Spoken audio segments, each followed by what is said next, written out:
Hello and welcome. My name is Batfuck and this is episode 4 of my continuing playthrough of Mass Effect 1 Legendary Edition. Yep, I'm going to say the same spiel. I have played Mass Effect 1 many times, beaten it. It's the game that started my thirst for achievement hunting. Damn you, Mass Effect. But I've never played the Legendary Edition. It's also been many years since I last played this. So, where are we? We are out of the Citadel. I did all of the Geth missions in the Armstrong cluster. Armstrong Nebula. I have it down here actually. Plus for you. I also did the Major Car mission and the Corporal Tombs mission in Hawking Eaton and Kepler Fudge. We got a lot more to do. Today we are doing Faust, and then we'll do a bunch of side stuff. So let's get on with it, shall we? Okay, let's read on.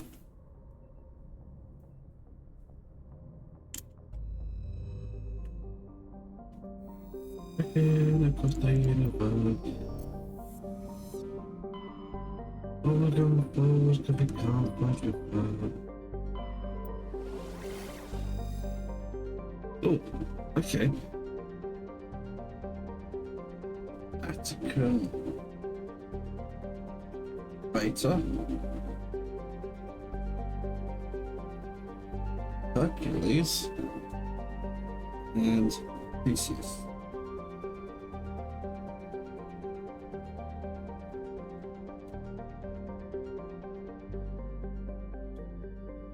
We go into Hercules first.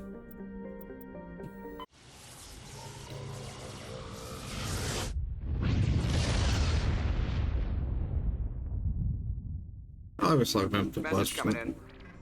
in. Patching it through. Otherwise I'd be singing Hercules by now. Command. We're detecting your presence in the Attica Beta cluster. So One of our very nice. surveillance drones was gathering intel on Geth activities in the region when it was spotted Oh, more and Geth. shot down. You need to go groundside and recover the drone's data module before the Geth find it. Okay. Right. Sapphiron is a small rock planet with a thin atmosphere of carbon dioxide and hydrogen sulfide. The surface is scorching hot and mainly composed of sulfur with deposits of boron.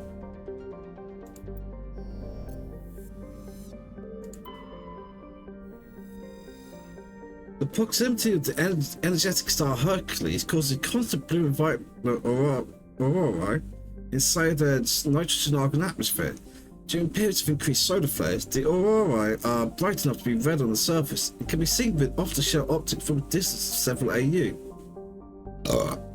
Always! I have not burnt once today. I start streaming, but bouncing all over the place. Inside their scorching hot surface is mainly composed of magnesium with deposits of iron.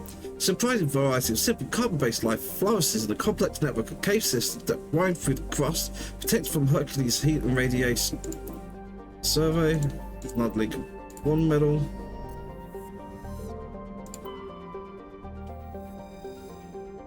Okay, I know this one.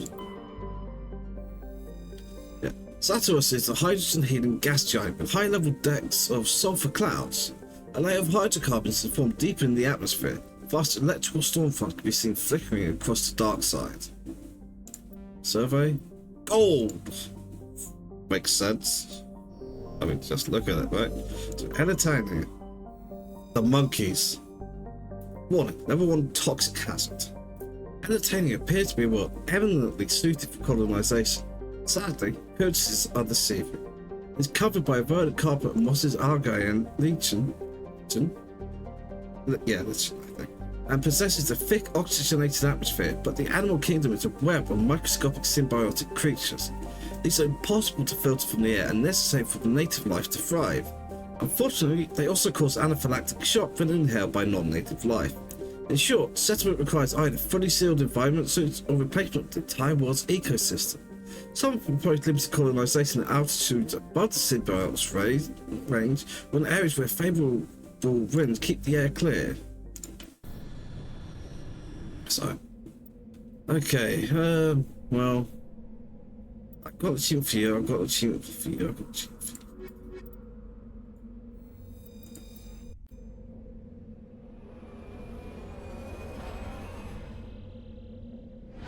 I should have gotten those achievements, I don't think, but whatever.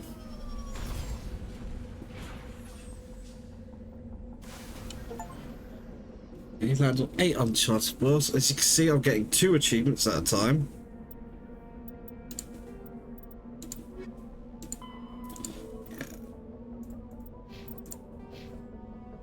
Only 2 points to spend.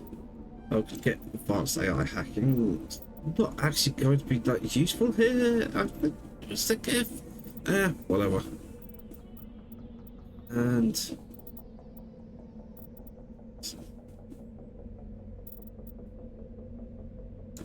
let's just get some more shields and gauss. Sorry. Cool, cool, cool.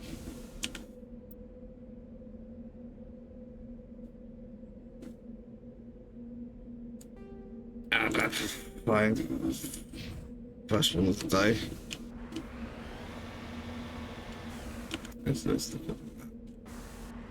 Oh, this is gonna suck. Yeah, let's go up here.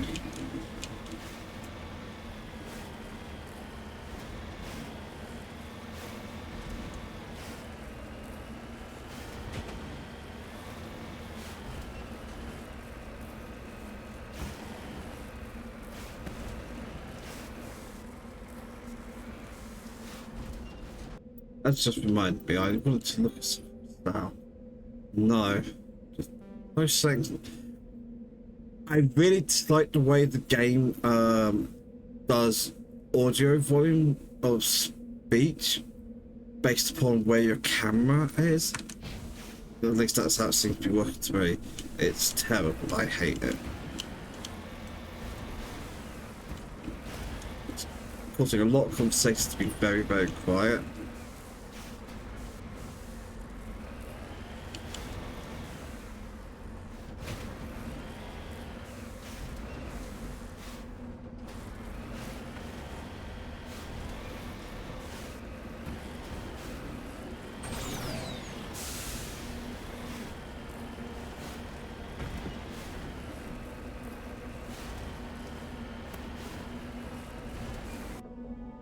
No, I put on a thing that was actually already on the map. Okay.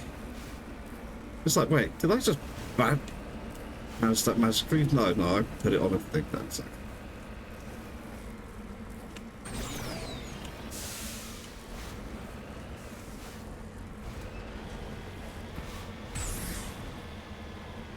Yup.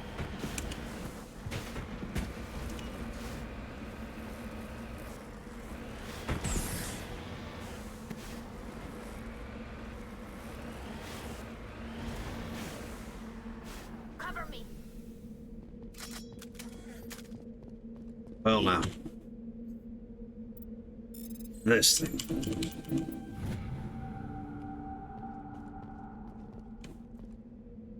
Examining the strange probing artifact reveals a small irregular slot on the underside.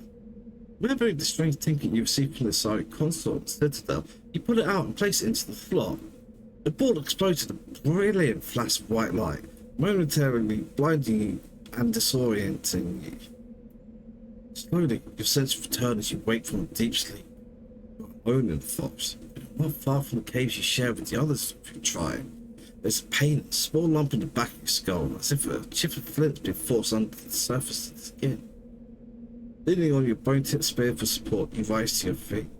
Sound draws your attention upwards, where a strange creature hovers high above you. It's unlike the birds you hunt by the lake's edge. There's no head and no wings, yet somehow it flies. The beast is shining silver, hanging motionless in the sky like a cloud. Its senses watching you, studying you. Chip and flint, so they've been chipped. Catch and release.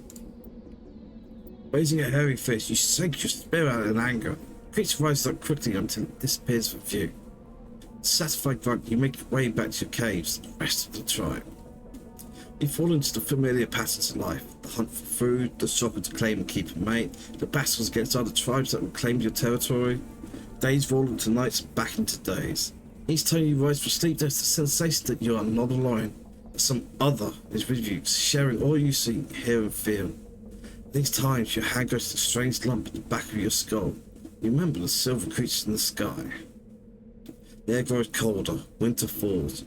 Must reach farther for food, clutching the furs tight against you to ward off the chill. So one of these long hunts, the strange bird returns. You hear it before you see it. It's called a deafening roar as it descends from above, swooping down on you. A single great eye opens on the underbelly, a glowing red orb. You try to run, but a finger red light extends from the eye and engulfs you, and all goes black again. You awaken instant later to find yourself in the Helitania, lying on your back, the broken artifact looming above you undamaged. You're standing over you. It helps you to your feet, puzzled. It's a flash of light, you just sort of toppled over, one explained. You okay, Shepard? The other asks. You don't answer right away, wondering at the implications of what you have seen.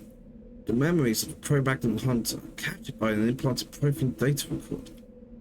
How long did they study the primitive humans, observing them and analysing the results based on Mars? What, if anything, did they learn from us? I'm fine, finally reply, realising this is a mystery you will probably never solve. Forget about it.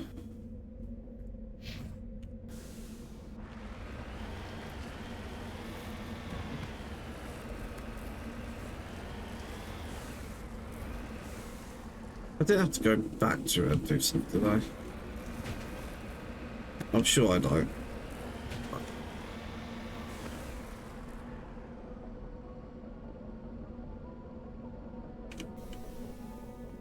Yeah, there's nothing to interact with. Cool. Right.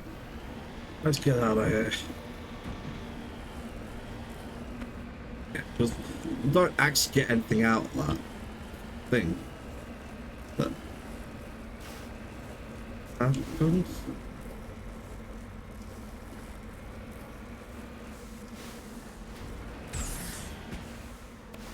Bonk. Oh, I even actually damaged myself with that one, I think. Well, I'll take the damage, but that's something.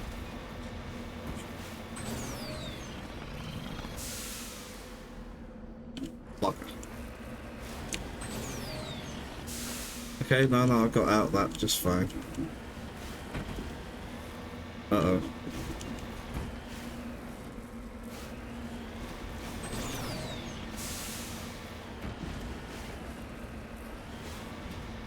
Yeah, I'm having to get used to that boost because it wasn't in the original version of this.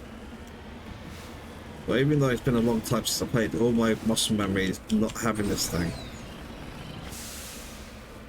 It's useless. Oh, like that. Wasted. Right.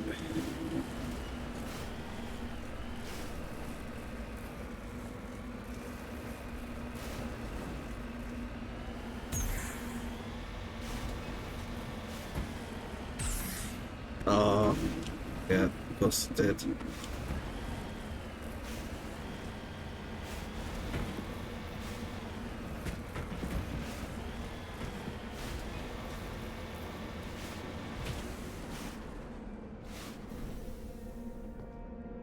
Lady.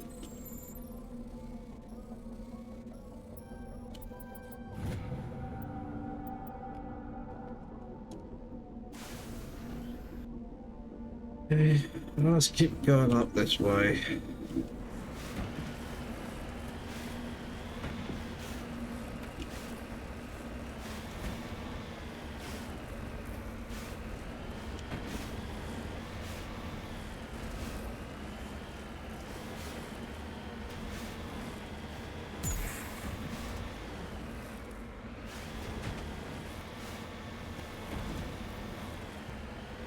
Well, I'm going very much not the direction I intended to go.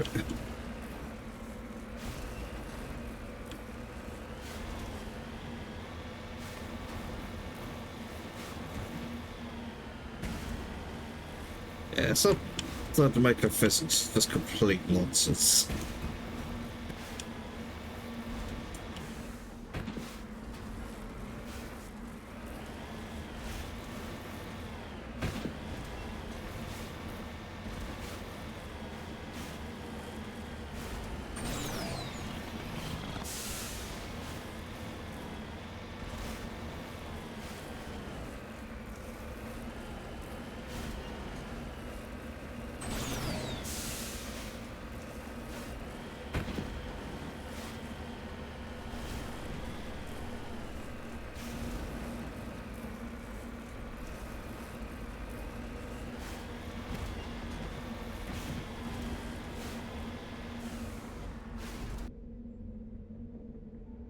Okay, let's head for this.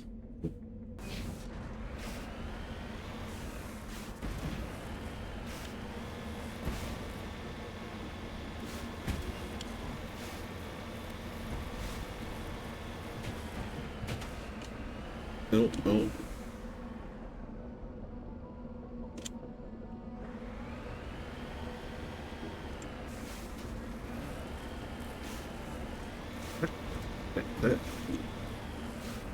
It's like that almost never happened in the original versions.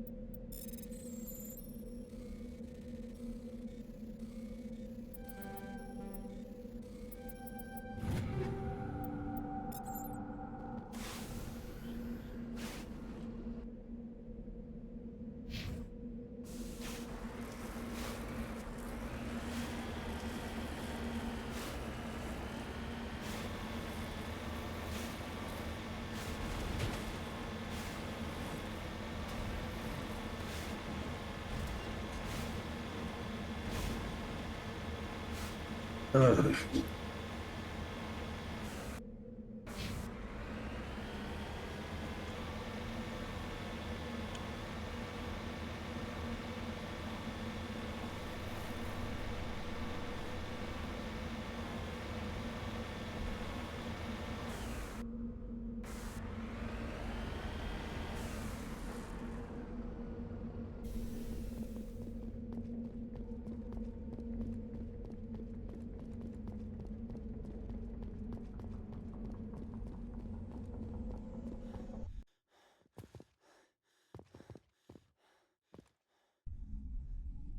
Pretty sure I have to come back there, but no, that's not.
Moving out.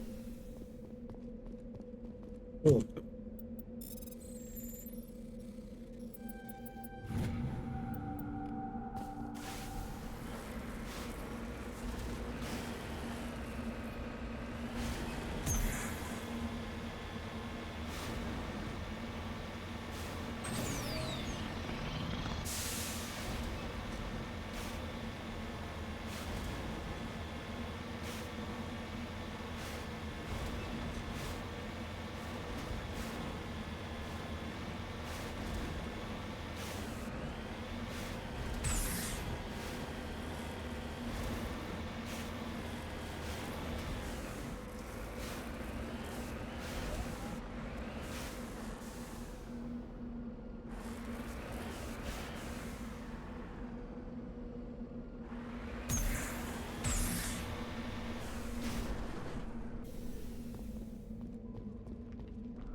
This is the surveillance drone.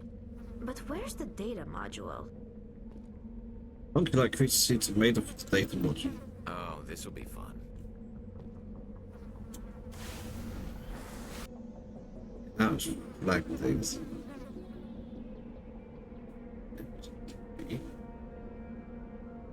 I find that.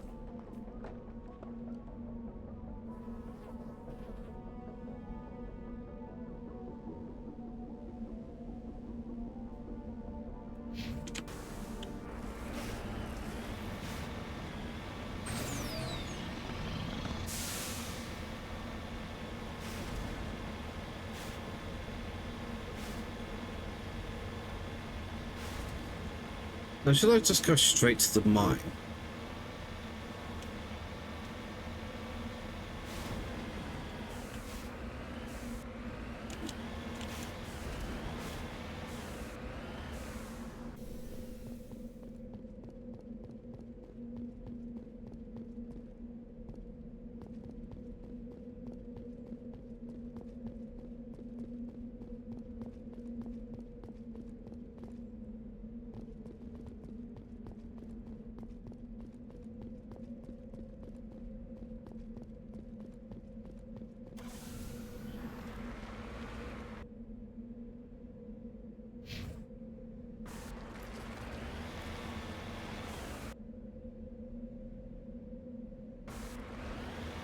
Let's just make life easier, shall we?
Real difficulty with the aiming.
Beat him yet? I think that's gonna be actually working for Shepherd.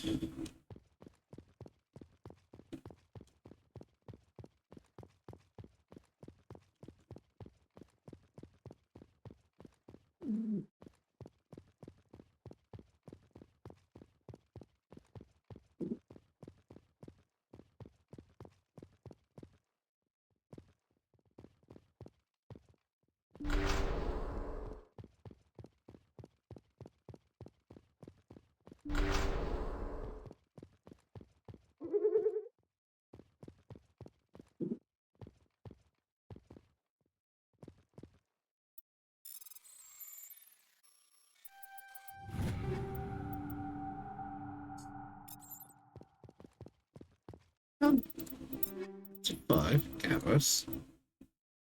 Nice. No one there is good.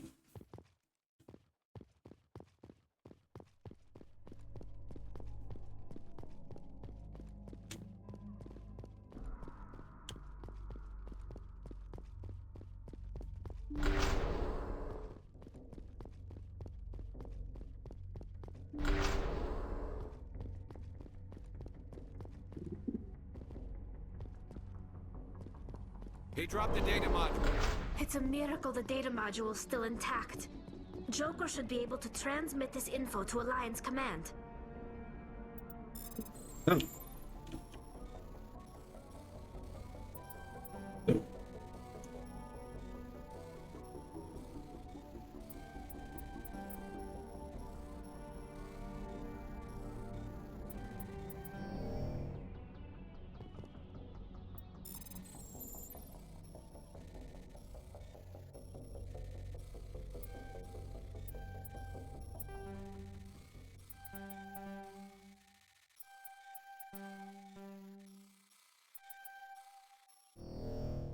Oh my god.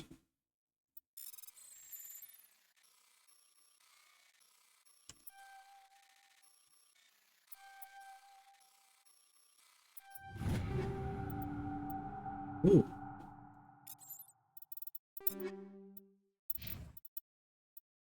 Oh, that's actually not as good. No, I'd actually finally got some meeting on it.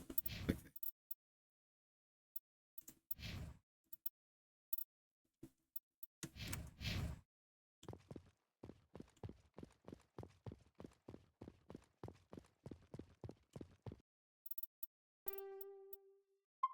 to save this because let's have a nasty gunfight. Finally, some action.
Think we got him, Commander. Well, equipment. Oh, I was expecting a lot more from that.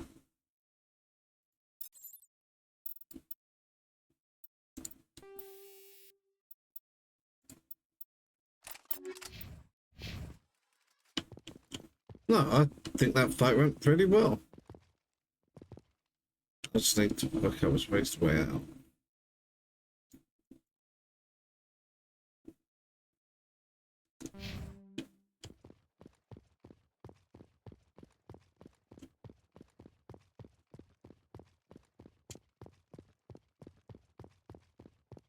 Medical kit I left earlier.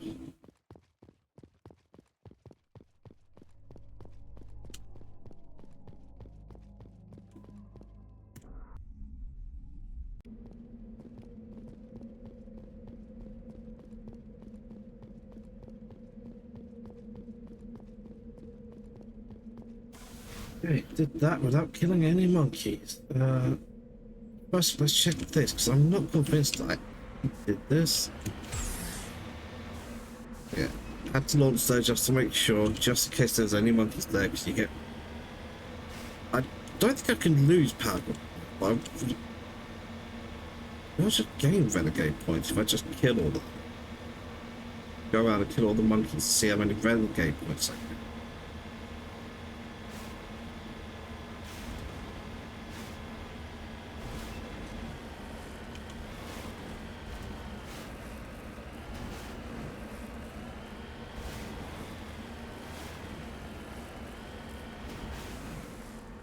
Yeah, I did this, didn't I?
turn back, Commander. You're going beyond the range of the operational area.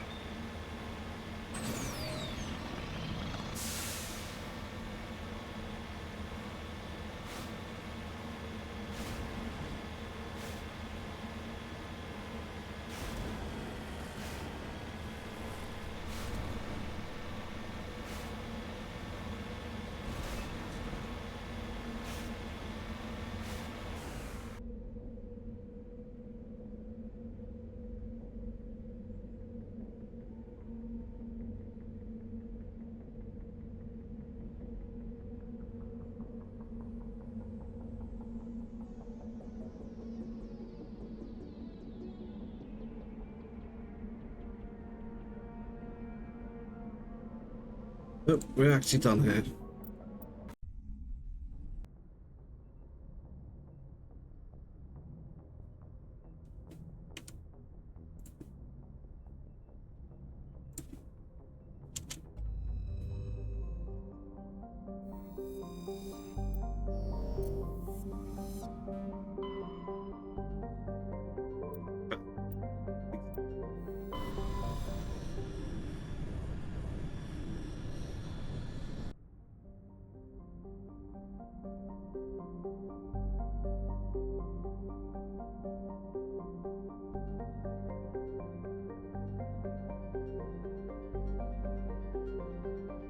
Check everything but first. So, Sky Tower is surrounded by a high-pressure atmosphere composed of carbon dioxide and sulfuric acid.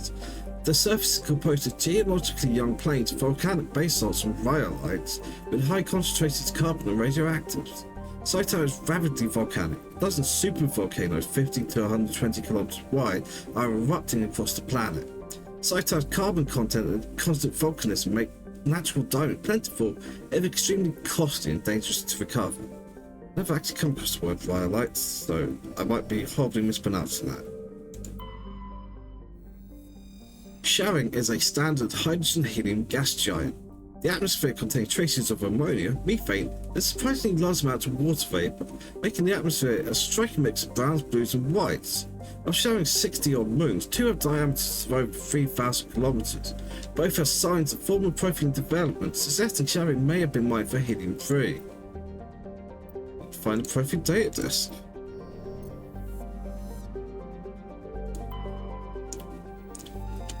Piranha's frozen surface rich with heavy metals, and the planet's higher than average density suggests further mineral richness in the depths.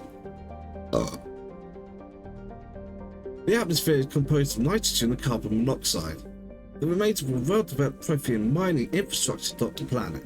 Abandoned mines connected to dead cities by collapsed maglev lines. Unlike the crumbling skyscrapers of Pharos, Kron's ruins are reasonably intact. Unfortunately, this only made it easy for looters to strip the silent necropoli of anything valuable. I still found some cobalt.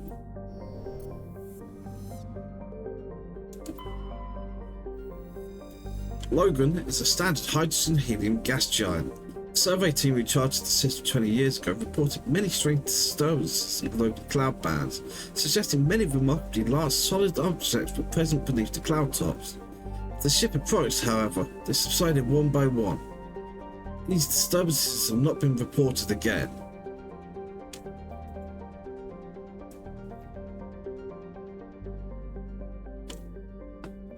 Honestly sound suspiciously familiar to a DLC in Mass Effect 3. Very silly one. I had a very cool moment, but it was still a very silly DLC.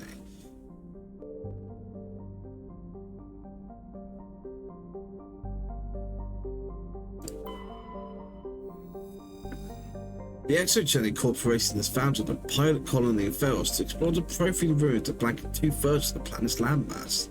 The atmosphere is fouled with dust. Terrestrial travel is hampered by crumbled debris dozens of meters deep. That indicates that Pharos was a much colder world in the past. Pharos has 2 large moons, Orkan, the Father, and Varda. The colony was founded in 2178, population 300, with the capital being the Exogenic Building. Lovely way to put it.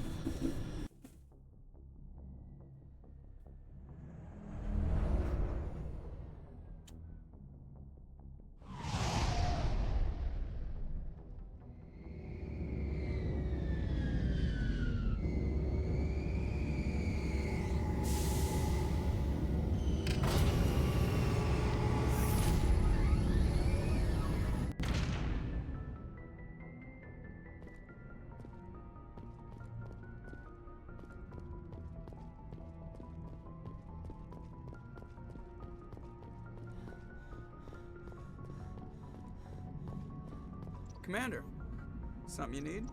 I have to go. All right, see ya.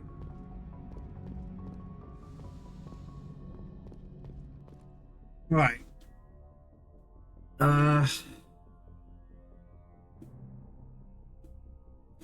Generally speaking, organics not a problem. Does that matter to anything? What am I talking about? Organics aren't. Yeah, there's some organic, but they're not really a big deal. What is important is this is a lot of geth. Tally is absolutely coming. And then you can either bring Garrus to Kaiden. Say hell with it, bring Rex. I love Rex.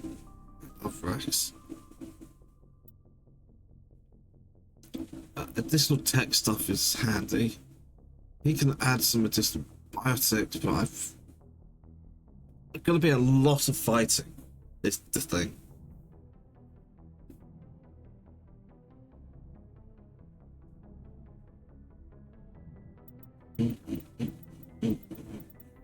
Might actually wouldn't really be the worst choice either.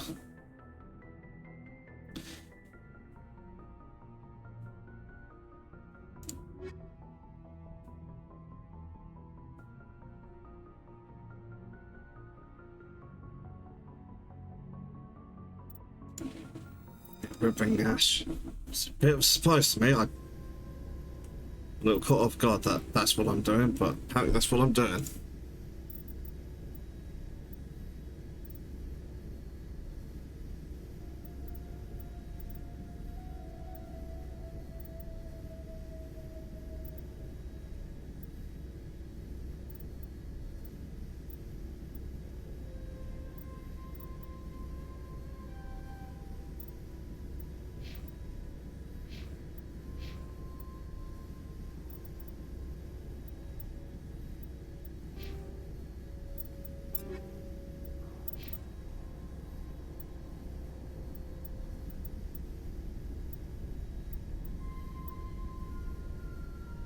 Well, that's better than Epic Factor.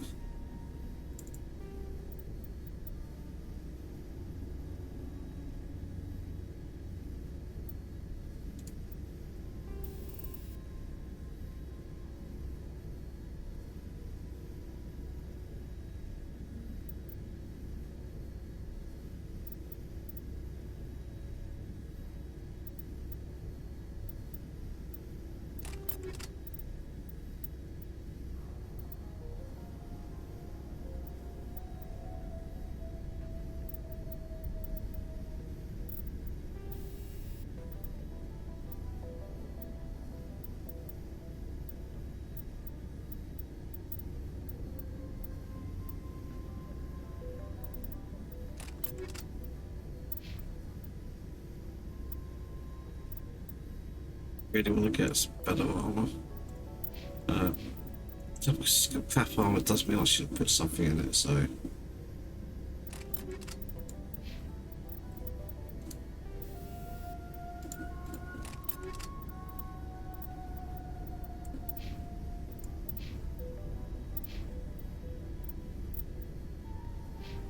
Equalizing interior pressure with exterior atmosphere. Logged. The commanding officer is ashore. Exo Presley has the deck.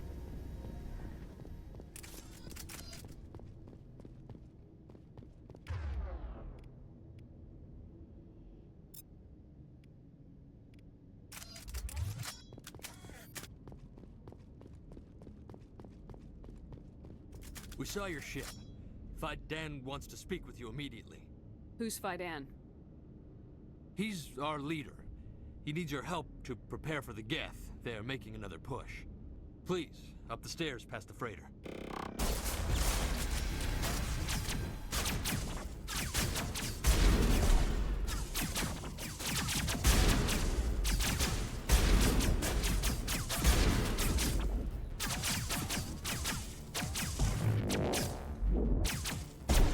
Why does it keep doing that?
Thanks, Tally's still standing.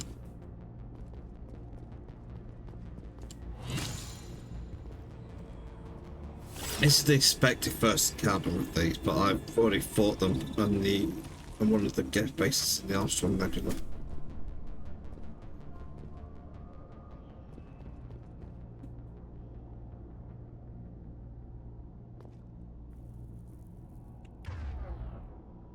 Knowledge. I have a bunch of skills that I should probably add in.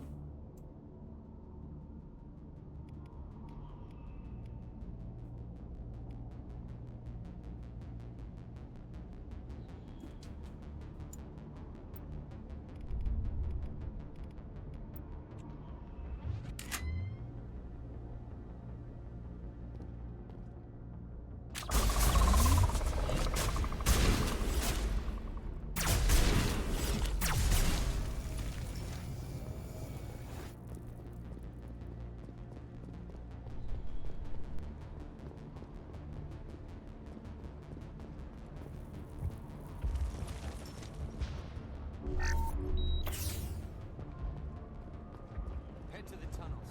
Those Geth are bloody dangerous. Glad to see some soldiers. Our numbers are getting thin. Die of thirst, the Geth will surely kill us all.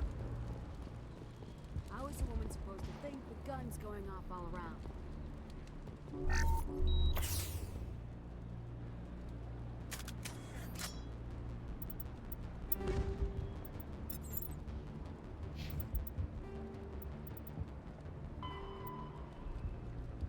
Yes, hoppers. The Geth model, collectively dubbed hoppers by Alliance forces, are electronic warfare platforms. They can project electromagnetic radiation across a broad spectrum as an offensive weapon. They can also perform cyber warfare attacks against the onboard computers of body armor, hardsuits, and weapons, adversely affecting their performance. The structure of hoppers consists of an advanced, highly elastic artificial muscle material. This allows the hopper to compress its entire body for powerful leaps. Hoppers also have thousands of molecule-scale barbs and surfaces at the hands and feet, which are used to cling to walls and ceilings. Hoppers are very difficult targets, leaping from one surface to another in rapid succession.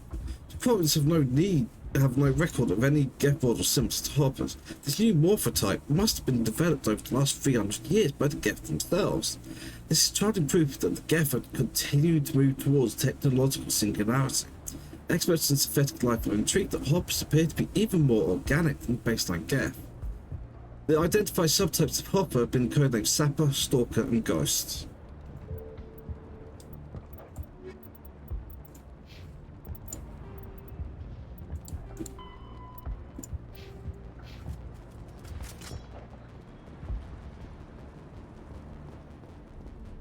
I fear the Geth will kill us all. The Geth are mounting another attack.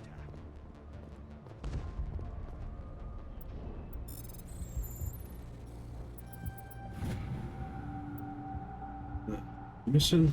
While decrypting these logs, you found something suspicious. 7 months worth of human ransoms were delivered to an uncharted world in the Voyager cluster. It looks unclear. Yes, they may have been dropped somewhere in the Amazon system.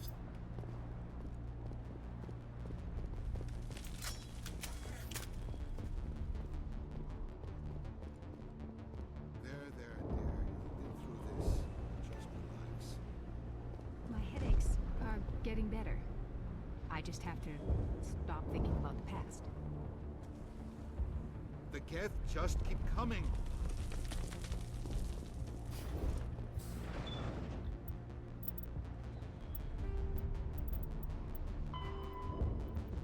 Communications methodology. As the population of the galaxy increases and new worlds are settled, timely access for home users of frontier settlements with underdeveloped communication infrastructures is a growing problem. To ameliorate bandwidth issues, a sophisticated array of data caches and virtual intelligence search engine programs are available. When a user submits a query, it is first routed to the data cache on their colony or star system. At the cache, the user search agent VI collects mountains of locally stored data to find the desired material. If the information is not available locally, the query is passed on to neighboring systems and then outward in an expanding network. VI search agents in those systems replicate the search. To the desired information found, it is compressed into a burst file and queued for transmission to the source system. The burst is assigned a priority based on the number of queries for it. The greater the number of queries, the higher the priority. When a new solar system is first connected to the net, a selection of the most popular data is installed locally. Though storage hardware is cheap, the capacity required to hold all the data produced every day by trillions of people on hundreds of worlds is not trivial. It's not economical to store local copies of all the data available on an obscure topic just in case. As colonies mature, older and less popular chunks of data filter into them as a result of queries and are placed in the local archives. Searches for obscure topics are increasingly likely to produce instant results as the archive grows.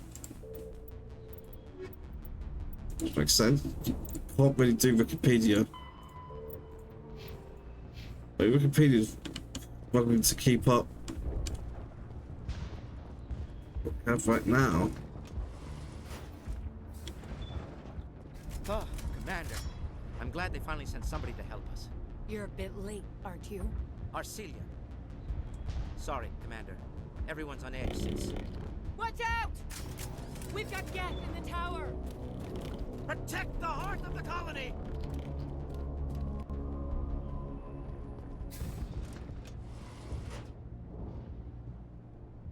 No, I was about to fire a grenade, but...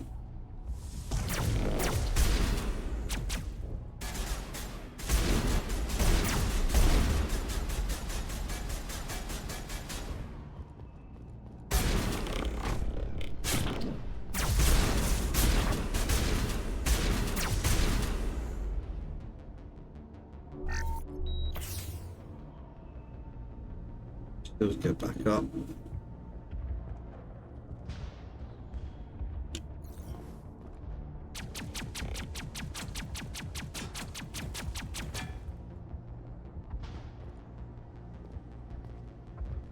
I don't want to die. Please, don't let me die.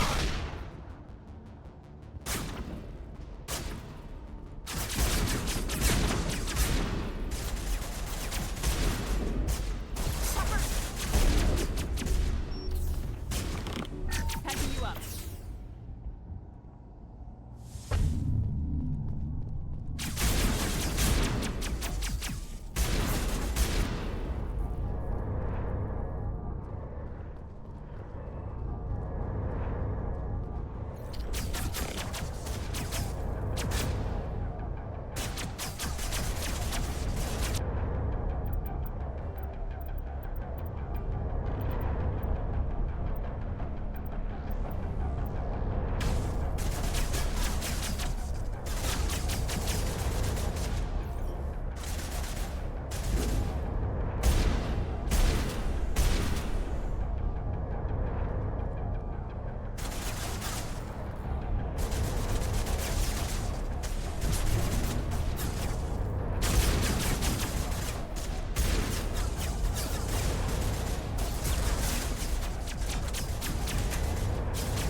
Not a great fight, but I somehow got out of it. So, are we ready to roll out to wherever the Geth are bunkered? Check in with Fidan, but I think we're done here.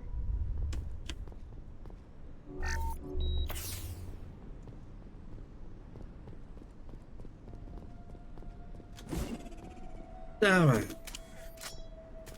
I don't want to be wasting grenades. In fact, I really should have gone back to the Citadel.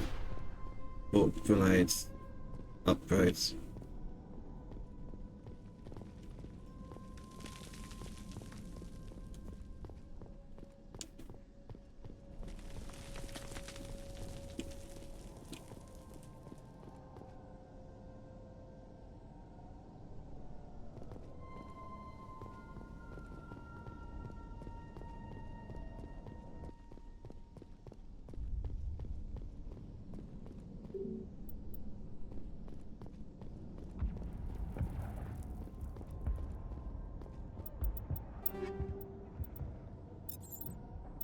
Good level. Okay.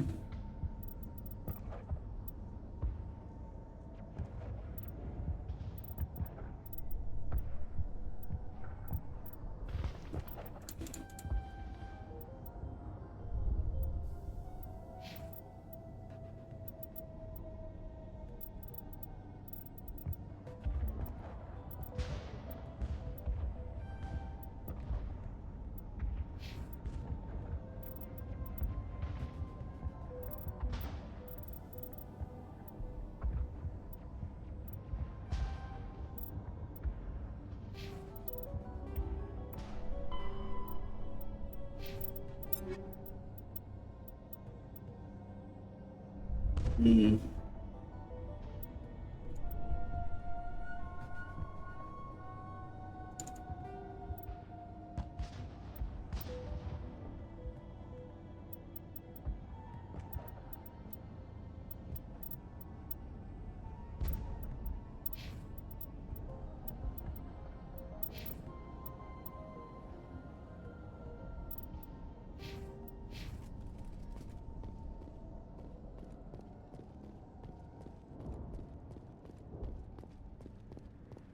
The tower's secure.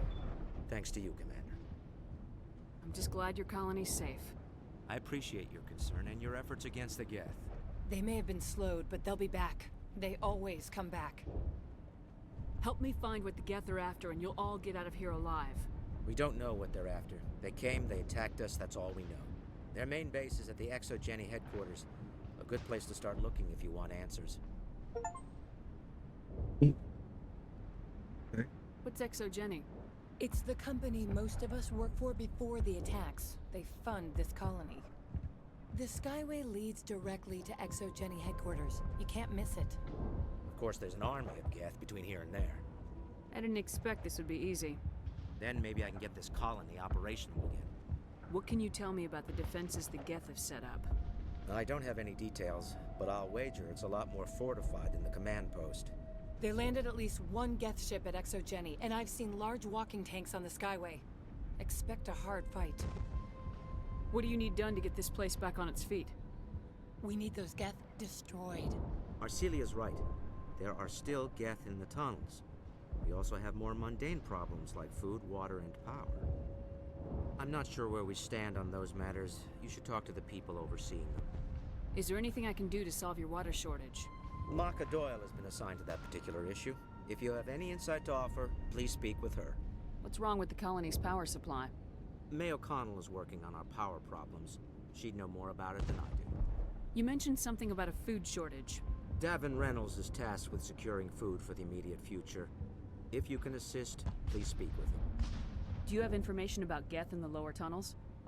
Nothing new. They're in the tunnel somewhere, likely guarding a transmitter to coordinate attacks. It's not a critical threat right now, but getting rid of that transmitter will help us defend against further attacks. Let's talk about Zeus, Hope, and Pharos in general. Of course, Commander. Tell me about your colony. Life is hard and often brutal, even without our current problems. Colonial affairs back on Earth told us we'd be beneath the notice of any raiders. I guess they weren't counting on the Geth. But, despite everything, there's something tranquil about this place, unlike anything I've experienced before. How big was the original Pharos colony? We were nearly 1,000 at the main site, 200 more at my outpost. When the first wave obliterated our defenses, we fell back to Zeus Hope. The Normandy isn't huge, but we could airlift you out. The Geth fighters are too dangerous, and I won't be driven off this world. It is our home. There's a chance for growth here that's simply not available on other worlds. What else can you tell me about ExoGeni? ExoGeni funded this colony. Without them, we wouldn't be stuck here. They specialize in colonization. In return for bankrolling the colony, we work for them. Their main goal is the retrieval of valuable artifacts or resources. Except there isn't anything here. Or if there is, we didn't find it. I wonder if that's what the Geth are looking for. Perhaps. As she said, we never found anything of value. Of course, the Geth could know something we don't. I'll talk to you when I learn more. Good luck, Commander.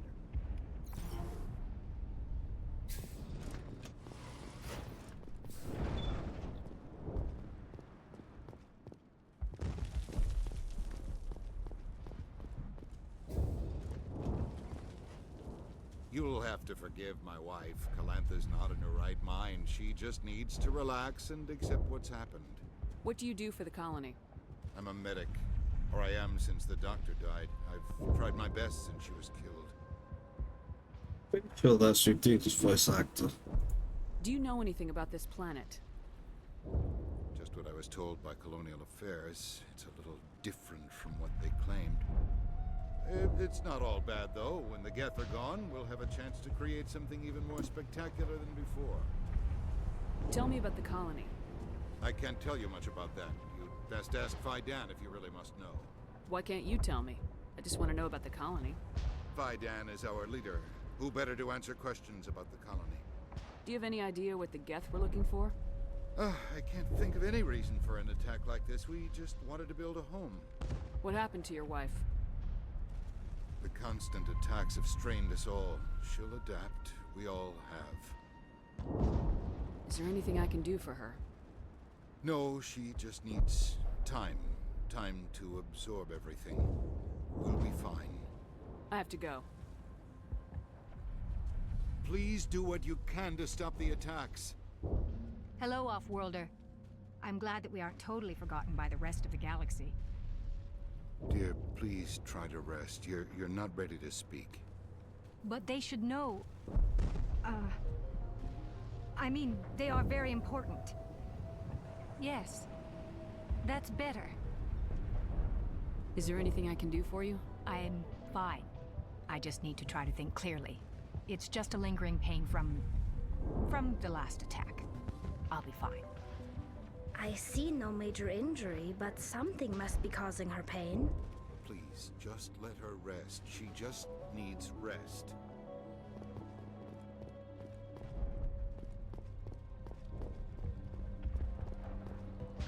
You're the one who repelled that last wave. They'll be back. And if the Geth don't kill us, we'll die of hunger soon enough. Are you doing anything to remedy the situation? I need to boost rations with Varan meat, but it's too dangerous. The Alpha Varan, he's huge and he's mad. Rabid, maybe. Totally uncontrollable. I can't do anything until he's dead. I have a ship. I could bring in supplies from off-world. I'd rather you concentrated on the Geth. Food won't help us if they breach our defenses. Tell me about Zeus Hope. The colony is growing. Or it was. But you should speak with Fidan. He is our leader. Why should I speak with Fidan? Why can't you tell me? I don't want to talk about that right now. Speak with Fidan. Tell me about hunting Varan. Hunting them is impossible while fending off the Geth. On the positive side, they'll attack anything, even those damn synthetics. The big Alpha Varan is the real problem. He's mad, erratic, completely unpredictable. Tell me about yourself. What's to tell? I came here with my wife Greta, looking for adventure, a new life together. This isn't exactly what we signed up for. Of course, it would be much better without the Geth. We were really starting to enjoy the colony before they came. I have to go. So long, Commander. After the Geth, Varan are omnivores with a preference for living prey. Originally native to the Krogan homeworld of Tuchanka, they are, like most life from Tuchanka, savage, clannish, and consummate survivors. They are pack hunters when vulnerable prey is readily available, and become scavengers when outnumbered or outclassed. Their supreme adaptability, vicious demeanor, and rapid breeding cycle have made them ubiquitous and dangerous pests on many worlds. Virtually everywhere the Krogan have been, Varan infestations have followed, wreaking havoc with the native ecology. The Krogan have had a love-hate relationship with Varan for millennia, alternately fighting them for territory and embracing them as treasured companions. To this day, Krogan raise them as beasts of war. One of the common subgenus of Varan has metallic silver scales, leading to the rather unusual nickname, fish dogs.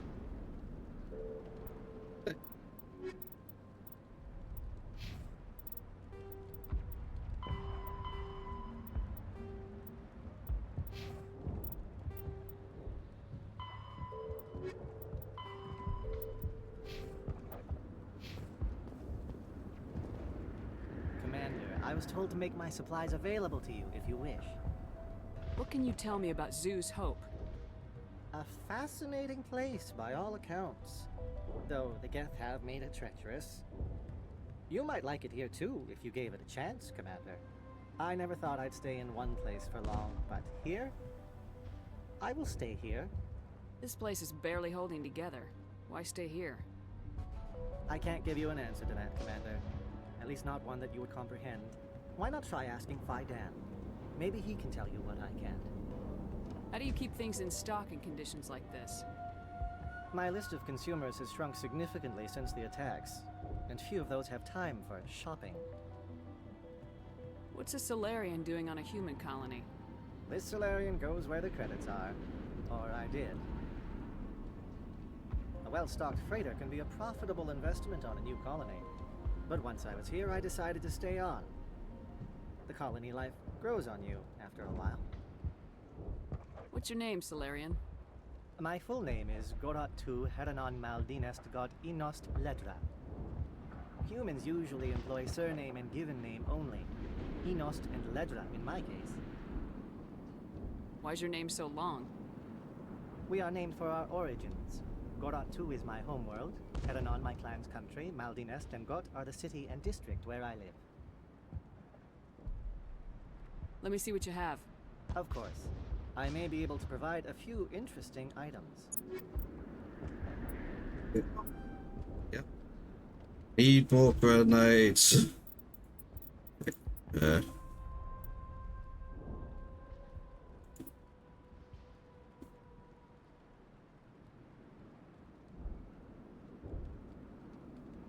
That is a big improvement for Ashley. But it's real expensive.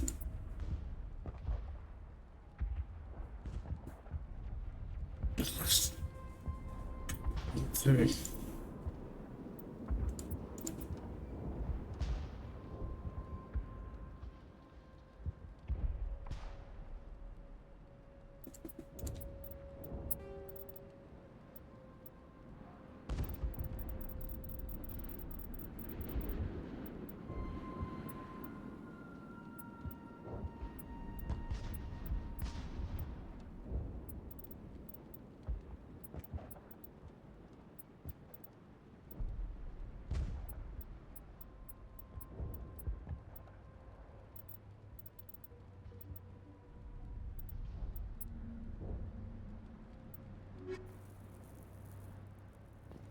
Okay, let's take a break. I'll be back in a couple of minutes after some ads. I'll see you soon.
You're the commander of the ship that just landed.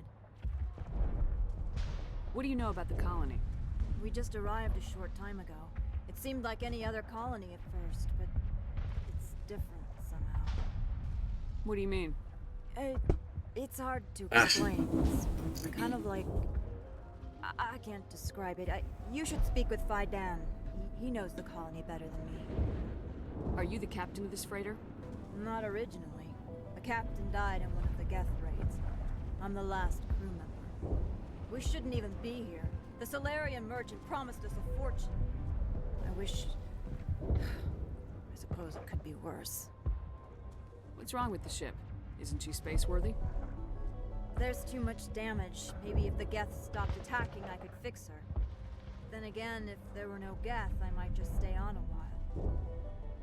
What do you do here? I'm just watching over the ship, making sure she doesn't get any worse. If nothing else, she's good for hiding in when those Geth come over the walls. It looks like you're monitoring something. No, well, just ship diagnostics. It's nothing. I should get back to it, but Phi Dan, what's the report on... I should go. Maybe I can help you. What are you trying to diagnose? No, thanks, really. Now, please, I need to get back to work. Yeah, they don't do a good job of,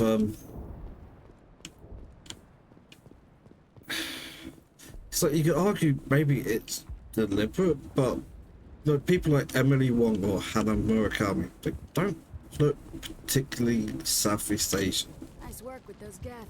Glad you showed up. I still need the power cells for this generator, though. Would it help if I brought in some power cells from the Normandy? We can certainly spare a few. The top-of-the-line ship doesn't use the same parts as the old generator we've got. The cells just aren't compatible. If I find anything while I'm looking around, I'll send it your way. Thank you, Commander. I appreciate it. I'm sorry, but I can't stop to talk. I have to deal with the water shortage. Is there anything I can do? The utilities building was one of the first to fall under Geth control. Find the mains and turn them back on.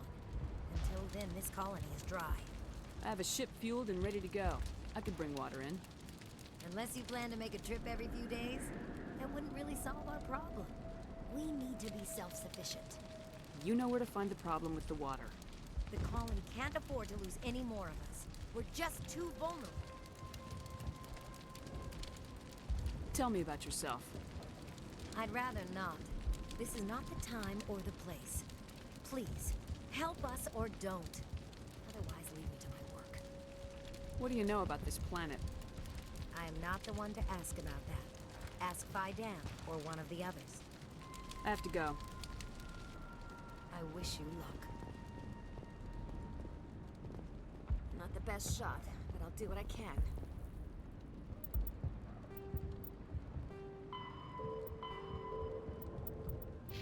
Say, I think I'm in big trouble. I don't think it'll screw things up if I leave. But I want to head back to the Citadel.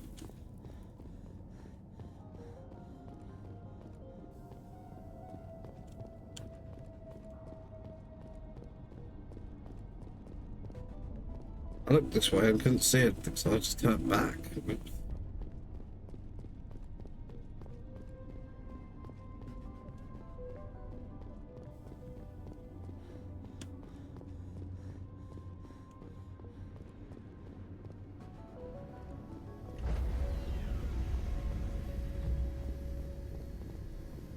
Stand by, shore party. Decontamination in progress. Logged. The commanding officer is aboard. XO Presley stands relieved.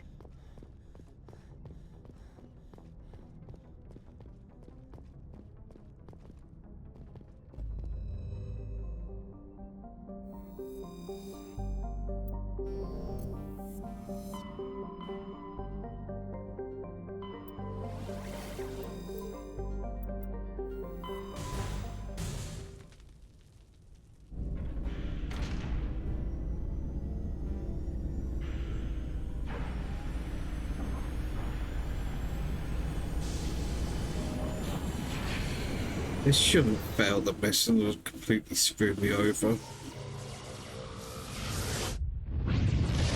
I really do need to.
Equalizing interior pressure with exterior atmosphere. Logged. The commanding officer is ashore. XO Presley has the deck.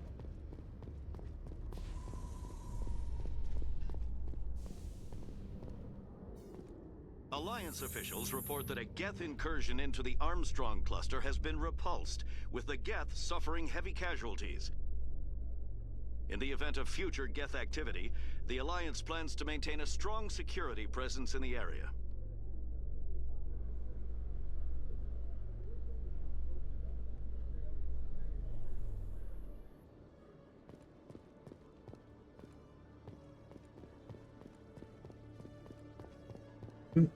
Basically, I'm just going to help all the merchants buy useful things.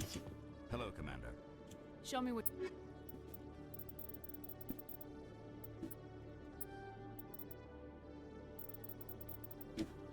Yeah, all of this is way too expensive for me, unfortunately. That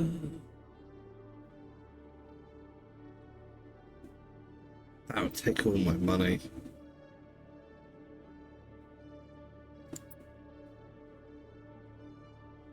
That's an improvement, but again, it's too expensive.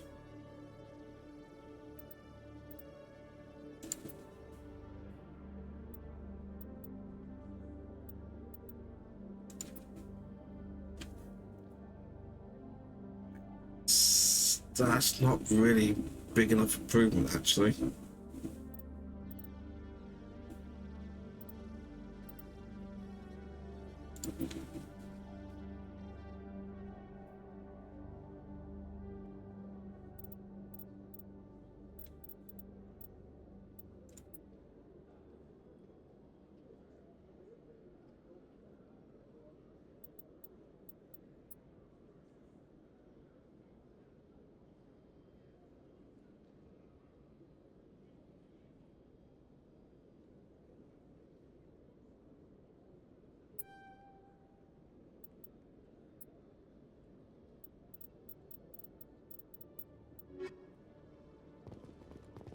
Tempted to buy the quarrying armor. I should put Alien, yeah, or someone with Rex. Let's go financial district. Let's just.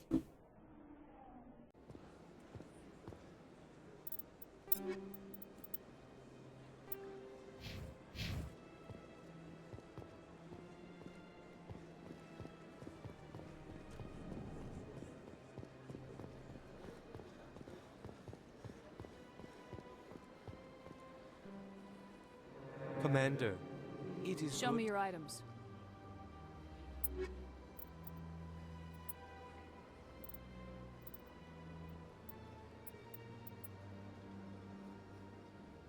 But that's just flat out an upgrade. How much? Oh, too expensive. What I really need is just arms.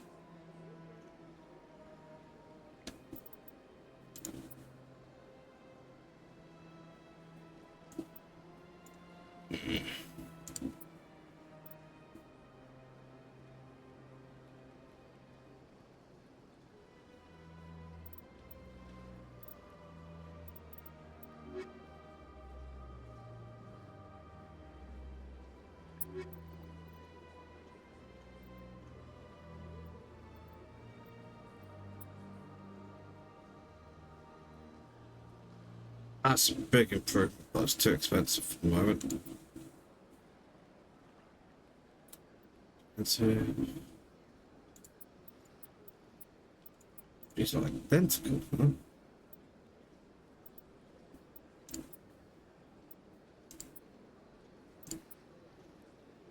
I think these are actually worse than the one we had in our thing.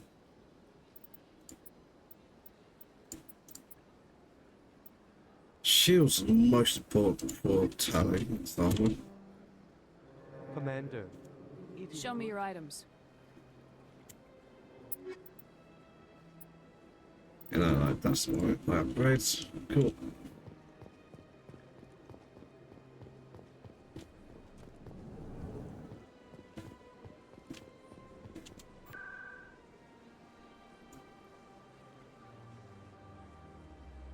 And it should just be the markets.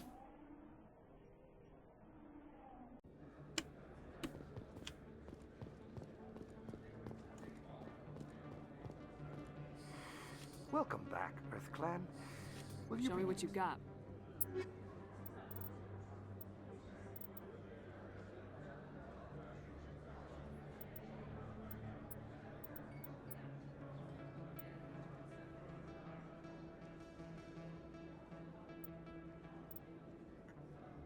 Nice.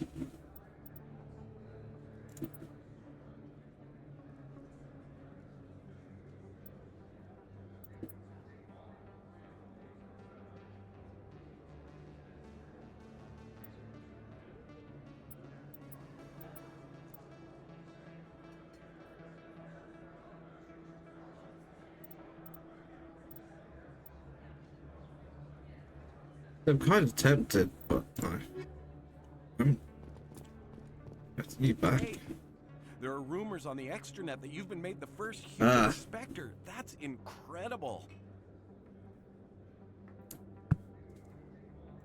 Being a Spectre is a big responsibility. I just want to make humanity proud. The vids are all talking about Commander Shepard fighting for all of us back home. Don't sleep, And buddy. your grace and skill have inspired a whole Not legion of military. admirers Don't too. sleep. Hey, can I get your picture? I don't have a problem with it, but why? Are you kidding? Nobody will believe that I talked with the beautiful Commander Shepard unless I get a Okay, picture. please. Just hold up your gun. Perfect.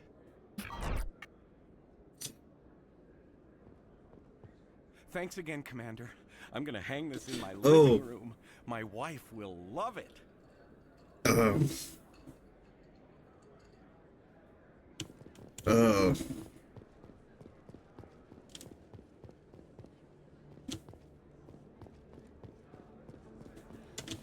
Hello there. Welcome to Moorland's famous shop.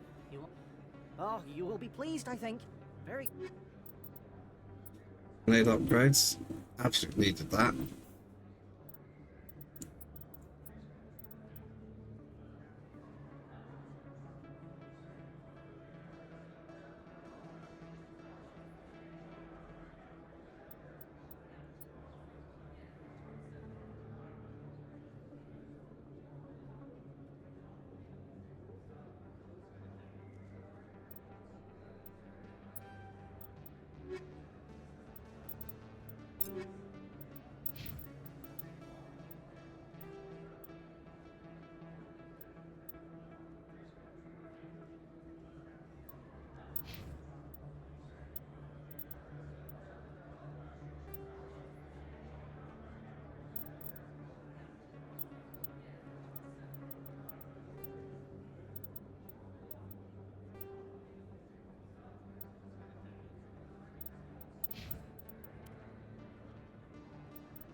Oh, you will be pleased. Finding good program armor is just very hard, isn't it?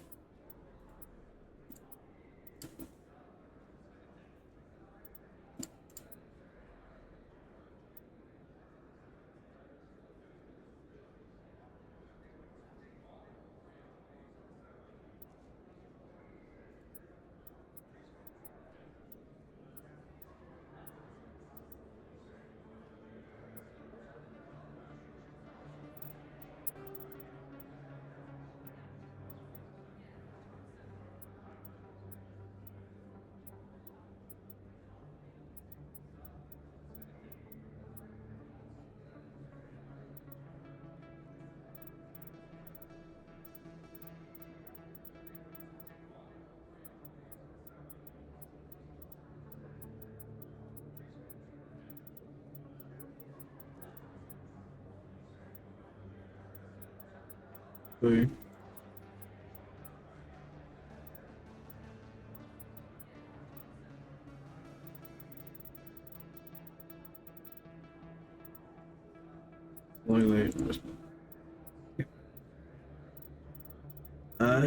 Keep duplicates of pistols. So, when I get the armor, yeah, see. Oh.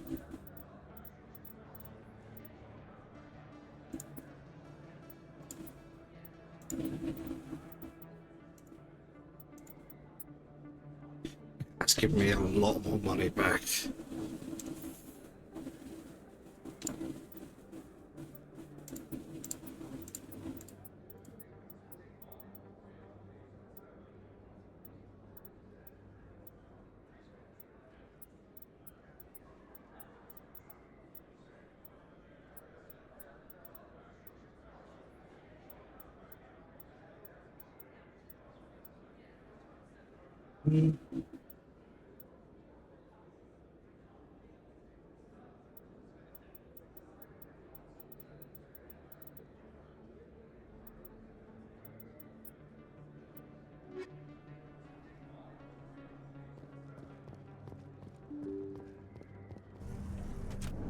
One last shot.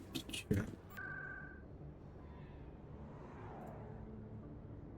Technically, it'll be two because I'm going back to the C-Sec one.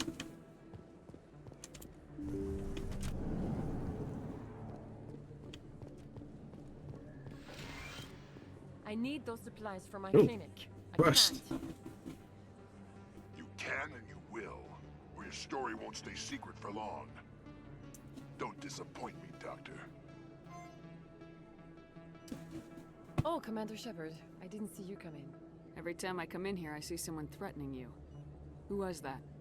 Someone from my past. I can take care of it.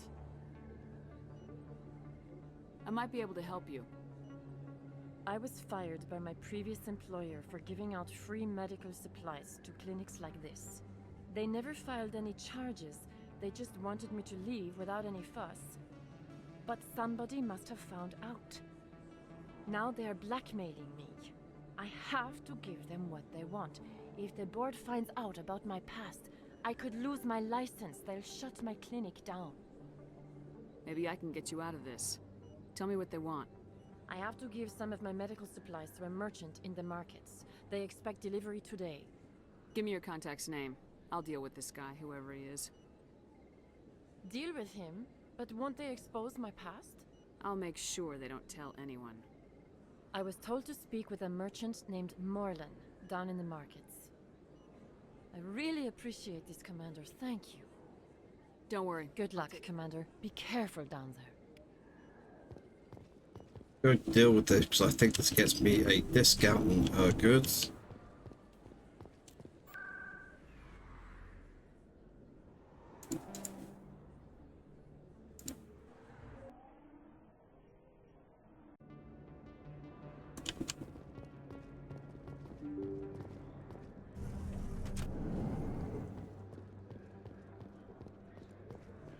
Hello there. Welcome to Morland's famous shop. You want many good supplies, yes? You were expecting a delivery of medical supplies. But I was told the doctor would be bringing them. Change of plans. A change, but the doctor... I don't... This is not right, human. Shut up, Moreland. I told Baines you'd screw this up. What the hell's going on here? Who are you? Leave the doctor alone. We can end this if you just bring me those supplies. Otherwise, I'll start telling people about the doctor's little secret. You're shutting down a medical clinic. What if someone needs treatment? What if you need treatment? Hey, hold on. I'm just the middleman here. First that worked, I'll be honest. Thank you, human. It is good to see him humbled so. What do you know about Baines? I have never met him, human. I only worked with the one who spoke with the doctor. Goodbye. Yes, all right then. Good tidings to you, human.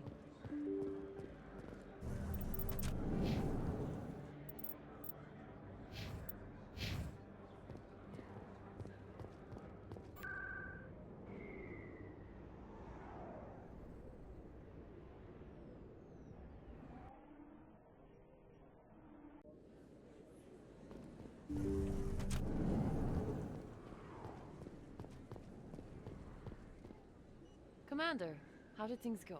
He won't be bothering you anymore. Really? That's a great relief, Commander. Thank you. I can't pay you for your help, but I can give you a discount on any supplies you purchase here. The thug said he worked for a man named Baines. Sound familiar? Baines? I wonder if he means Armiston Baines. We worked together a long time ago. What can you tell me about him? Last I heard, the Alliance military was contracting him for some research in the Traverse. Captain Anderson might know him. We'll see what the captain can tell us. I wish I could tell you more. Is there anything else I can help you with, Commander? Let me take a look at what you have for sale. Of course.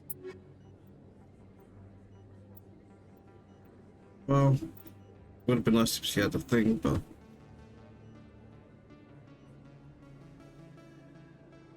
Okay.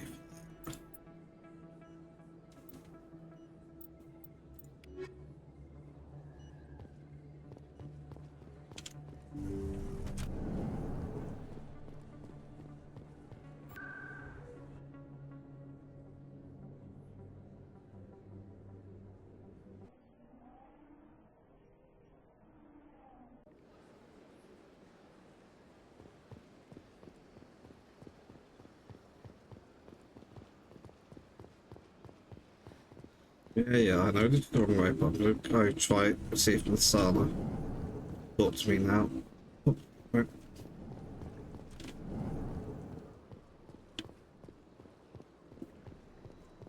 I don't have time to talk now. I'm very busy.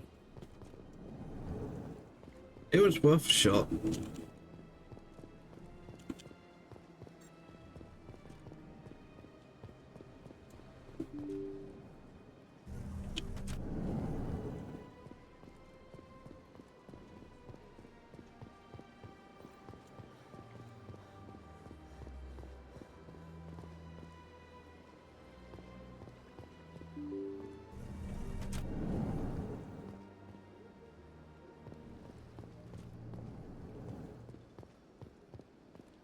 Yes, Commander? What do you know about Armiston Baines? Where did you hear that name? Never mind, I don't want to know. Baines is dead. Has been for quite some time. The people I spoke with seemed to think he was still alive. It's not common knowledge. Military is keeping it under wraps. Baines was doing some high-level work for the Alliance. Stuff even I wasn't aware of. One day he turns up dead on a drifting scout ship. Everyone suspects it was foul play, but it was never officially investigated. What can you tell me about the ship? I don't know much about it. You should talk to Admiral Kahoku. One of his crews discovered Baines' body. I spoke to Kahoku. He never brought it up. You should mention Baines the next time you see him. See if he'll tell you anything. Is there anything else, Commander? I should go. I'll be here if you need me.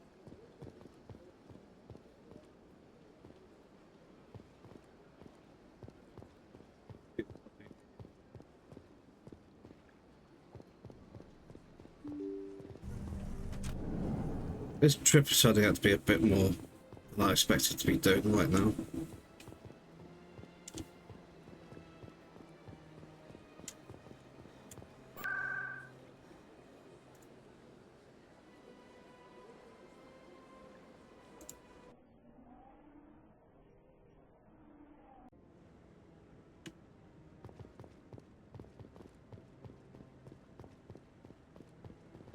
Okay, he's still here. I'm waiting. Commander, any luck finding my recon group? Captain Anderson said you Not had... as much as one of my crews found him, frozen stiff on board a derelict vessel. The missing recon group? The one I sent you to find? They were scouting the system we found Baines' ship in. You should have mentioned this earlier, Admiral. Baines is already dead. It's too late for him. I'm only concerned about my team. Someone has to find them. Please, Shepard, I'm counting on you.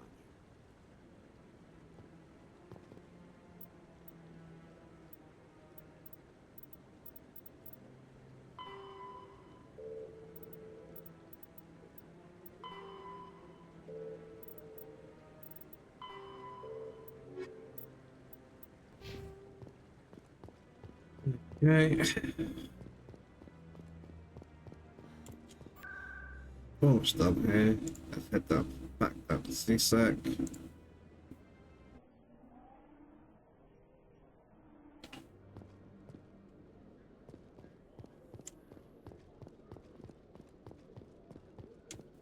Maybe we should check to see if Emily wrong reappeared. Hello, Commander.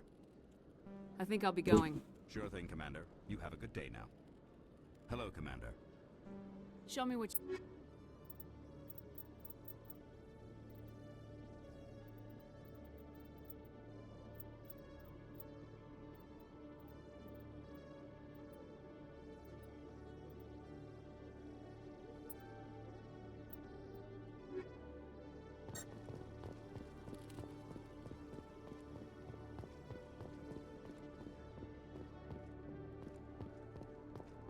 Alliance officials have raided a dangerous cult controlled by a former Alliance officer, Major Kyle.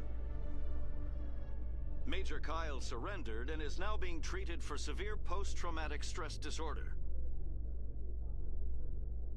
They could have been nicer about that, but well.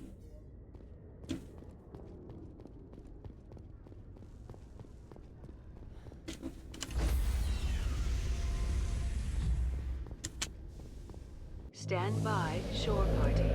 Decontamination in progress.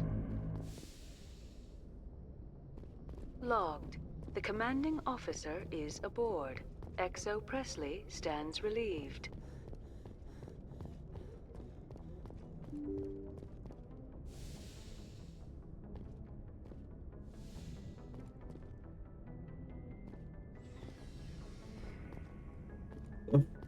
Do have that monster which replaced my grenades. 1000%, that's not cheap. It's just something that should always have been. There's always been a locker you can use.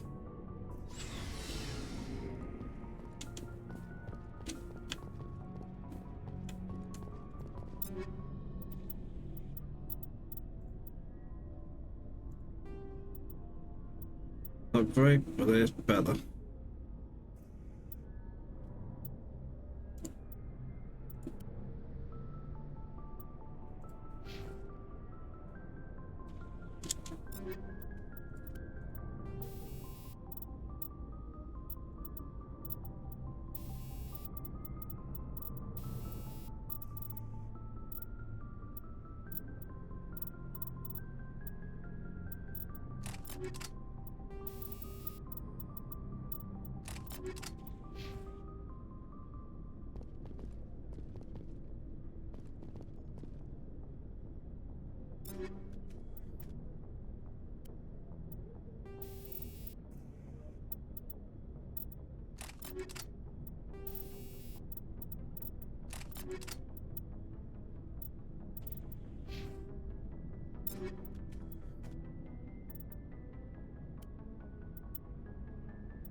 Done everything but the right count. That's fine.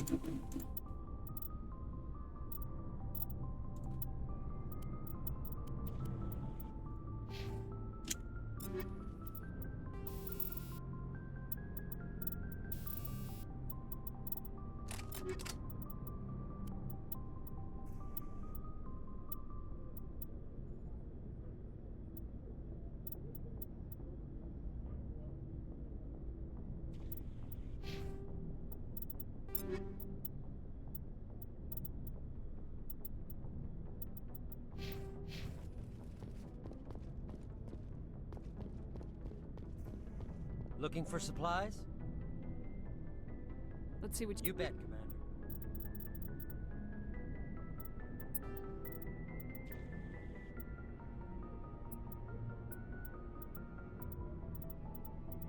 Actually, built this properly.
Well,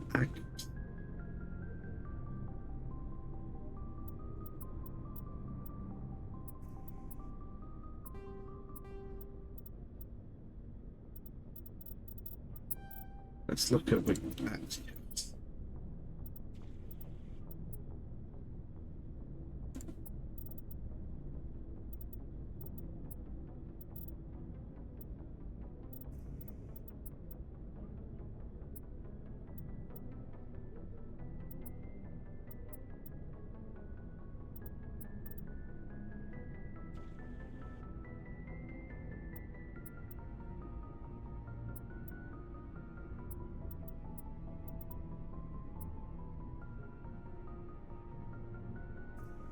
Is a flower improvement, but it's not much.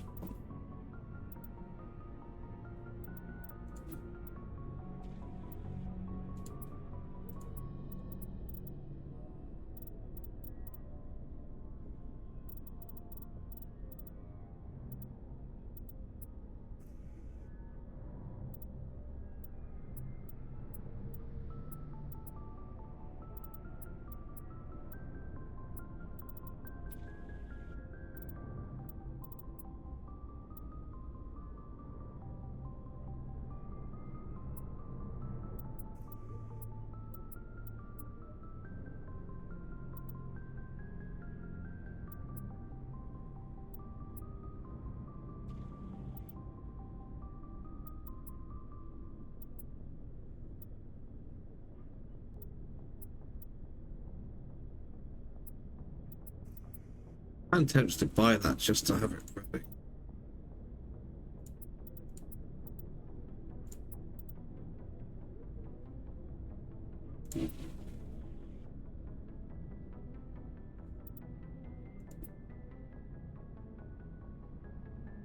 Yeah, but it's going to be a while before I actually get her, because I'm doing her last. So I can't remember how last it has to be, but I could do it after Vermeer. Nothing else to do with it. You, okay, cool, cool. We are done, let's go.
I've got nothing against them replaying this. I'm just a bit annoyed that you can't skip it. It's my issue. First time you come here, you should have to go through the cuts. Any further visits should always be able to skip that.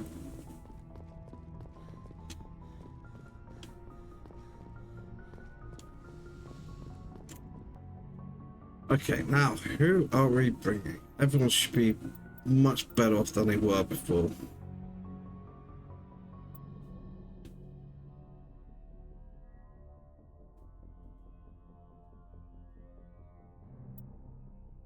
And I still want to bring Tally. Anyway. Okay, so Florian, Ashley. Let's get to this now.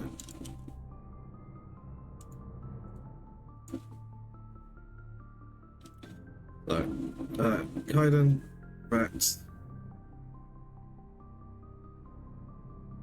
Ashley, Tali.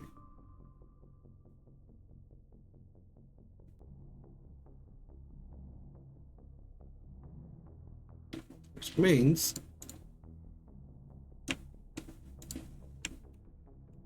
Gauss is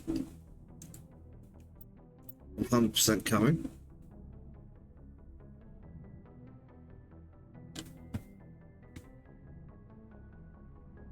It blew me there, isn't it? Ah, that worked.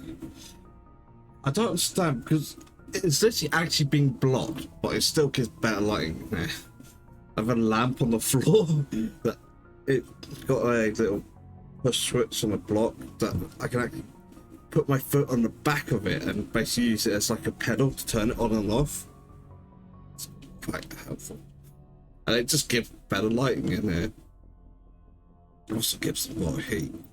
Not a good idea for the next few days because it's going to be 30 and above. Okay, right. Technically, here's all the tech I need. But we're going to be doing a lot of Geth, and also I just really like Tali.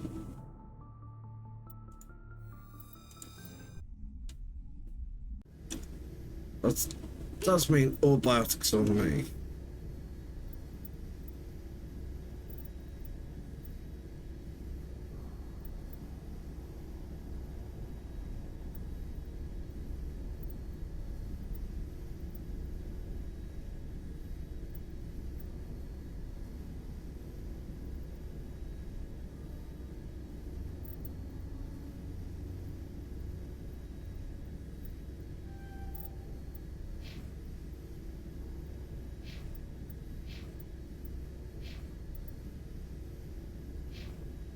I think Shepard are about the same height, but Gauss is quite a bit taller. Equalizing interior pressure with exterior atmosphere. Logged. The commanding Tally might officer actually be is slightly ashore. taller, but she Exo does have Presley the suit has on. the deck. Okay, so equipment.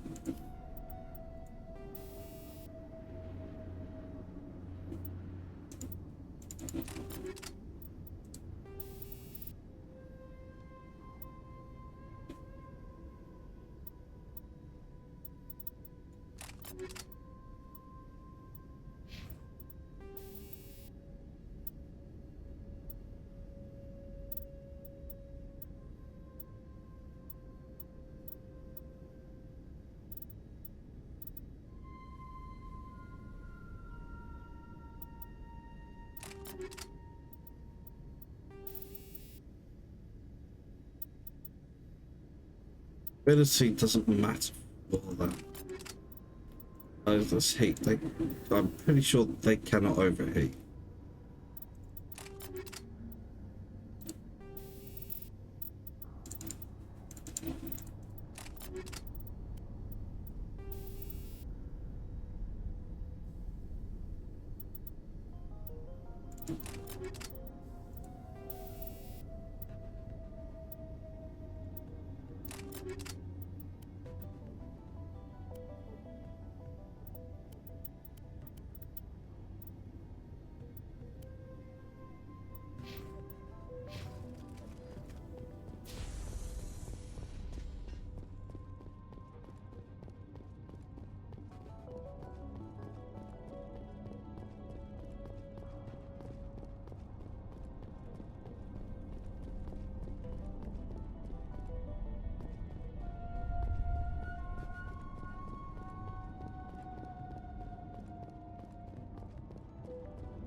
Go talk to Ledger because you never know if he's just actually gotten new supplies.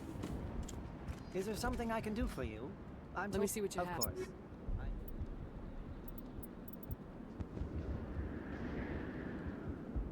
Slight improvement for Garrus, not good enough for me to care. Oh, still 6.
Oh god, they're everywhere!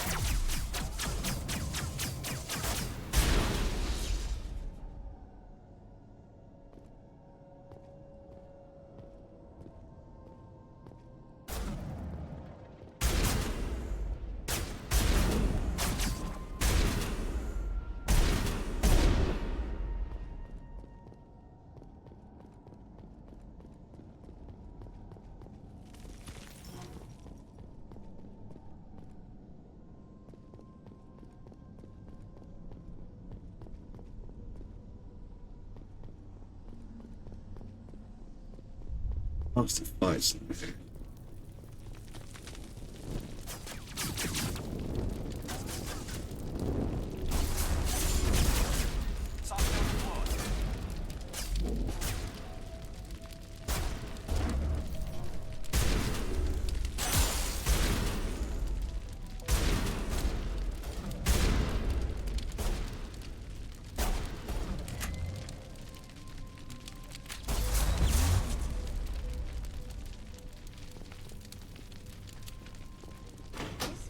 looks like part of a large system.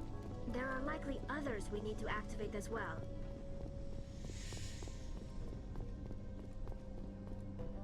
There's another one. Doesn't look like it's been activated yet, though. We should keep looking.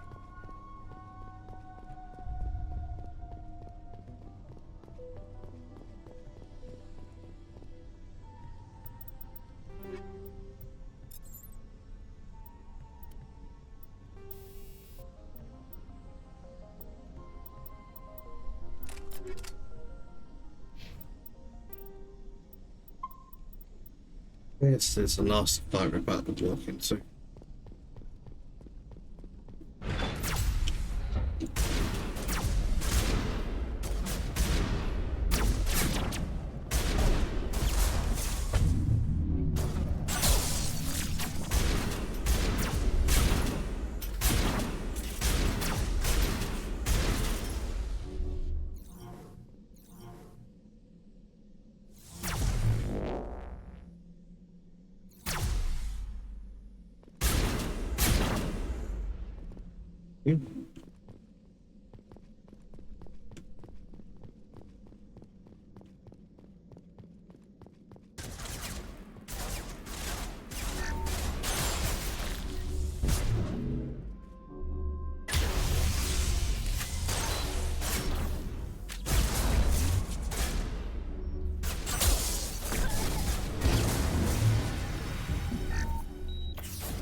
I ate all the damage there.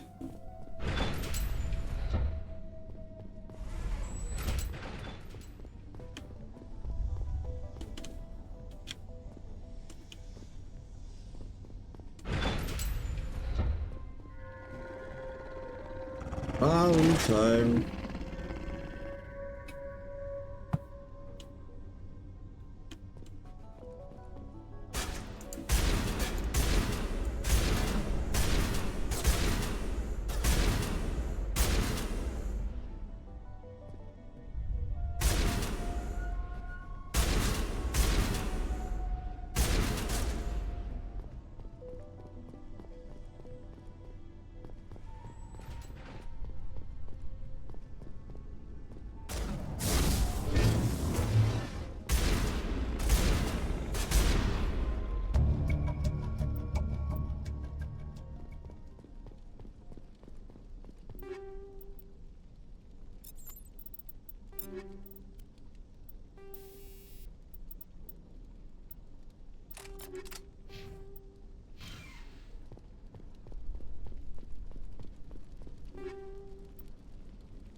That did it.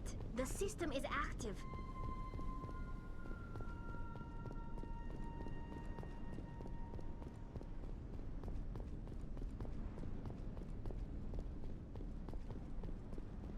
And possibly the most fun conversation in the game.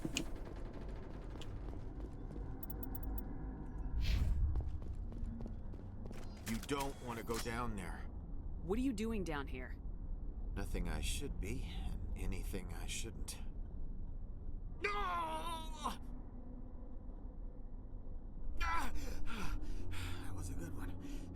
Very intense. What's the matter with you? Just invoking the Master's whip helps remind me I'm still alive. You're here for the Geth, aren't you? You're not the only one interested in those things. Who else is looking for the Geth? Not looking for, looking to get rid of. They're a thorn in the side of the... Ah! I'm trying to get to the... Dying!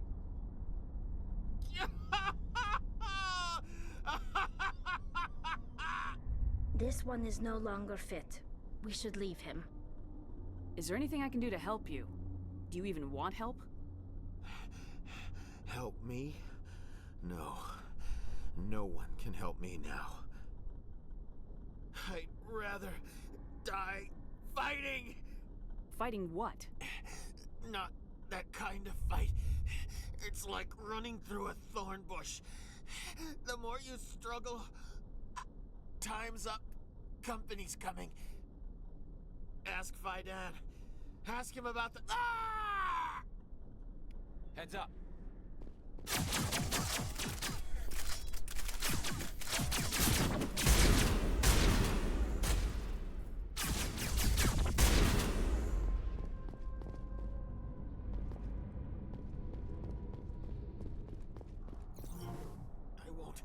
I won't do it.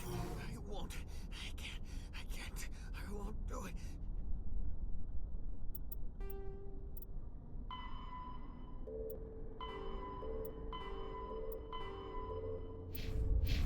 Okay, those are all done. Let's just get that. Can't remember if there's any more fights. I think there might be one more in the next. I don't think there is. But who knows? I don't remember.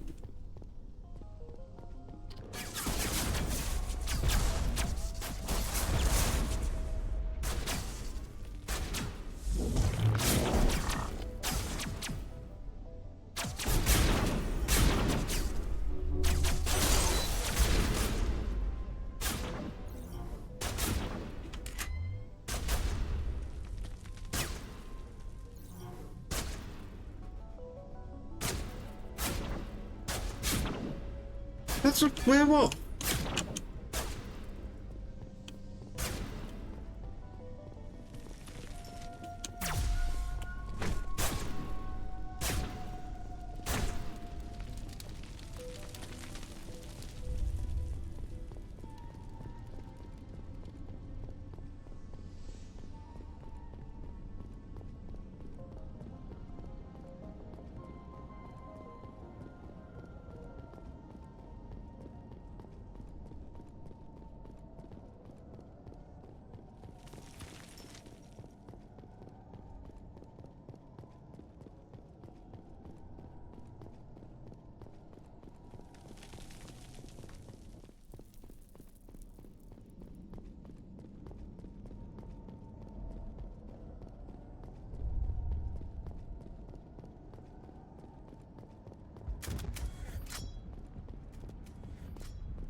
Hello again, Commander.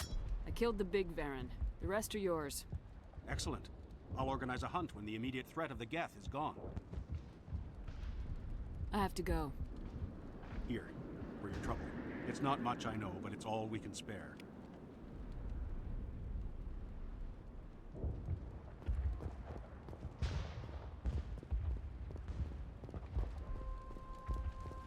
The water started running not long ago. Thanks to you, I assume. Now we just need to deal with the Geth and we can get back to growing this colony. Thank you again. Nice work with those Geth. Glad you showed up. I still need the power cells for this generator, though. I found these power cells in the tunnels. Are they what you're looking for? I knew they'd turn up eventually. Here, Fidan gave me some requisition money. It's all yours. Now if I can kick these power cells into place, I'll have this colony up and running in no time.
Is there something I can do for you? I'm told to make all my. Let me see what you have. Of course. He actually has.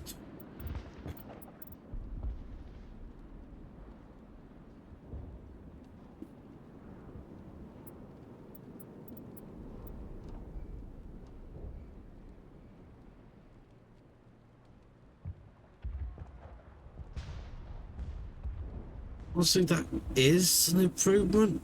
Just about. The heat sink capacity is a real nice buff. So it is actually slightly more damage. I can't justify that. Okay. Let's go and talk to Fidan.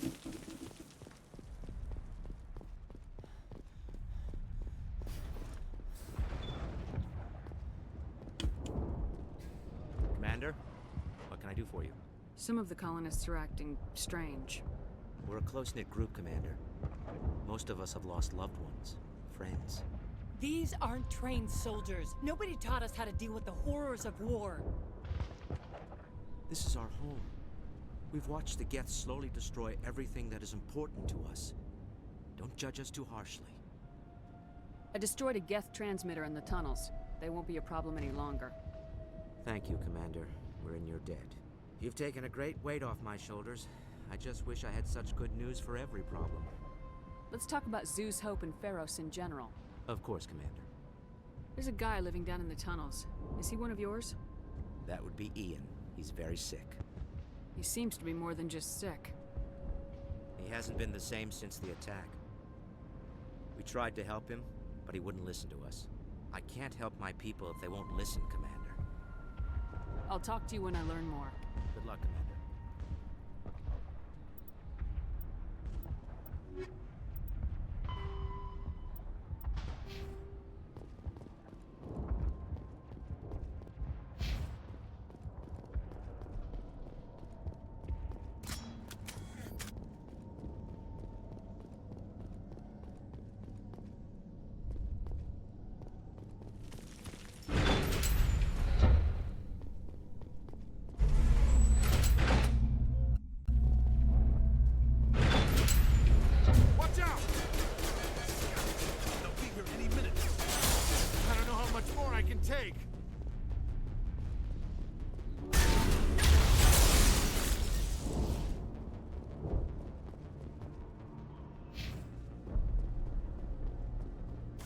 Now to the Geth base. Not something an intelligent mind expects to say. Okay. Time for another break. I'll be back in a couple of minutes. Mass. See you soon.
Alrighty, I'm back. I'm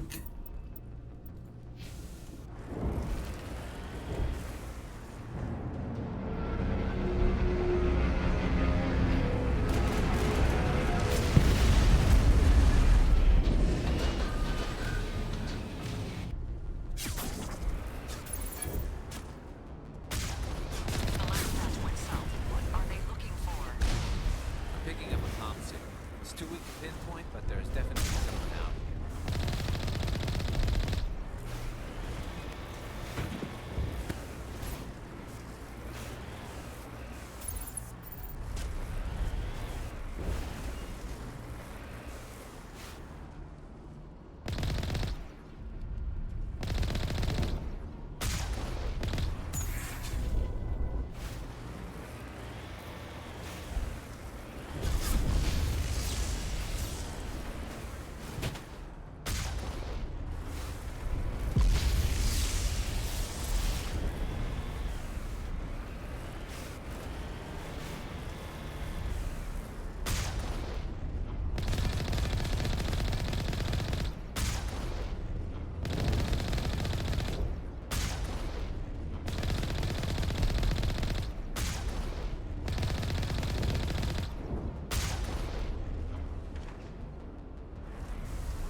More chatter, Commander Shepard. I still can't get a physical location.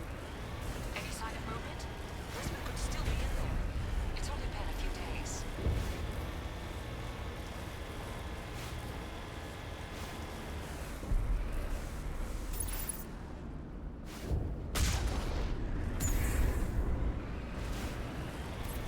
She's my daughter. I'll wait as long as I have to.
Armatures.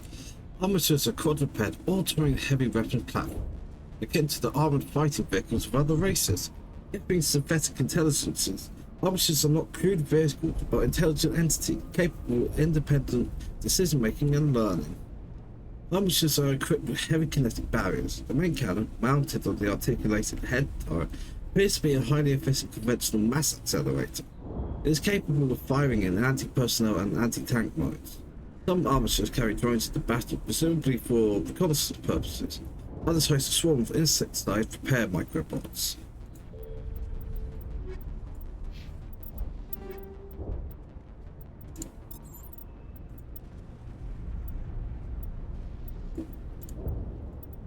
Yeah, that's flat out, straight up upgrade.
Another one.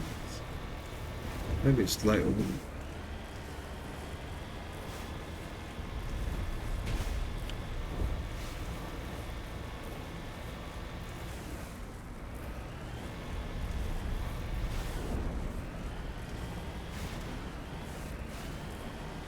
got movement. Some kind of vehicle. Not one of the Geth. They must be close enough to see us. Dealing with the Geth is more important.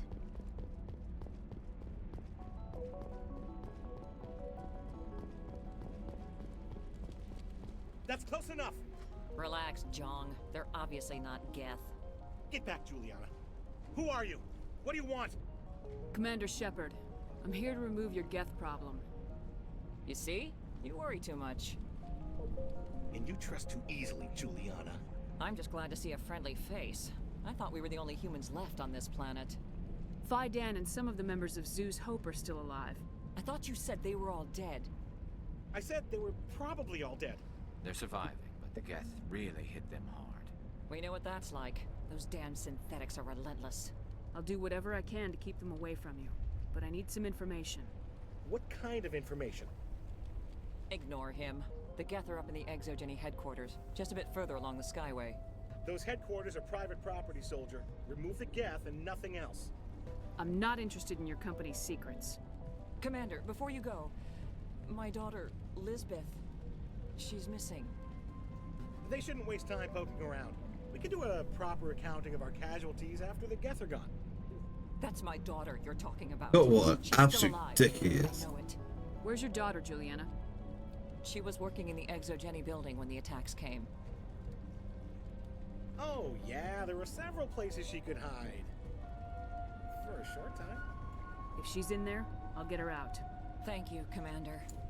Thank you. Do you know what the Geth are after? I have no idea. We certainly haven't found anything of use. Something Exogeny is keen to remind us of. We need to recoup our expenses. It's nothing personal. Tell me about the colony. We established ourselves here 4 years ago. Growth was steady until the attacks. Our biggest challenge has been the lack of resources. There's just so little here of value. Still, we were making a go of it. It was even starting to feel like home. What brought you here? I guess I thought this would be the start of a new life. I wanted to go where I could feel like I was making a difference. Instead, everything we built is destroyed. It's very hard not to lose hope. Where's your daughter, Juliana? Somewhere at the Exogeny headquarters, I hope. What was the building used for? Oh, yeah, we repurposed that structure to serve as headquarters for Exogeny. That's mostly offices with a number of light-duty R&D labs.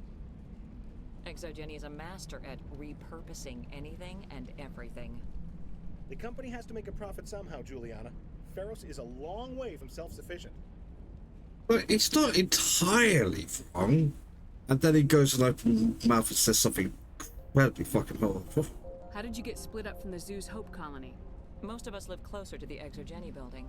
Zoo's Hope was mostly used as a port. When the Geth hit, we scattered. Until you told us about the others, we assumed they were killed in the first wave. If we had known they were still alive, we might have attempted to join them. They're fairly secure now. Maybe you should do that. No. I don't think that's a good idea. We have no vehicles, and the Skyway offers little protection.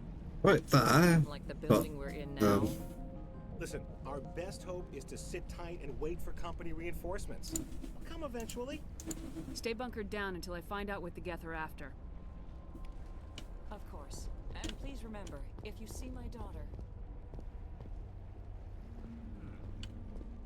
There you are. I was hoping you'd have a moment to speak with me. I've got a bit of a problem. What do you need? I need to retrieve some data. It's not a big job, but it pays well. Sounds easy enough. What's the catch? No catch, really. It's dangerous work, but not for someone like you. What is it about you that makes people assume we enjoy being in harm's way? It's not that bad, really. All you need to do is find my console at Exogeny headquarters and drop the data onto this OSD. It's that simple. I'll look around if I get the chance. I appreciate it. That data could be worth a lot of money. Of course, this all depends on getting out of here alive. Tell me about the data I'm getting for you. Plans for a few prototype mods? I'm a freelancer. Some of my mods are highly sought after. Why work in the middle of nowhere if your skills are so useful? Maybe I've got a bit of the frontier spirit in me. That, and the alternative is a bit too secure for my liking. Freelancers don't have to worry about security as much, so long as we keep a low profile. Do you have any idea what the Geth were looking for? That's for smarter men than me to figure out. I have no idea what anyone would want with this ruin. Time to get moving. Just keep in mind what I said.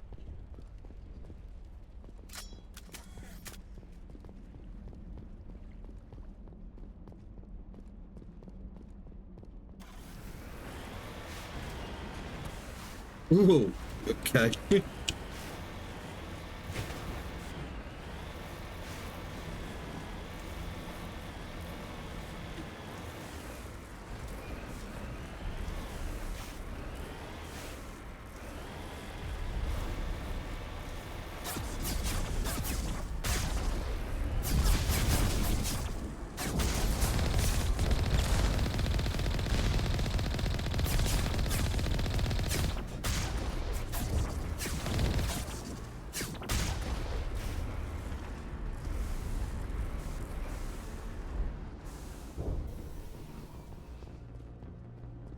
You owe us for this. The Skyway is crawling with Geth. Package is secure. We're leaving now.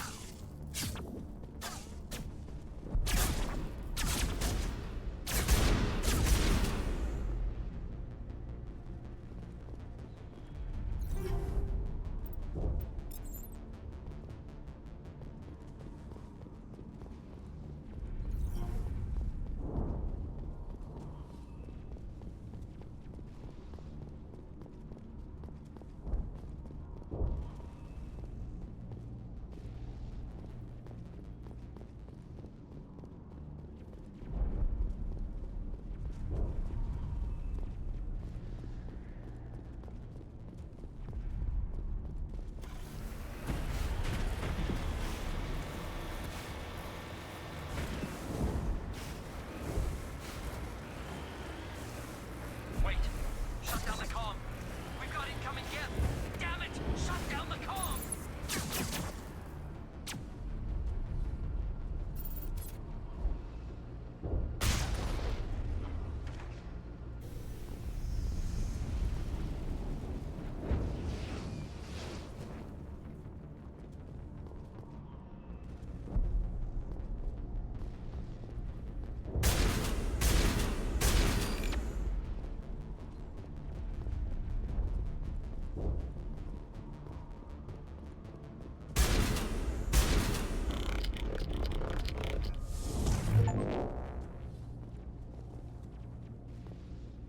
Save tools.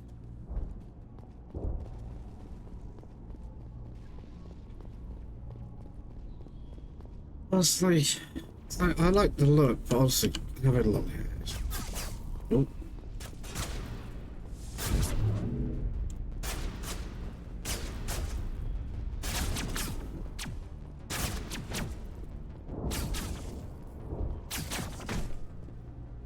You?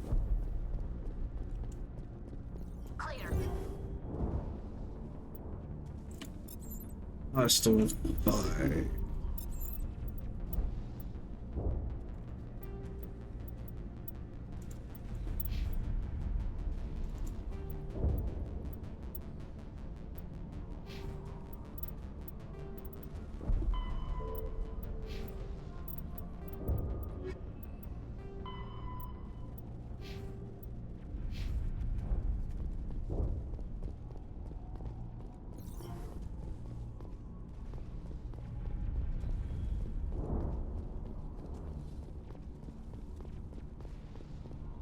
I wonder who those guys were.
Oh, I thought I was going to kill it.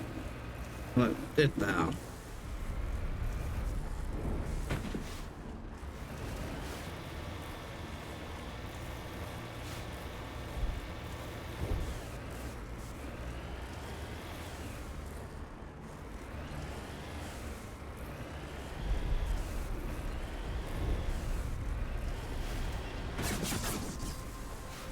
Certainly don't waste time on things. Resistance will be extremely heavy once we are inside.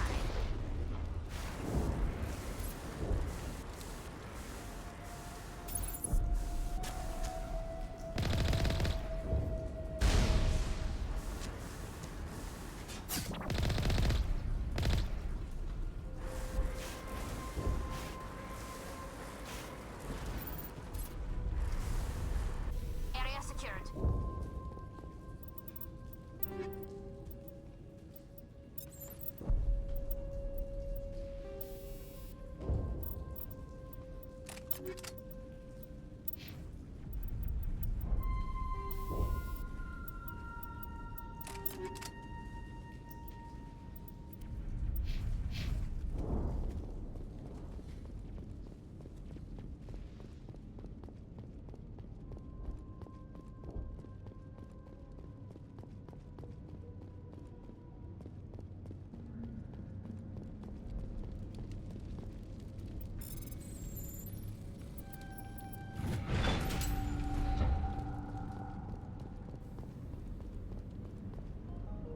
Hostile contact.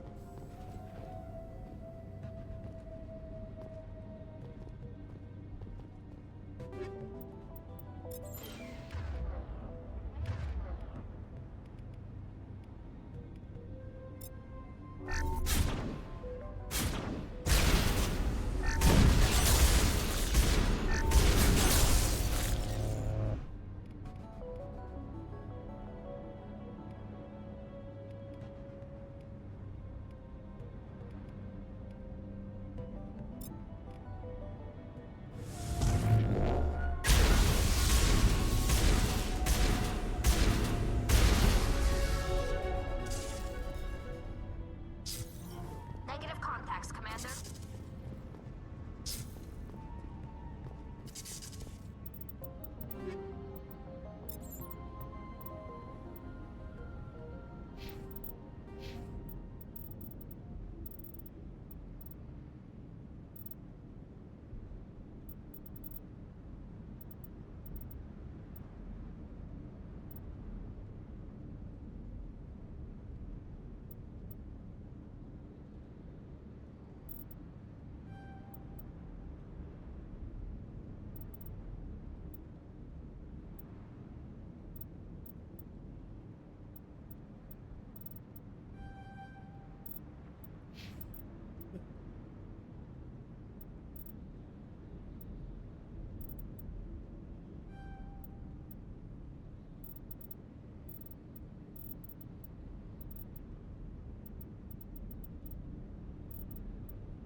Oops.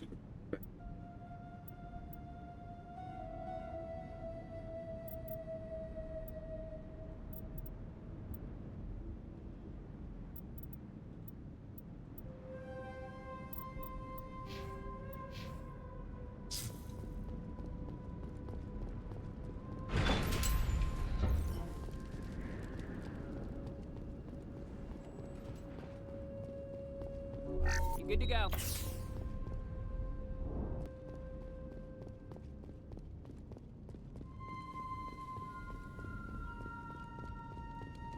We can't scratch this field. We need another way in. This looks like a one-way drop, Commander.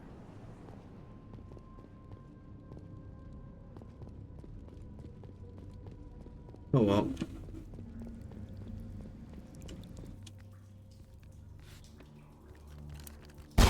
Damn it! I'm so Have sorry. you got really bad eyesight, love? Or one of those Varen.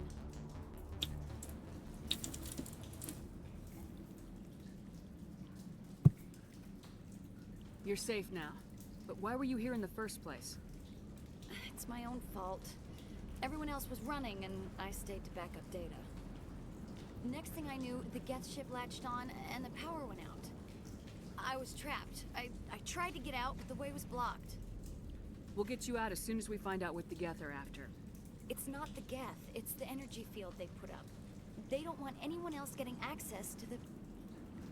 I'm here for the Geth. It's very important that I find out what they're after. I don't know for certain, but I'm guessing they're here for the Thorian. Thorian? What is that exactly? It's an indigenous life form.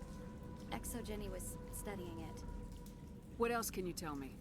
Do you know where I can find this Thorian? I might be able to, but not with those Geth crawling around everywhere. Look, we need to get out of here, past that field. Do you know how we can shut it down? No, not exactly. But I think the Geth ship is powering it. I've noticed the Geth laying power cables everywhere. You could follow those cables, but there's Geth all over the place. Tell me about yourself. I'm just a research assistant for Exogeny. I came here with my mother. I don't even know if she made it out alive. She's with some others from the colony. She's safe for now. She's alive? Oh, thank God. I thought I was the only one left. Please, Commander, just get that field down so I can see my mother again. Why do you think the Geth would be interested in the Thorian? It's just a plant. I don't know why the Geth would care. Exogeny was studying it, but I don't think they found anything special. Tell me what you know about the Thorian. I really don't know that much about it. I think it's some kind of plant being. I know it's very old. Thousands of years even. You stay put. I'll go open some doors. Oh, here, take my ID. This should get you past any locked doors. Good luck with that field.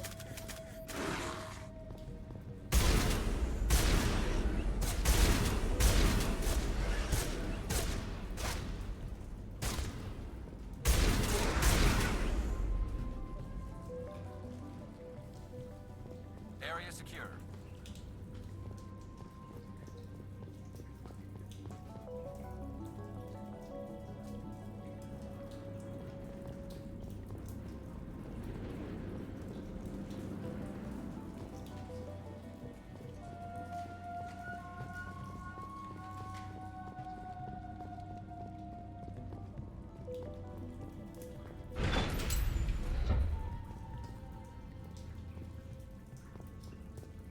Stupid machine!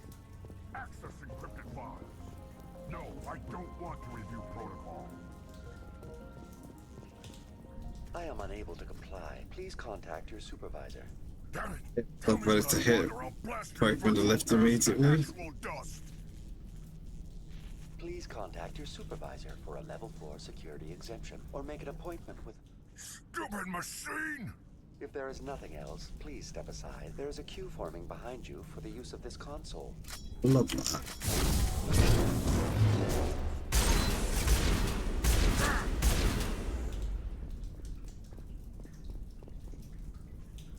Exogeny Corporation reminds all staff that the discharging of weapons while on company property is strictly forbidden. Welcome back, Research Assistant Elizabeth Bainham. What can I do for you? How do you know I'm Lisbeth? Your access card identifies you as Elizabeth Bainham. Is there something you require, Dr. Bainham? What information was the last user attempting to access? Fetching data. The previous user was attempting to access details on the study of subject species 37, the Thorian.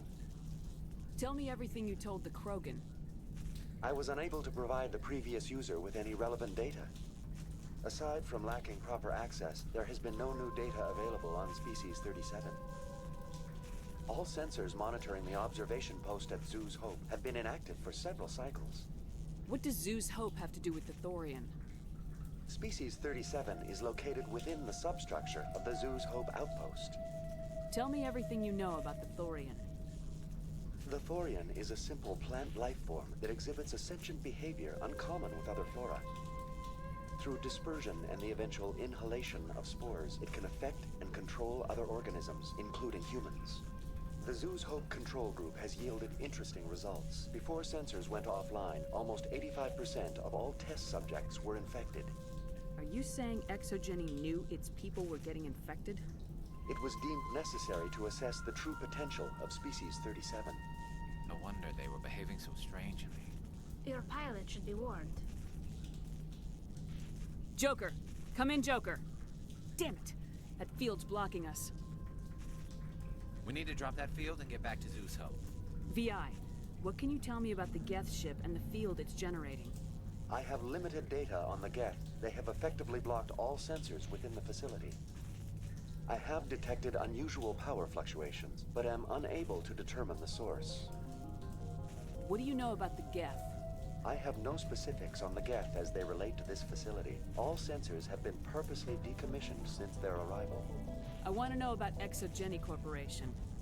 Exogeny Corporation is at the forefront of human expansion in the new galactic economy, funding colonial development and securing resource rights to ensure our progress as a species.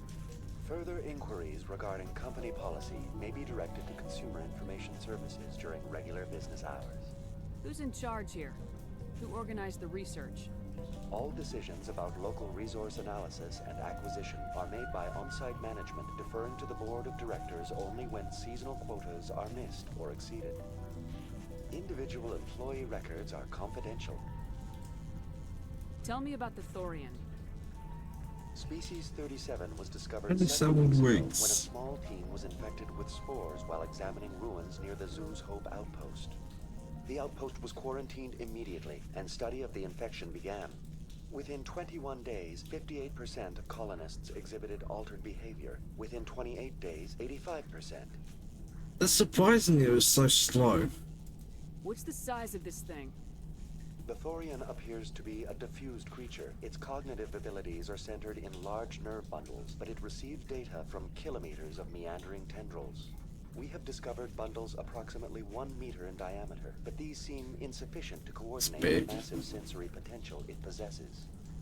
It may simply process such stimulation slowly, or perhaps there is a nerve cluster of a greater magnitude we have not yet encountered.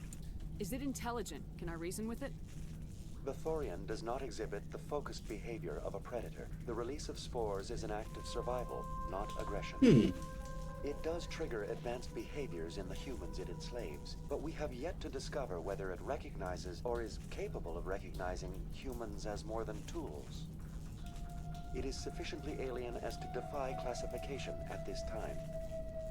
Do you know how the creature controls its slaves? The will subversion manifests as intense pain if directives are ignored. The effect is severe enough that subjects are soon conditioned against even minor thoughts of rebellion.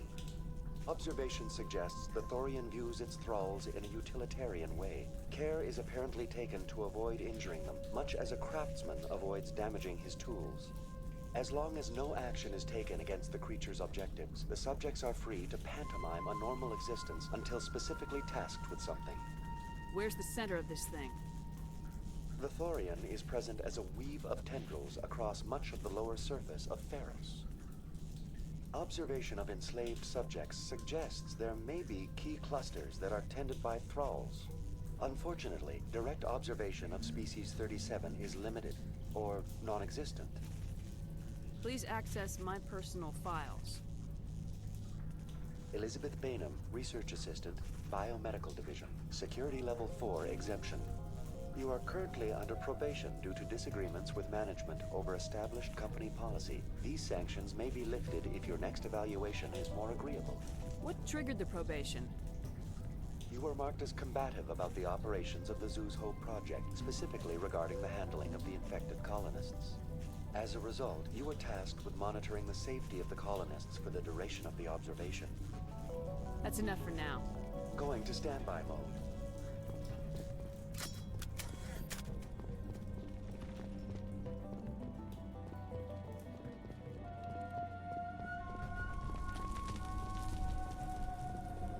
Possibly the strangest room in the game?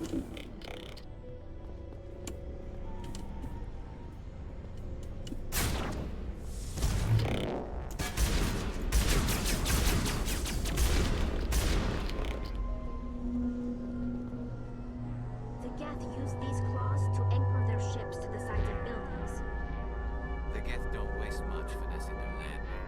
How do we cut the power if it's coming from the ship? It will be difficult. We can check the other claws for weaknesses, but the Geth are very thorough. This place seems almost peaceful. Do you think the Geth were using this room as some kind of religious temple? The Geth blur the line between organic and synthetic life. It's natural to assume they seek understanding from a higher power. This place seems almost peaceful. Do you think the Geth were using this room as some kind of religious temple? The Geth blur the line between organic and synthetic life. It's natural to assume they seek understanding from a higher power.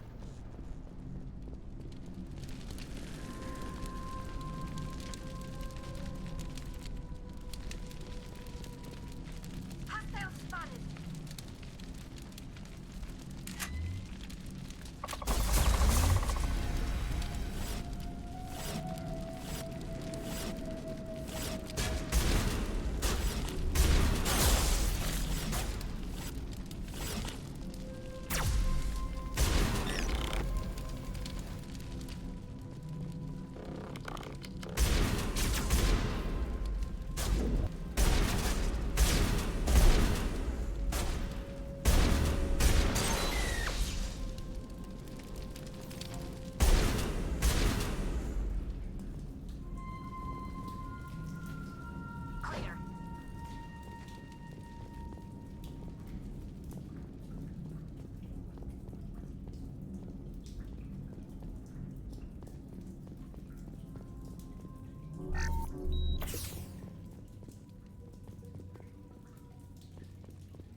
Dumb.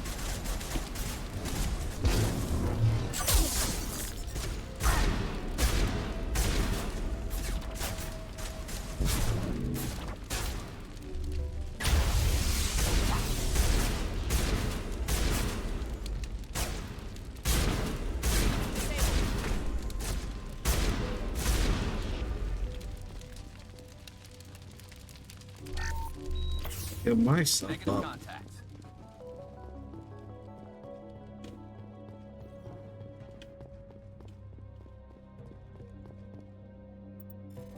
I hadn't actually meant to come up here.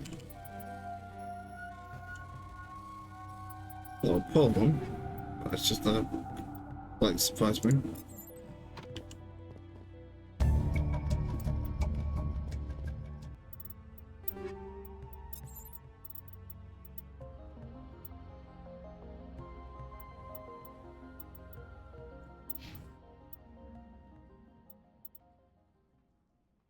Decent capacity, lovely. She doesn't need it, but is it worth it for me?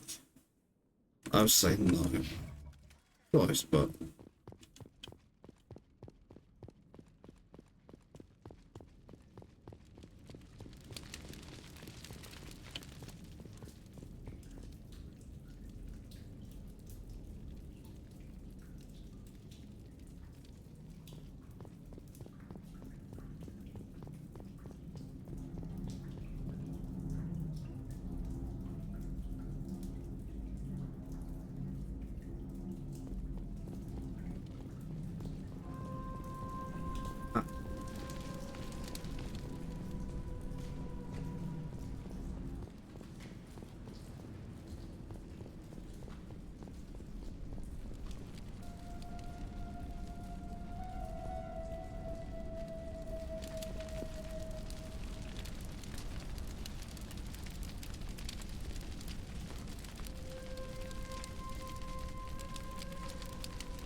oh, come on.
250 enemies, huh?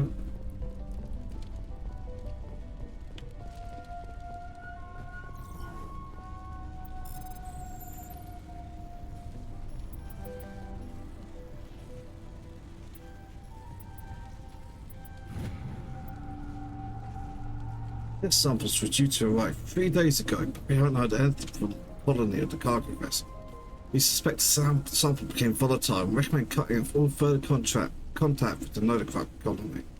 Even if the colony discovers, no one should be able to trace the events there back to us.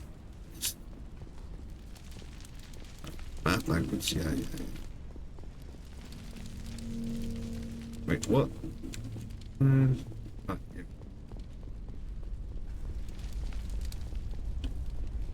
Same as before. We don't have the ordnance to blow this claw. Let's keep looking.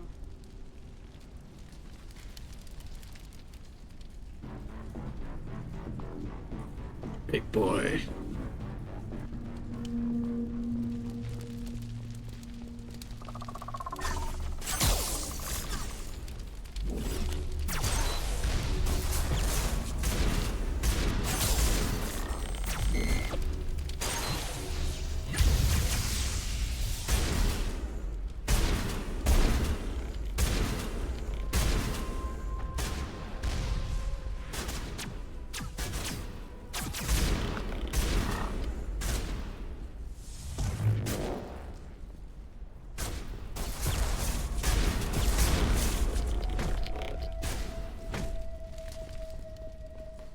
This is interesting, Commander Shepard. A containment lab of some kind. It may be helpful. If we can dislodge even one claw, the ship may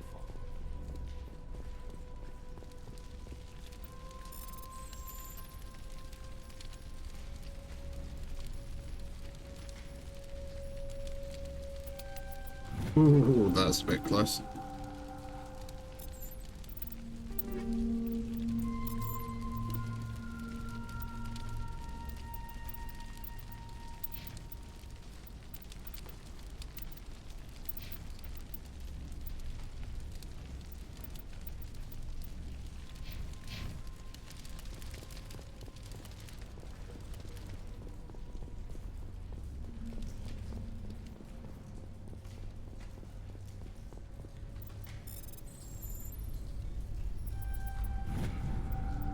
Dialogue with Dr. Gamora. I don't trust this Cerberus group. They may pay us well, but if he gets out before he develops an antidote, it's just not smart. They won't tell us what they want the samples for or why they want them delivered to the Metanos system. My records show nothing of interest out there.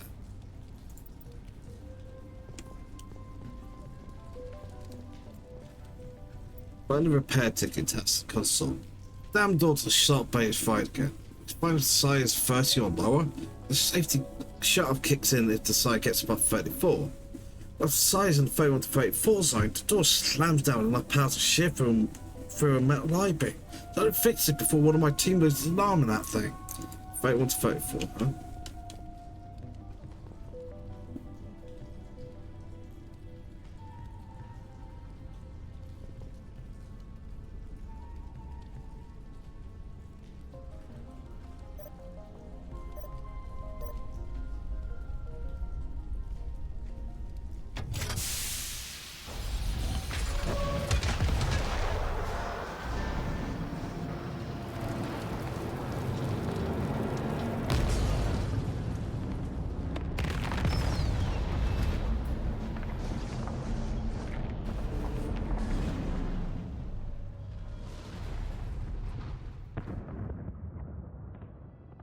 Oops. Very good. The field barring the exit will be down. Now we can go deal with the Storian creature. I hope that ship was full of those Geth bastards. Keep your guard up. There still might be a few Geth inside the base. I repeat, Normandy to shore party. Are you reading? Anyone there? Normandy to shore party. Come on, Commander. Talk to me. Is that you, Joker? What's going on over there? We're in lockdown here, Commander. Something happened to the colonists. They're banging on the hull, trying to claw their way inside the ship. They're freaking out. They can't do any real damage. We're on our way back. Just hold your position. Yeah, okay. Well, we'll just wait right here for you, Commander. This place will be crawling with Geth in a minute. Keep together and we'll get out of here in one piece.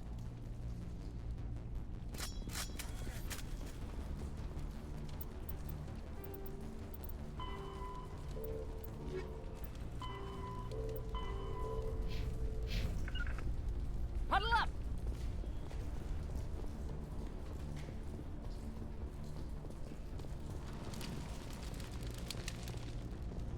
Really?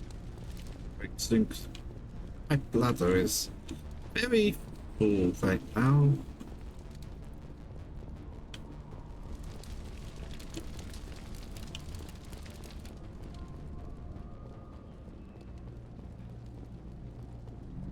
Let's see what was down. Okay. As expected.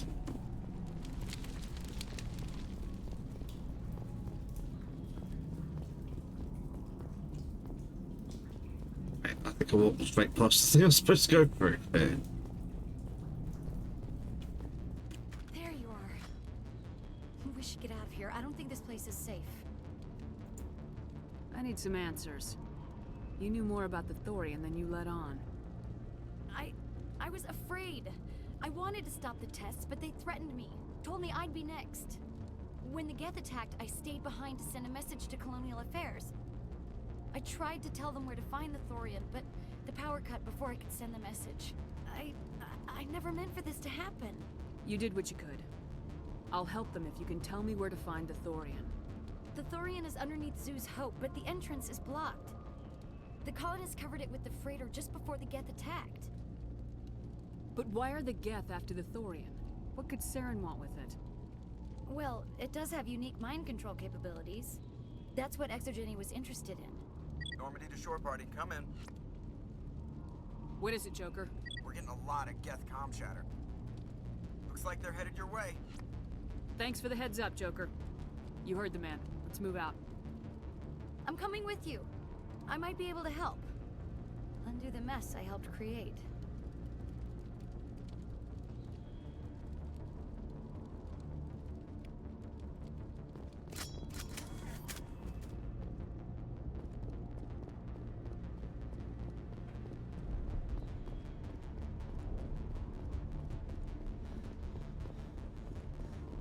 Yeah, that might go.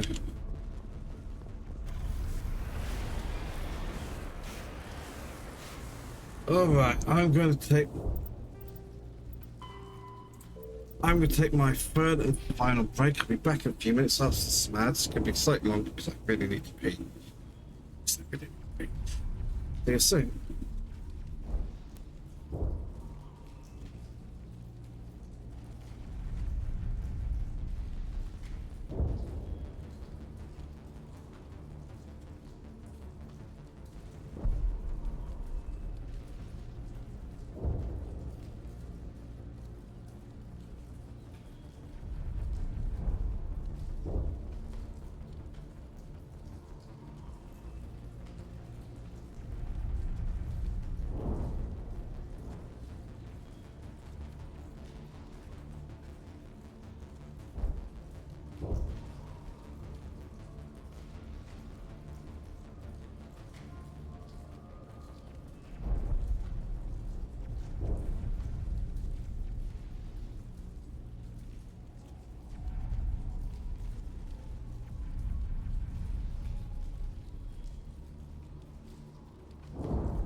Alright, I'm back. Cool.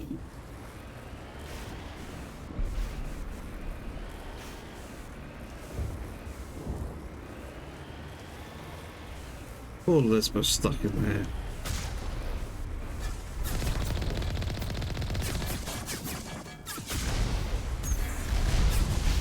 Bad the bullet.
You can't do this, Jong.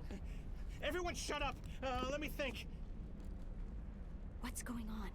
You won't get away with this. Get her out of here!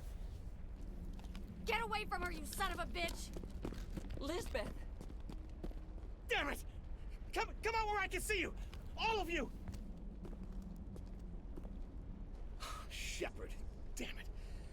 I knew it was too much to hope the Geth would kill you. I found some interesting facts about you in the exogenic database. I know what you did during the Blitz, but your heroics aren't needed here. We can talk this out. Nobody needs to get hurt. You don't understand. It's not that easy. Communications are back up. Exogeny wants this place purged. This is a human colony, Jong. You can't just repurpose us. It's not just you.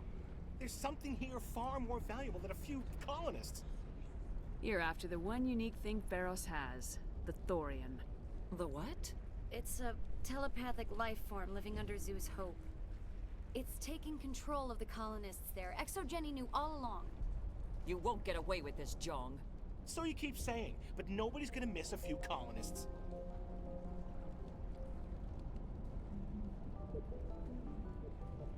I won't let you hurt these people anymore. Drop your weapon or be prepared to use it. If that's the way it has to be, heck, come on, come on!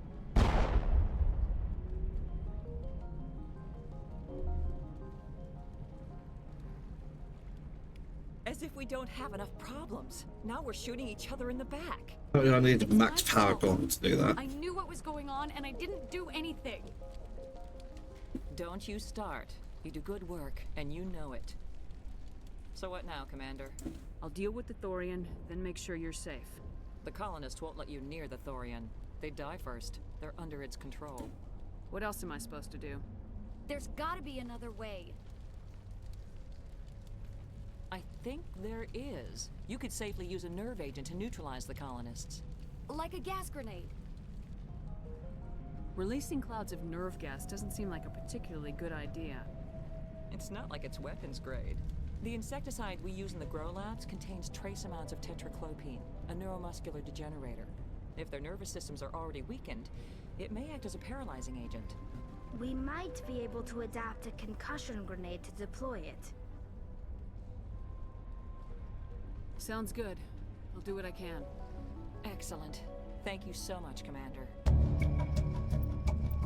We'll stay out of your...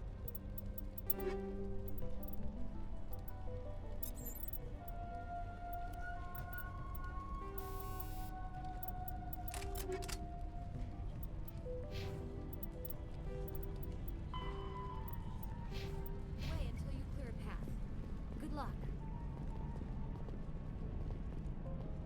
Any luck finding my workstation out in the ruins? I managed to find the data and transfer it to your OSD. That's very good news indeed. Thank you.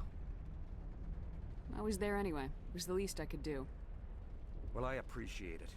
Here, you've certainly earned this. Thanks again.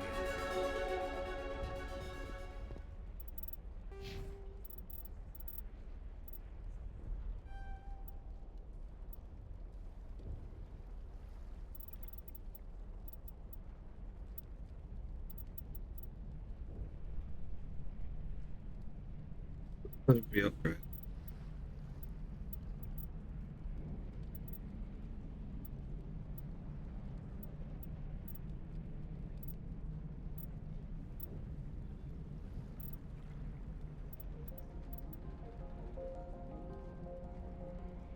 It's actually really not very much.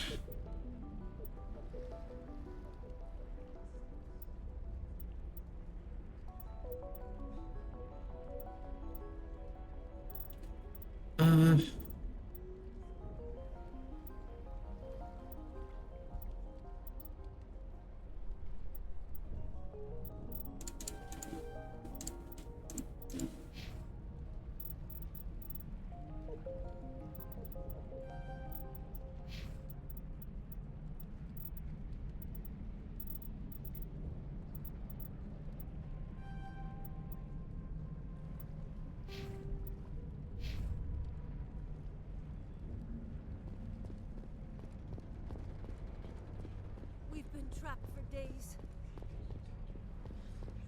I hope you can get us out of this mess.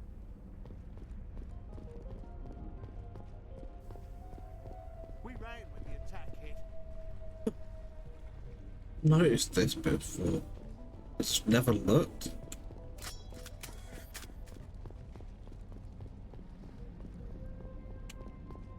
I've also never done Ferris first, so I don't think I've ever actually killed him.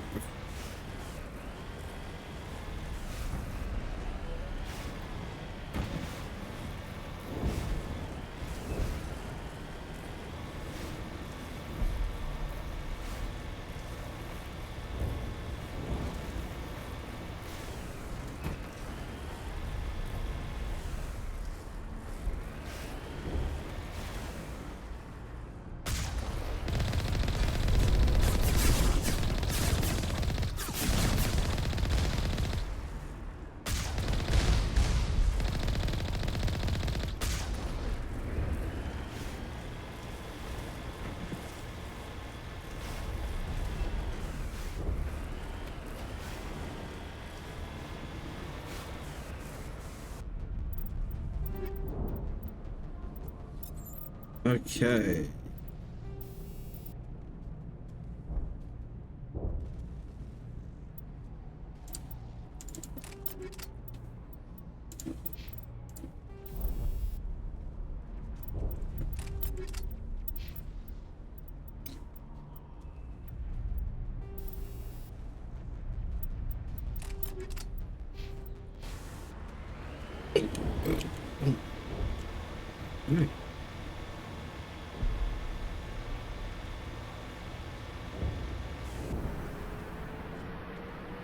Huh, that's different.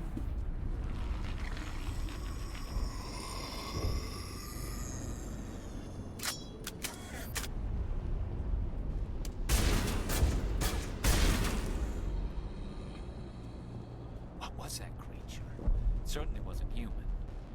No hitting the colonists, even if the Thorian makes them fire on us. That's what the gas grenades are for. Very well, Commander. Let's go.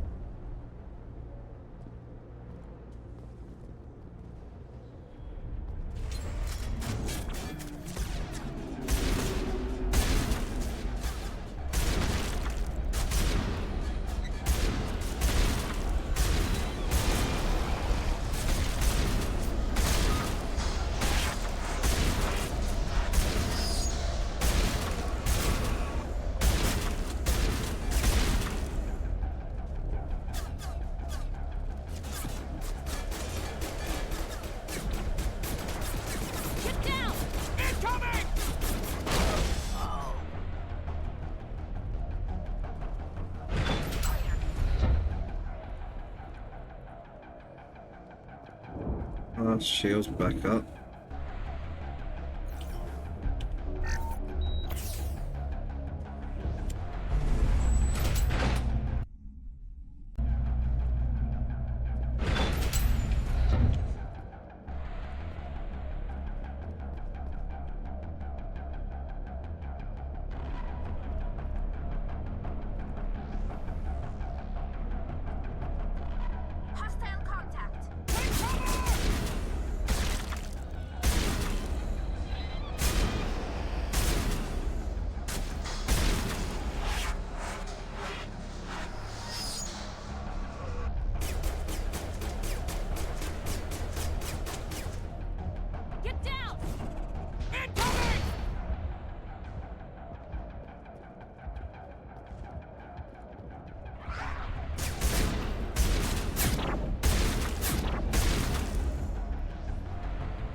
Or grenades.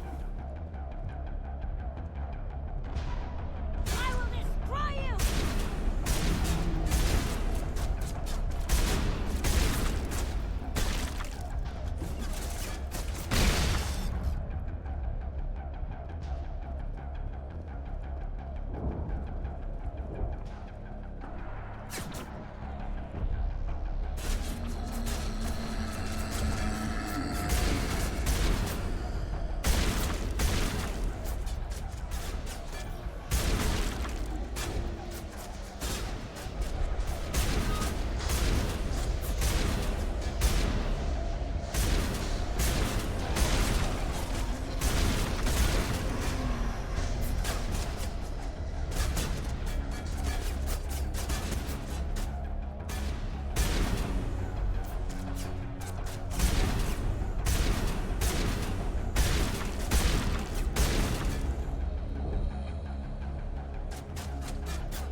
There's the crane, Commander. Can you make sense of the control?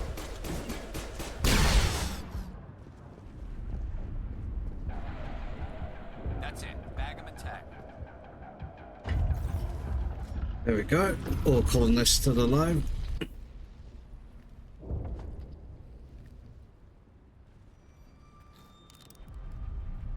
I tried to fight it, but it gets in your head. You can't imagine the pain. I was supposed to be their leader. These people trusted me. It wants me to stop you, but I won't. I won't!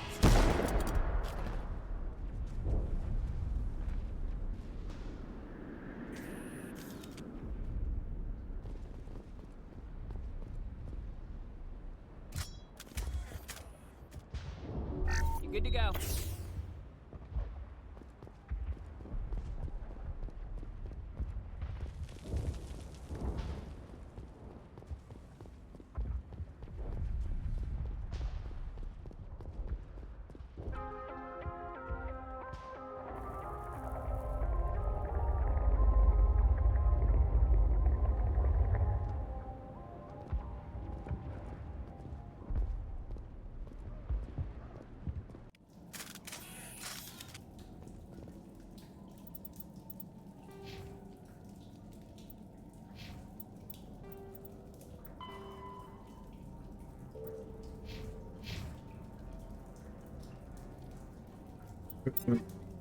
Probably won't, but just in case. Let's...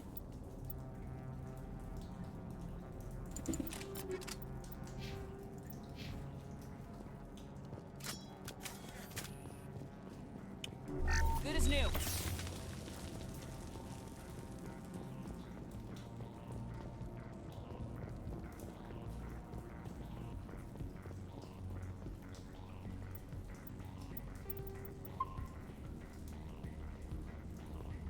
Alright, we just need to find this creature and determine what it... Kira. What is that? That does not look like any plant I've ever seen. This may be problematic.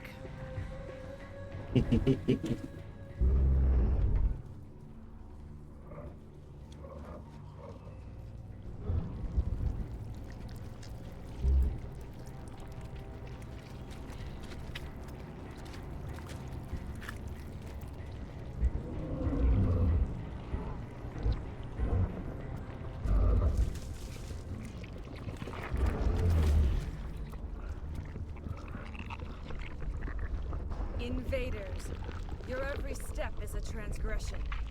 1,000 feelers appraise you as meat, good only to dig or decompose. I speak for the old growth as I did for Saren. You are within and before the Thorian. It commands that you be in awe. You gave something to Saren, something I need. Saren sought knowledge of those who are gone. The old growth listened to flesh for the first time in the long cycle. Trades were made. Then cold ones began killing the flesh that would tend the next cycle. Flesh fairly given. The old growth sees the air you push as lies. It will listen no more. I won't let you keep your thralls. Release them, now. No more will the Thorian listen to those that scurry. Your lives are short, but have gone on too long. Your blood will feed the ground of the growth.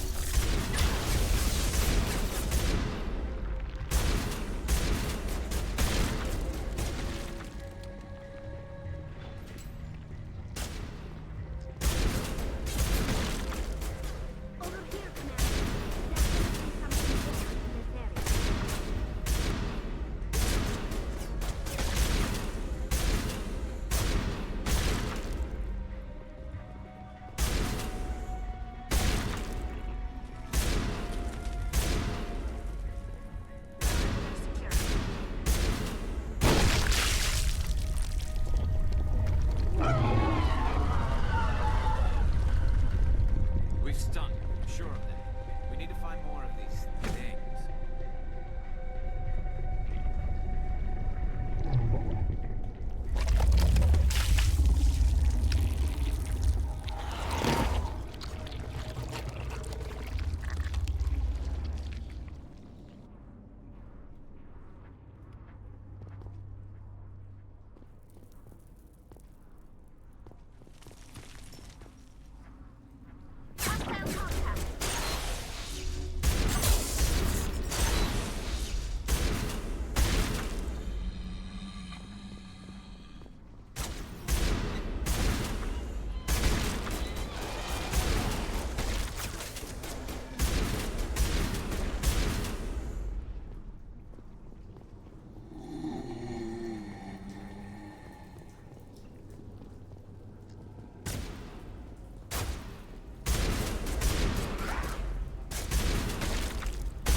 Think we're good, Commander?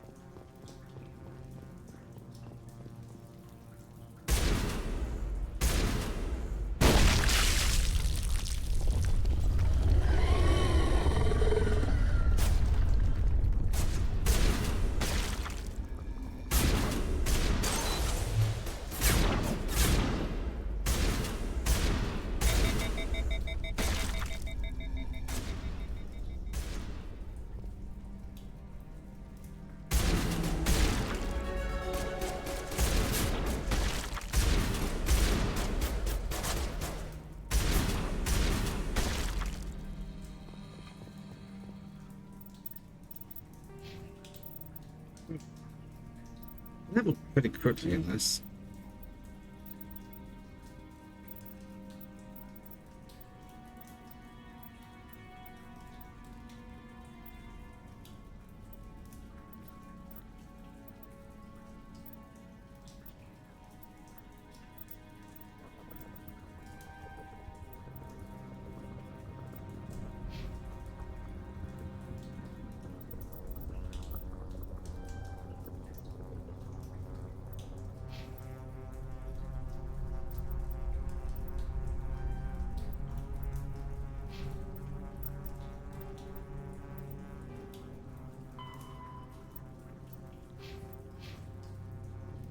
Clear.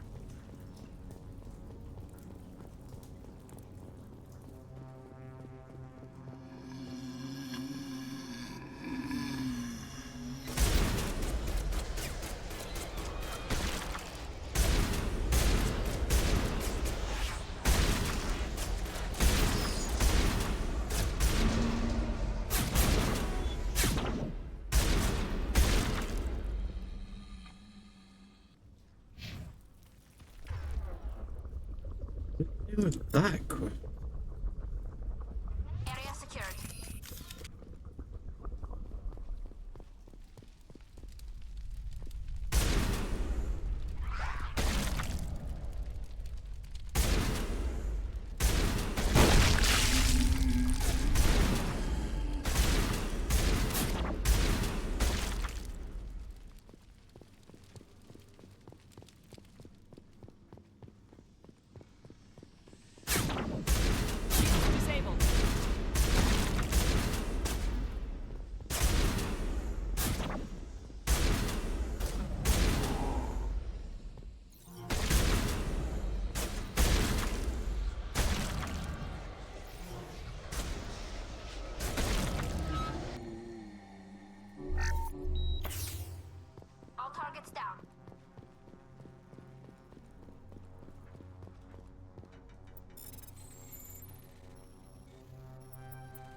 No, it's not as good.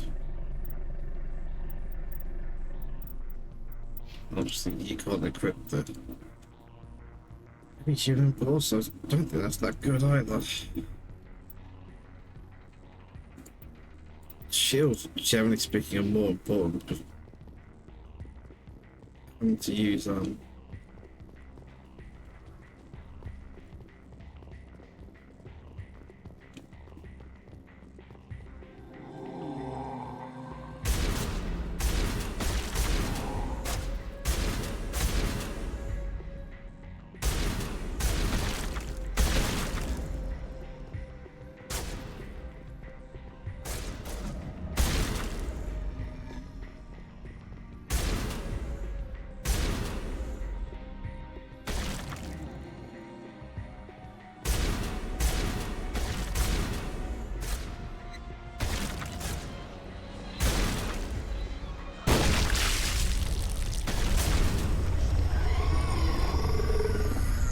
no, they're above.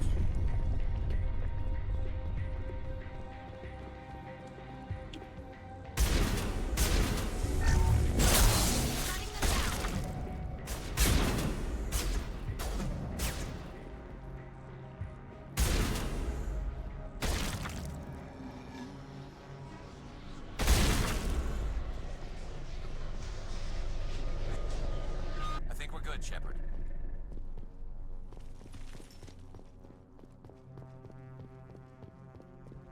Yeah.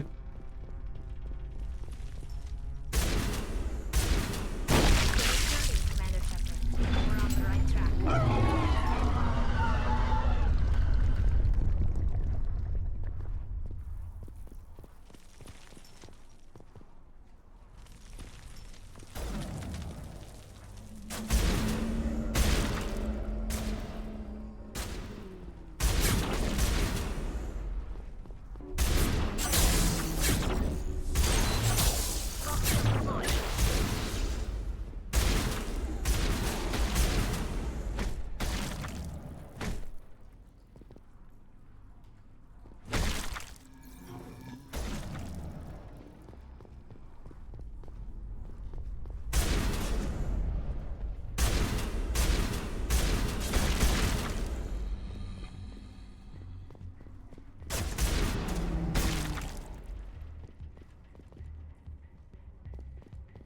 Perimeter clear.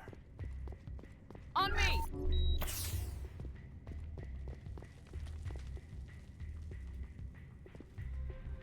Again!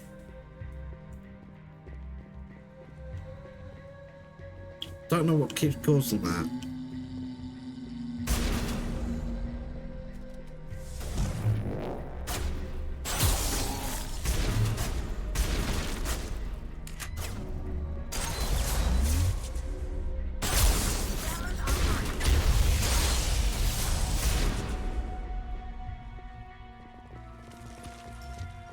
Negative contacts, Commander.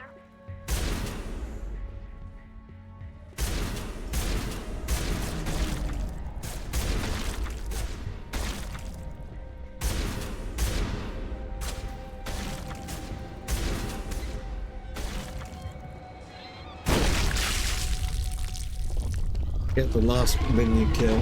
It's the extra experience.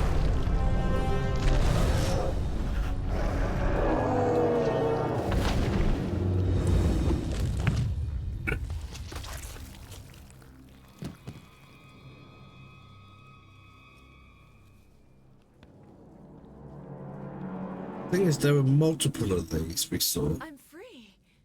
I suppose I should thank you for releasing me. Releasing you? Is everything all right? Are you hurt? Shepard is too nice when you go I will with powerful sponsors. My name is Shiala. I served Matriarch Benezia. When she allied herself with Saren, so did I. Benezia foresaw the influence Saren would have. She joined him to guide him down a gentler path. But Saren is compelling. Benezia lost her way. Are you saying Saren can control minds? Benezia underestimated Saren, as I did. We came to believe in his cause and his goals. The strength of his influence is troubling. She tried to manipulate Saren, but in the end, her plan backfired. Asari matriarchs are among the most intelligent and powerful beings in the galaxy. How could one fall under Saren's control? Saren has a vessel, an enormous warship unlike anything I've ever seen. He calls it Sovereign. It can dominate the minds of his followers. They become indoctrinated to Saren's will. The process is subtle. It can take days, weeks, but in the end, it is absolute. I was a willing slave when Saren brought me to this world. He needed my biotics to communicate with the Thorian, to learn its secrets. Saren offered me in trade. I was sacrificed to secure an alliance between Saren and the Thorian. Saren's pretty quick to betray his own people. He was quick to betray the Thorian, too. After he had what he wanted, he ordered the Geth to destroy all evidence of its existence. Saren knows you are searching for the conduit. He knows you are following his steps. He attacked the Thorian so you could not gain the cipher. What's the cipher? And why did Saren need it? The beacon on Eden Prime gave you visions. But the visions are unclear, confusing. They were meant for a Prothean mind. To truly comprehend them, you must think like a Prothean. You must understand their culture, their history, their very existence. The Thorian was here long before the Protheans built this city. It watched and studied them. When they died, it consumed them. They became a part of it. So the Thorian taught Saren to think like a Prothean. How? The cipher is the very essence of being a Prothean. It cannot be described or explained. It would be like describing color to a creature without eyes. To understand, you must have access to endemic ancestral memory. A viewpoint spanning thousands of Prothean generations. I sensed this ancestral memory, the cipher, when I melded with the Thorian. Our identities merged, our minds intertwined. Such knowledge cannot be taught. It simply exists. I need that knowledge to stop Saren. There is a way. I can transfer the knowledge from my mind to yours, as I did with Saren. Try to relax, Commander. Slow, deep breaths. Let go of your physical shell. Reach out to grasp the threads that bind us, one to another. Every action sends ripples across the galaxy. Every idea must touch another mind to live. Each emotion must mark another's spirit. We are all connected. Every living being united in a single glorious existence. Open yourself to the universe, Commander. Embrace eternity.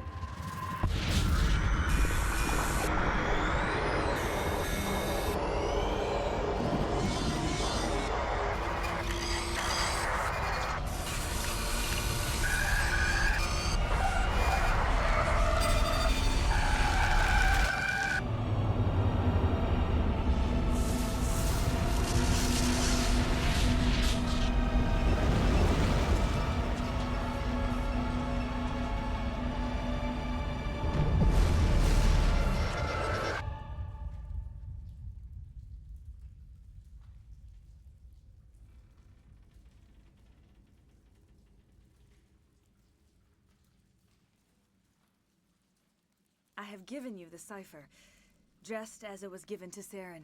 The ancestral memories of the Protheans are part of you now. What was that? Commander Shepard, are you all right? I saw something. It still didn't make any sense. You have been given a great gift. The experience of an entire people. It will take time for your mind to process this information. We should get you back to the ship, Commander.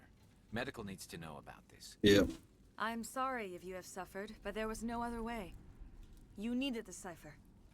In time, it will help you understand the vision from the beacon. Tell me more about this ship Saren has.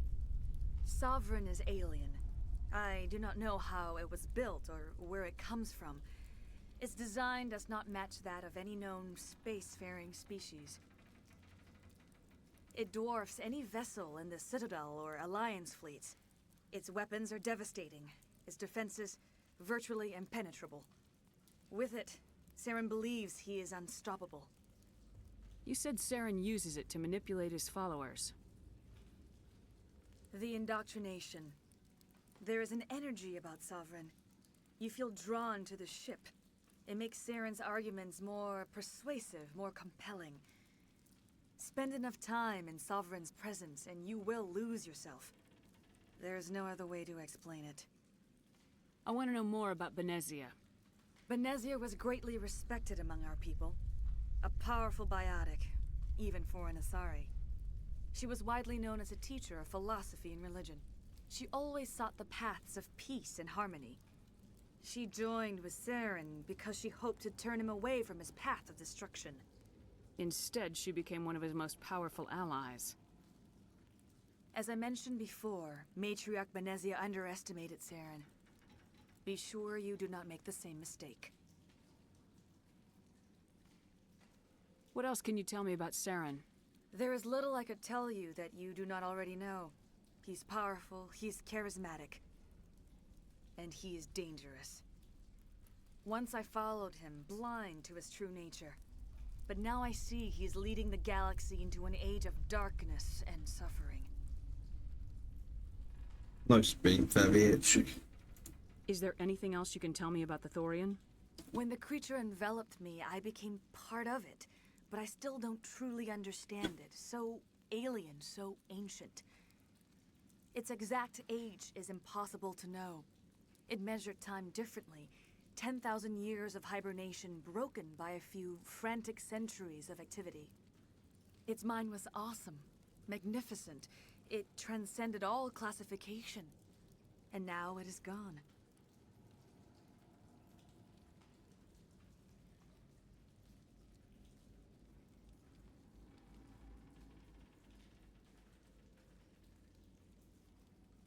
Don't tell me you feel sorry for that thing.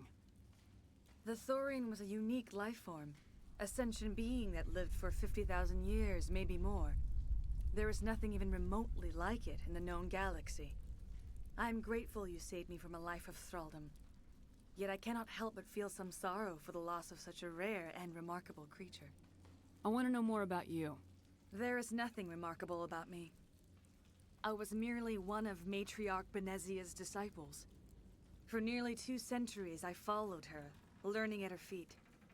When Benezia revealed her plan to join Saren, she gave her disciples a choice. Only those who were willing had to follow her. Many felt her plan was too dangerous, but I believed in her. I thought she could turn Saren away from his insanity. Instead, we joined him in it.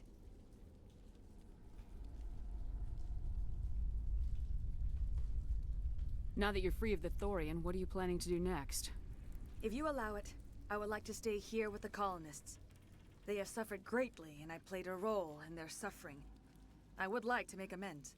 The colonists will need all the help they can get. They'll be happy to have you on their side.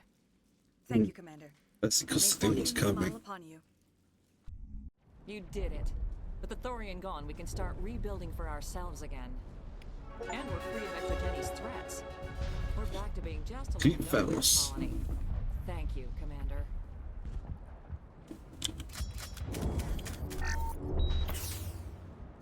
Hey, it was back at full health.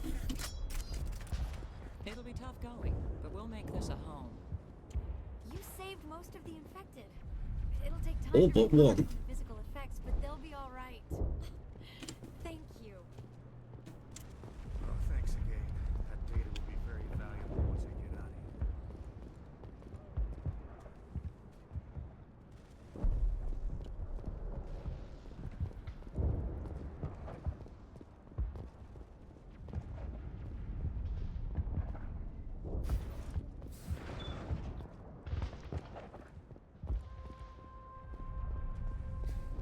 Thank you for everything you tried to do here.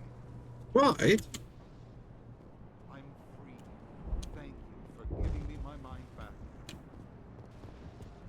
Free. I can't believe I'm free.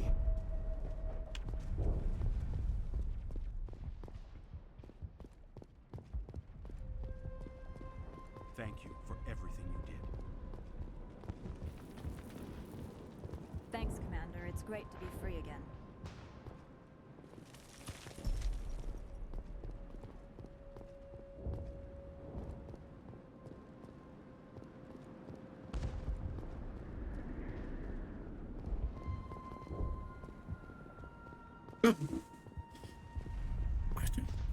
I talked to her. I will do what I can to assist the colony in this difficult time.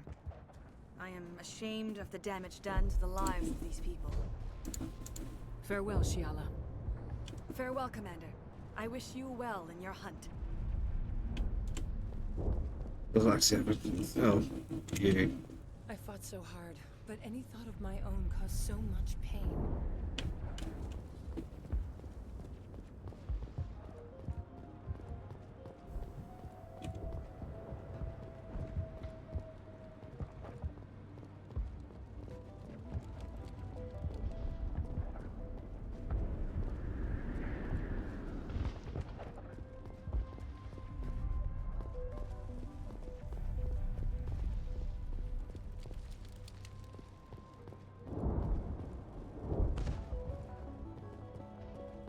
Yeah, stop the ladder.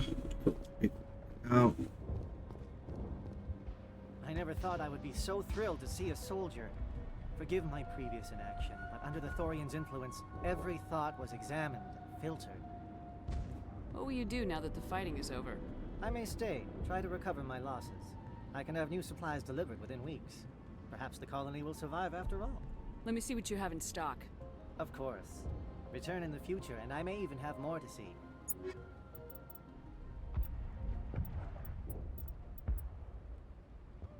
Size 6 is an improvement, but it's way too expensive. Also, bear in mind, with my money going up,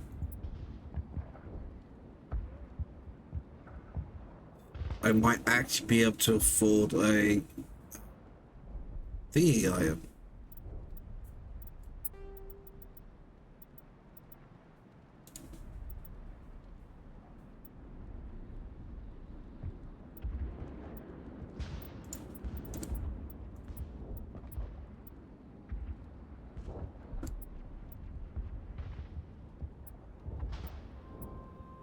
That's so much better.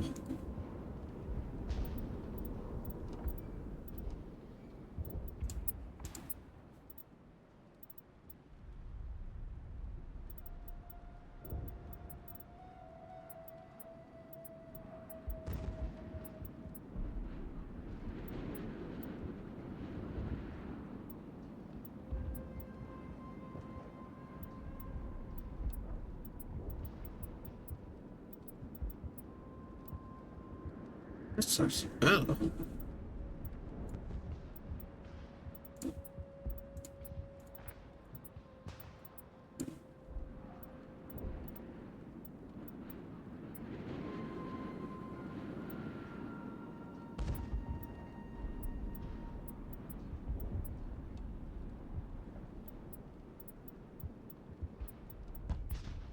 Keep that for Rex.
Okay, that's some good money.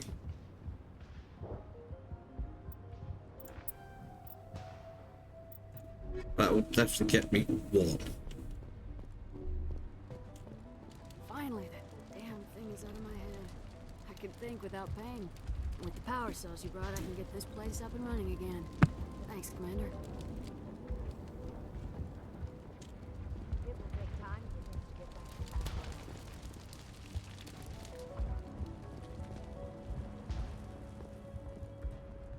Thank you for freeing us.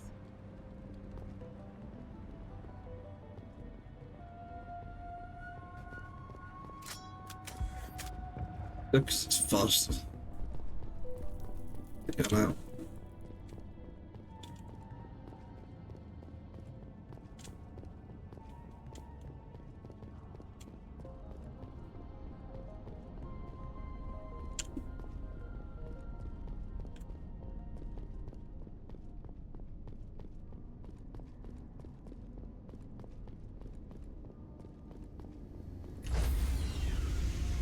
Get down!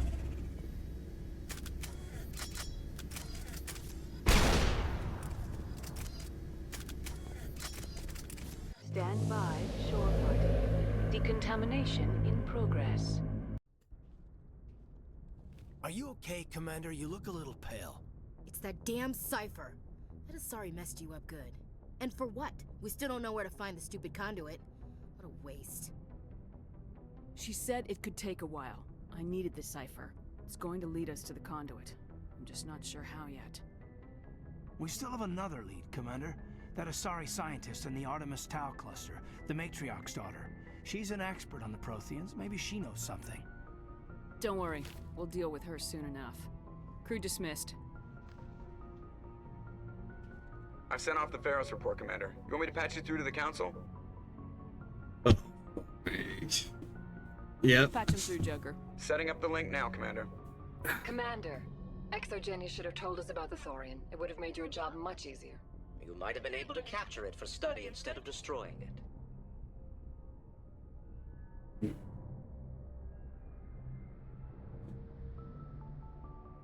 How do I actually feel about that?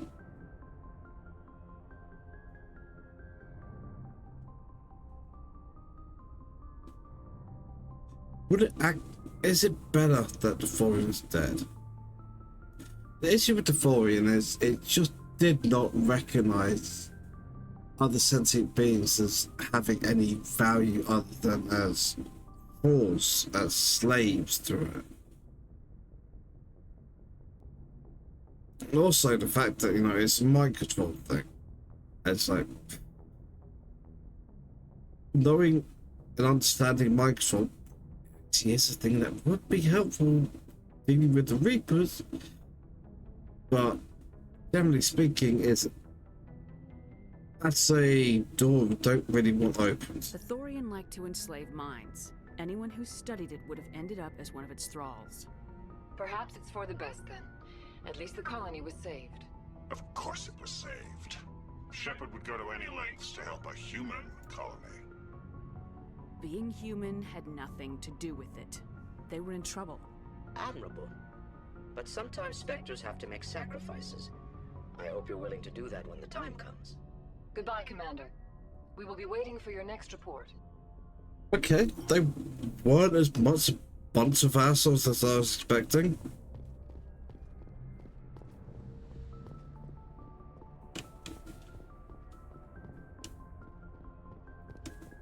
Hello, Butter.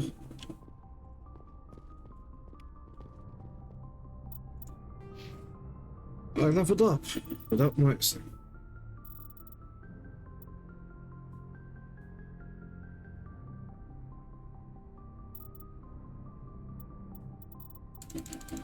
The longer left, it's better. Oh god, I've got lots of things here. Faster than Sovereign is the flagship of the rogue Spectres Saren. An enormous dreadnought larger than any other ship in any known fleet, it is crewed with both Geth and Krogan, At 2 kilometers long, its spinal-mounted main gun is likely capable of penetrating another dreadnought's kinetic barriers with a single shot. How Saren acquired this incredible warship is unknown. The prevailing opinion is that Sovereign is a Geth construct, while others believe it is a Prothean relic. Its design, however, hints at a more alien and mysterious origin. The attack on Eden Prime demonstrated Sovereign's ability to generate mass effect fields powerful enough to land on a planetary surface. This implies it has a massive Element Zero core and the ability to generate staggering amounts of power.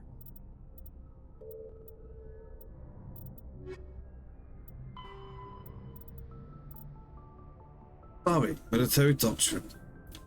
The Sorry military resembles a collection of tribal warrior bands with no national structure. Each community organises its own unit as the local see fit and elect a leader to command them. Units from popular cities are large and well equipped, while those from farm villages may be only a few women with small arms. There is no uniform. Everyone wears what they like. The Sorry military is not an irregular militia, however. Those who serve are full-time professionals. The average Asari huntress is in the maiden stage of her life and has devoted 20 to 30 years to studying the martial arts. Asari choose to be warriors at a young age, and their education from that point is dedicated to sharpening the mind and body for that sole purpose. When they retire, they possess an alarming proficiency for killing. Hunters can fight individually or in pairs, depending on the tactics preferred in their town. One-on-one, hunters is practically unbeatable, possessing profound tactical insight, the hunter's eye, and advantage grace and alacrity. Biotics are common enough that some capability is a requirement to be trained as a huntress. Lack of biotic talent includes a young Asari from military service. While fluid and mobile, Asari can't stand up in a firestorm the way a Krogan, Turin, or human could. Since the units are small and typically lack heavy armor and support weapons, they are almost incapable of fighting a conventional war, particularly one of a defensive nature. So Asari units typically undertake special operations missions. Like an army of ninja, they are adept at ambush, infiltration and assassination, demoralizing and defeating their enemies through intense, focused guerrilla strikes. As the popular Turin saying puts it, the Asari are the finest warriors in the galaxy. Fortunately, there are not many of them. Yeah. Prothean sci-fi. Prothean beacon downloaded its knowledge into Lieutenant Commander Shepard on Eden Prime, causing confusing dreams and visions. While the imagery is becoming clearer with time, the meaning of the beacon communication remains elusive. It has been suggested that Prothean data recording is highly dependent on a certain point of view, what Carl Jung describes as the collective unconscious. Is it Jung? No, it's Freud. Who, I think it's Freud, is like the no, it must have been Jung. No, it's Freud. The conscious, subconscious, ego, id, and I'm sure there was something else. Superego. The cipher needed to comprehend the images implanted in Shep's mind is the cultural knowledge of Prothean archetypes, biological instincts, and common experiences universal to the race. Since the Protheans have been dead for millennia, it may be impossible to acquire this cipher. So what I mean is, we had reference earlier to monsters from the id. And that would bring up Carl Jung.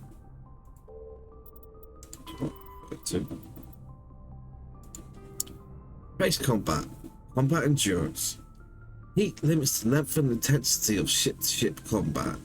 Starships generate enormous heat when they fire high-energy weapons, perform maneuvering bursts, and run onboard combat electronics. In combat, warships produce heat more quickly than they can disperse it. As heat builds from the vessel, the crew spaces become increasingly uncomfortable. Before the heat reaches lethal levels, the ship must win or retreat by entering FTL. After an FTL run, the ship holds, shuts down non-essential systems, and activates the heat radiation gear. Combat endurance varies by ship design and by the battle's location. Battles in deep color interstellar space can go on for some time. Engagement close to a star are brief. Since habitable worlds are usually close to a star, battles over them are frantic. That's all the codex is.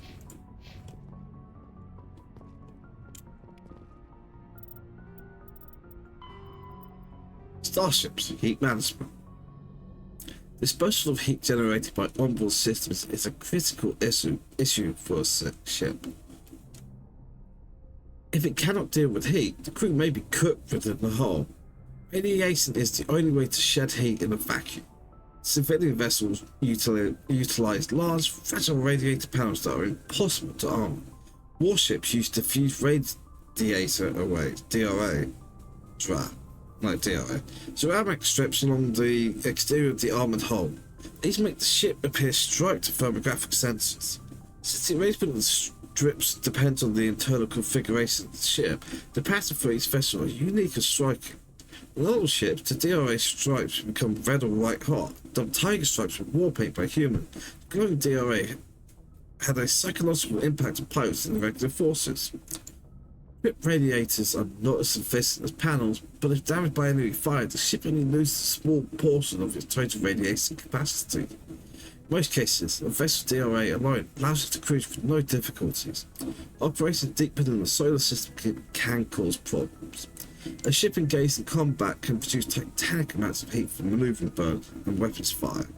When fighting in a high heat environment, warships employ high efficiency droplet heat sinks. In the droplet system, tanks of liquid sodium or lithium absorb heat within the ship. The liquid is vented for spray nozzles near the bow as a thin sheet of millions of micrometer scale droplets. The droplets are caught at the stern and recycled into the system. A droplet system can sink 10 to 100 times as much heat as DRA strips.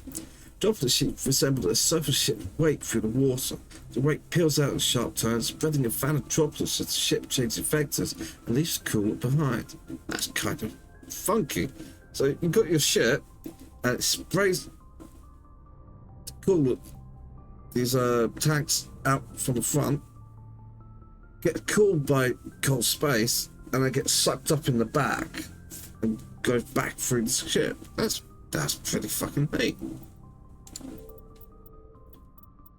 But I find it hard to believe that's a, you know, like 100% system kind of thing.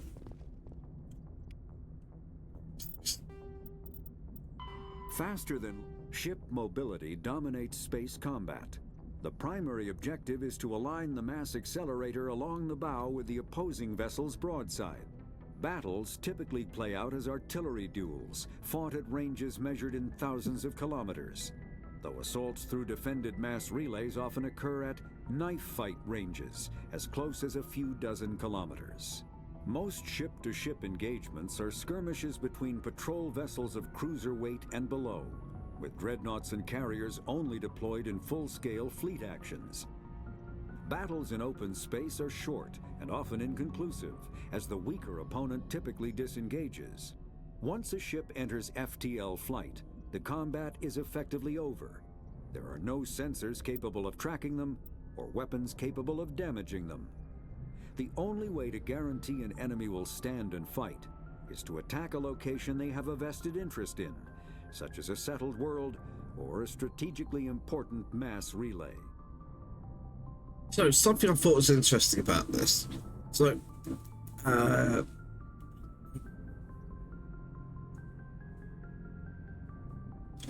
primary objective is to align the mass accelerator along the bow with the opposing vessel's broadside. So, what they mean is you have your ship, and you want to face the side of the enemy ship, which is interesting. It was fun because obviously classic ship-to-ship naval warfare with Vartwell, you would actually have the side of your ship facing, if you could, the back of their ship or the front. That way, because their guns would be on the side. So you want to not be facing their guns, so you pull up alongside the front of it and just blast your cannons. So it's just funny that you now pivoted it 90 degrees. That's just amusing to me. Hey, Commander, next time we touch down, let's try not to park the ship in a colony of mutant zombies. Just thinking out loud here. I like to know my crew. Mind if You, top of my class in flight school, I earned that. Okay, put the Normandy in my hands and I'll make her dance for you. Just don't ask me to get up and dance unless, you know, you like the sound. How's the Normandy? The Normandy's probably too much. All right, see ya. Got one line out of him. Press the next. Ooh, point defense system. Hey, this will finally be the one about the Guardian system. Weapons, Guardian. Sniff. A ship's general area.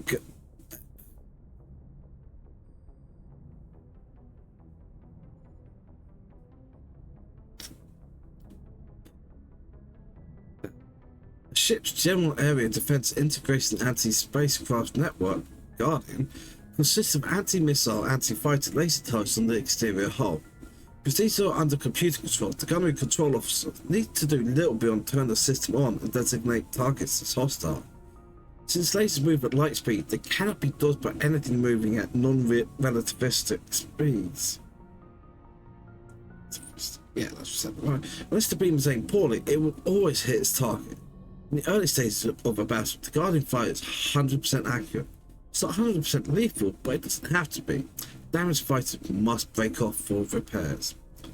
Lasers are limited by diffraction. The beam spreads out, decreasing the enemy density of watts per meter squared.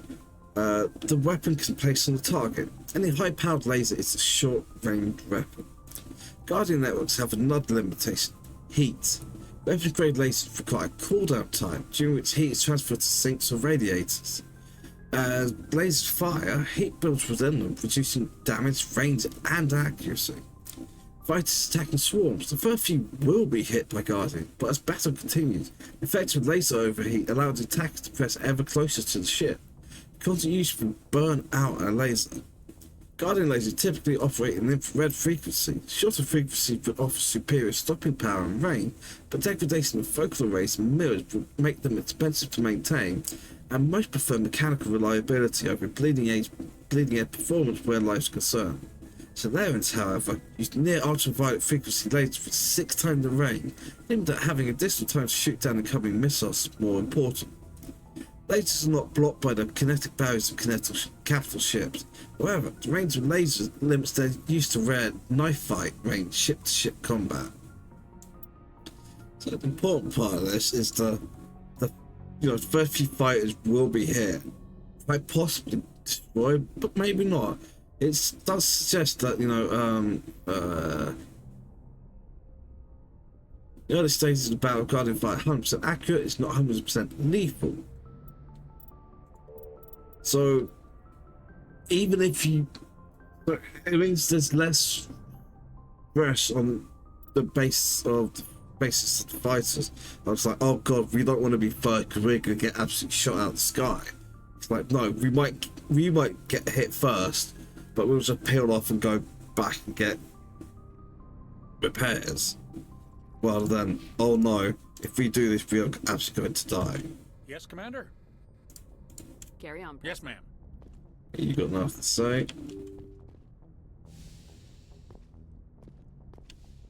Okay, let's restock my gear.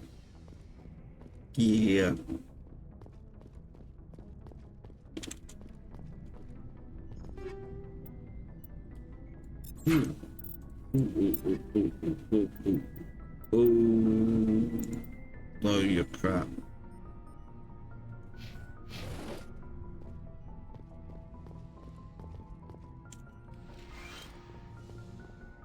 Yes, Commander? Is there something you need? I should go. Goodbye, Commander.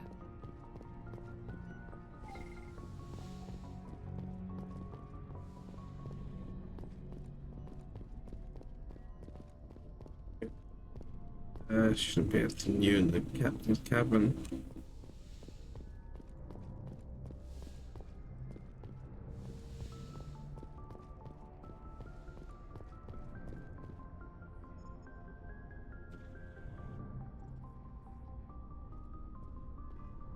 Commander, do you have a minute? I always make time for my officers. Off the record, I think there's something wrong here.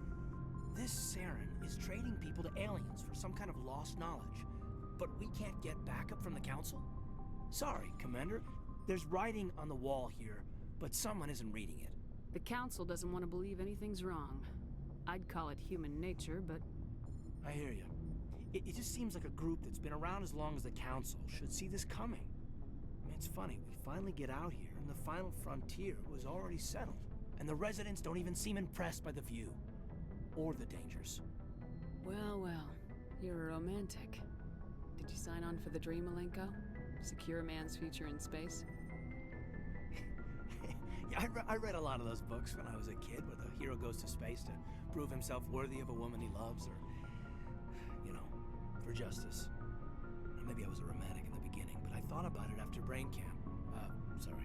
Biotic acclimation and temperance training. I'm not looking for the dream. I just want to do some good. See what's out here. Sorry if I got too informal. Protocol wasn't a big focus back in Bot. I didn't go through bot training for my biotics. Tell me about it. Biotic acclimation and temperance didn't last past the airlock. To the kids they hauled in, it was brain camp. Sorry, hauled in is unkind. We were encouraged to commit to an evaluation of our abilities so an understanding of biotics could be compiled. There are worse results of accidental exposure to element 0 in the womb.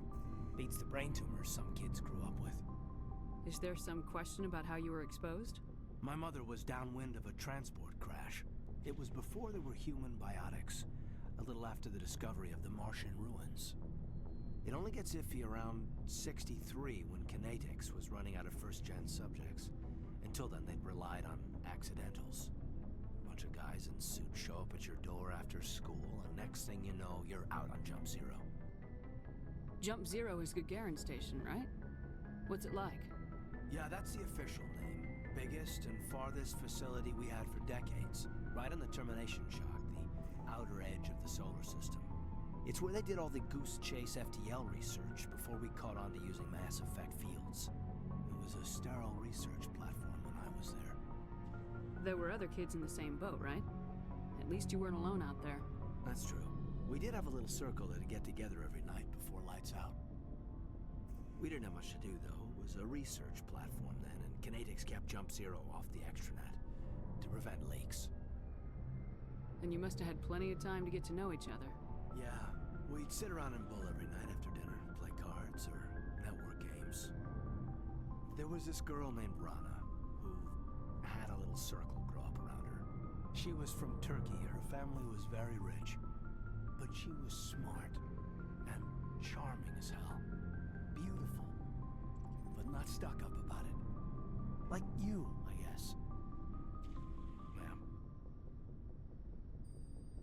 We're moving on for that. Exposures for certain? No one knows. Doesn't mean they didn't happen. As big as the exposures were, it was hard to track down accidentals. It was different then. No one knew the potential, so there wasn't a lot of regulation. Anything Kinetics did was gold. I'm not saying they intentionally detonated drives over our outposts, but in retrospect, they were damn quick on the scene. Jump Zero's a long way from home. What was it like? The grand gateway to humanity looks a lot better in the vids. Anyway, this was supposed to be a casual debrief, not a bull session about stuff that happened years ago. I wanted to get to know you a little better, that's all. Thanks for the talk, Caden. Well, you're welcome, ma'am. You, make a habit of getting this personal with everyone?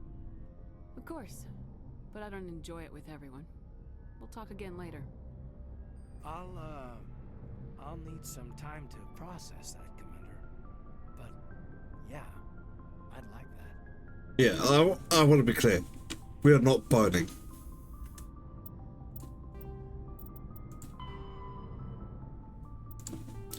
Station, Gagarin Station.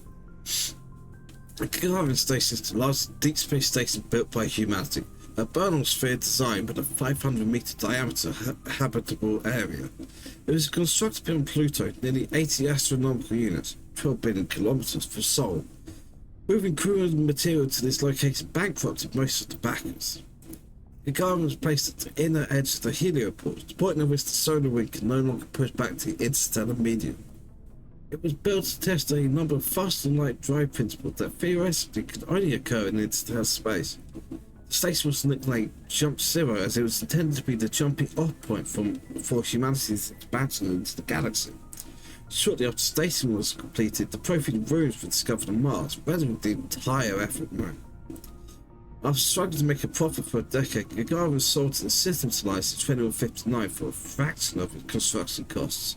The Alliance refurbished it as a research and training centre for the recently discovered biotic phenomenon.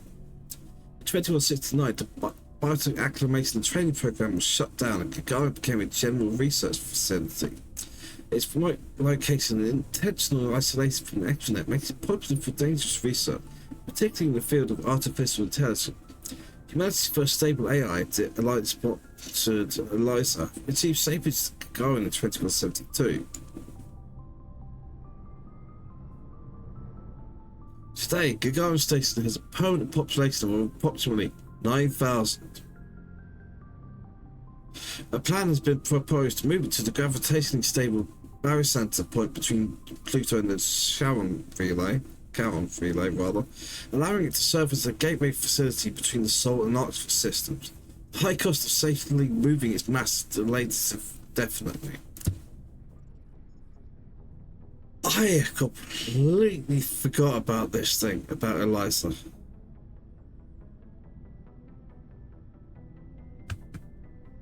It never gets brought up again.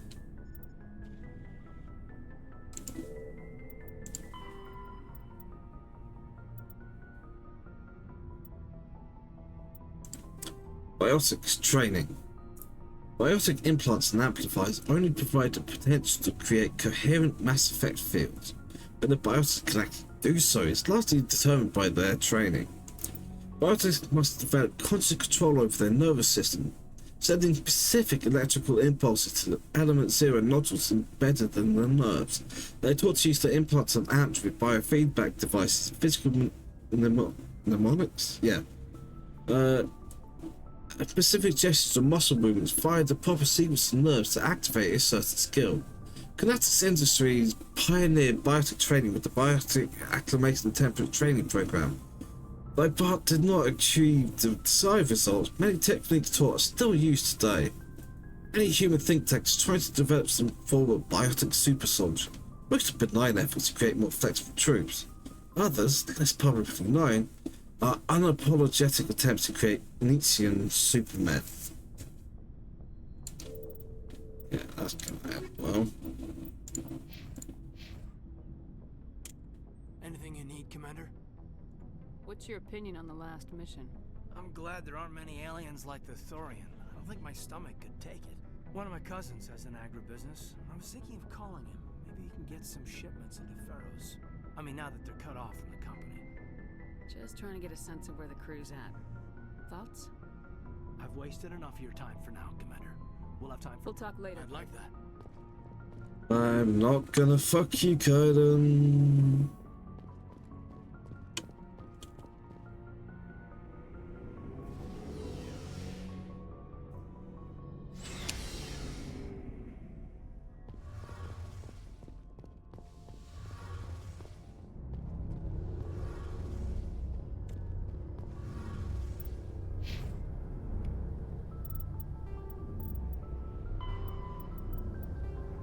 FDL drive charge. As positive or negative electric current is passed through an FDL drive core, it requires a static electrical charge. Drives can be operated an average of 50 hours before they reach charge saturation. This change is proportional to the magnitude of mass reduction. A heavier or faster ship reaches saturation more quickly. If the charge is allowed to build, the core will discharge into the hull of the ship. All ungrounded crew members are fried to a crisp. All the electronic systems are burned out. Metal bulkheads may be melted and fused together. The safest way to discharge the core is to land on the planet and establish it connected to the ground, like a lightning rod. Larger vessels like dreadnoughts cannot land, must discharge into a planetary magnetic field. The ship passes the charge from the drive core to the exterior armored hull and dives into the magnetic field. As the hull discharges, sheets of lightning jump away into the field, creating beautiful auroral displays on the planet. The ship must retract its sensors and weapons while dumping charge to prevent damage, leaving it blind and helpless. Discharging out a moon with a weak magnetic field can take days. Discharging into the powerful field of a gas giant may require less than an hour. Deep space facilities such as the Citadel often have special discharge facilities for visiting ships. Something I can do for you, Commander. Carry on. Aye, aye, Commander. Oh, hello, Shepard. Are you okay? I don't know. Your ship is amazing, and your crew's been really great to me, especially your chief engineer. But I just sort of feel out of place. The Normandy runs so smooth it feels like we're not even moving, and the engines are so quiet. How do you sleep at night? The silence wakes you up? Back on the flotilla, the last thing you want to hear is silence. It means an engine's died or an air filter shut down. I guess you don't have to worry about that here. But old habits die hard. But it's more than just the silence. This ship feels so empty. It's like half the crew is missing. Back home, I couldn't wait to go on my pilgrimage. I couldn't wait to get away from the crowds. Now that I'm out here, I kind of miss them. Sometimes we don't appreciate what we have till it's gone. That's true. I'm starting to wonder if that's what the pilgrimage is really about. It's given me a whole new perspective on my people and our culture. You know, there's always a few who go on their pilgrimages and never return. I always assumed something bad happened to them. But maybe they just wanted a different life. You do plan to return to the migrant fleet, right? I could never abandon my people, Shepard. I will go back eventually. But we have to stop Saren first. Otherwise, I might not have a home to go back to. I should go. See you later.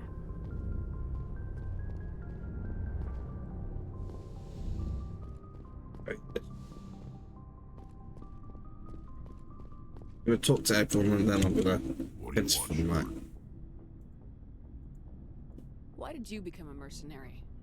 Lots of reasons. Such as?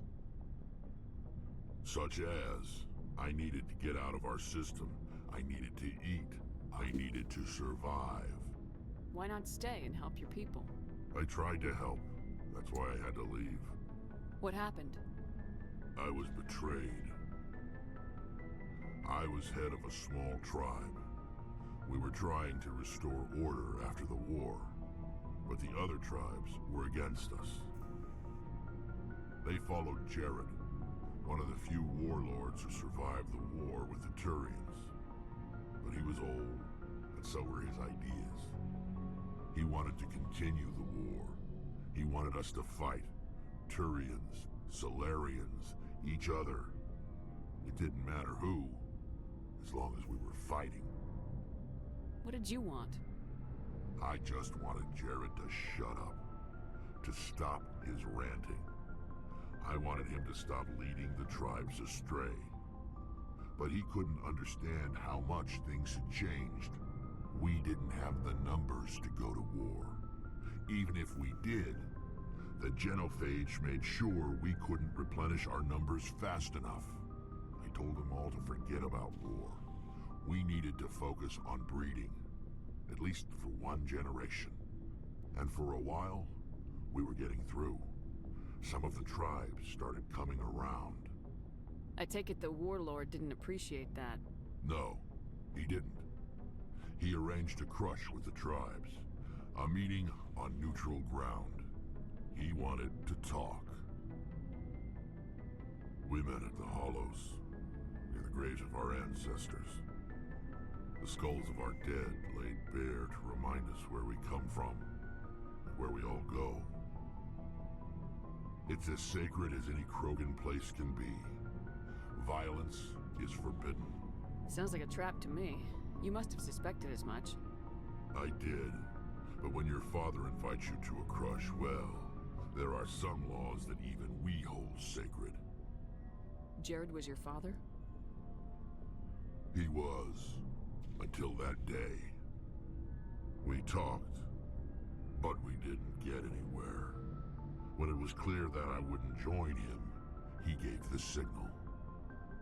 His men leapt from the graves of our ancestors like Krogan undead. The few that were loyal to me died quickly.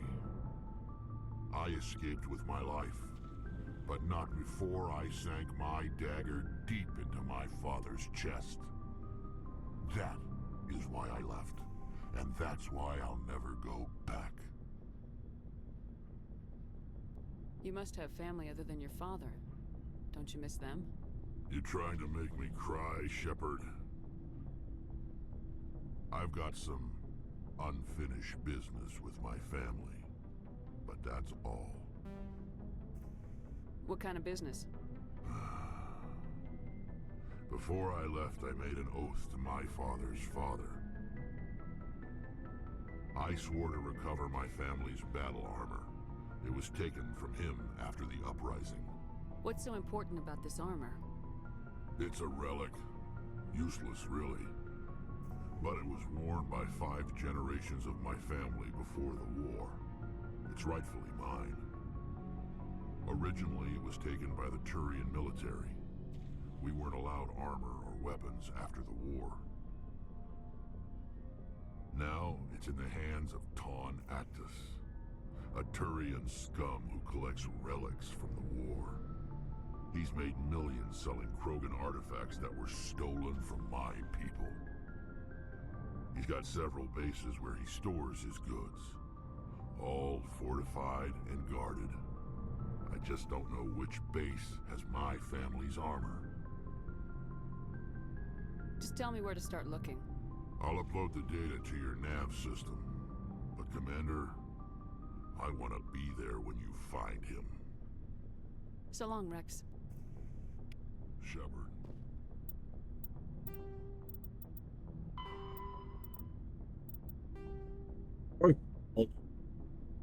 Ask Krogan homeworld conditioned to Krogan psychology for toughness, just as it did the body. Krogan have always had a tendency to be selfish, unsympathetic, and blunt. They respect strength and self-reliance, and are neither surprised nor offended by treachery. Wicked selfless do not live long. Their culture, looking out for number one, is simply a matter of course. After their defeat in the rebellion, the very concept of Krogan leadership was discredited. Where Warlock could once command enough power to bring entire solar systems to heal and become overlord, these days it's rare for a single leader to have more than 1,000 warriors swear allegiance to him. Most Krogan trust and serve no one but themselves. This solitary attitude stems in part from a deep sense of fatalism and futility, a profound social effect of the Genophage that caused Krogan numbers to dwindle to a relative handful. Not only are they angry that the entire galaxy seems out to get them, Krogan are also generally pessimistic about the race's chances of survival. Surviving Krogan see no point to building for the future. There will be no future. The Krogan live with an attitude of kill, pillage and be selfish, for tomorrow we die.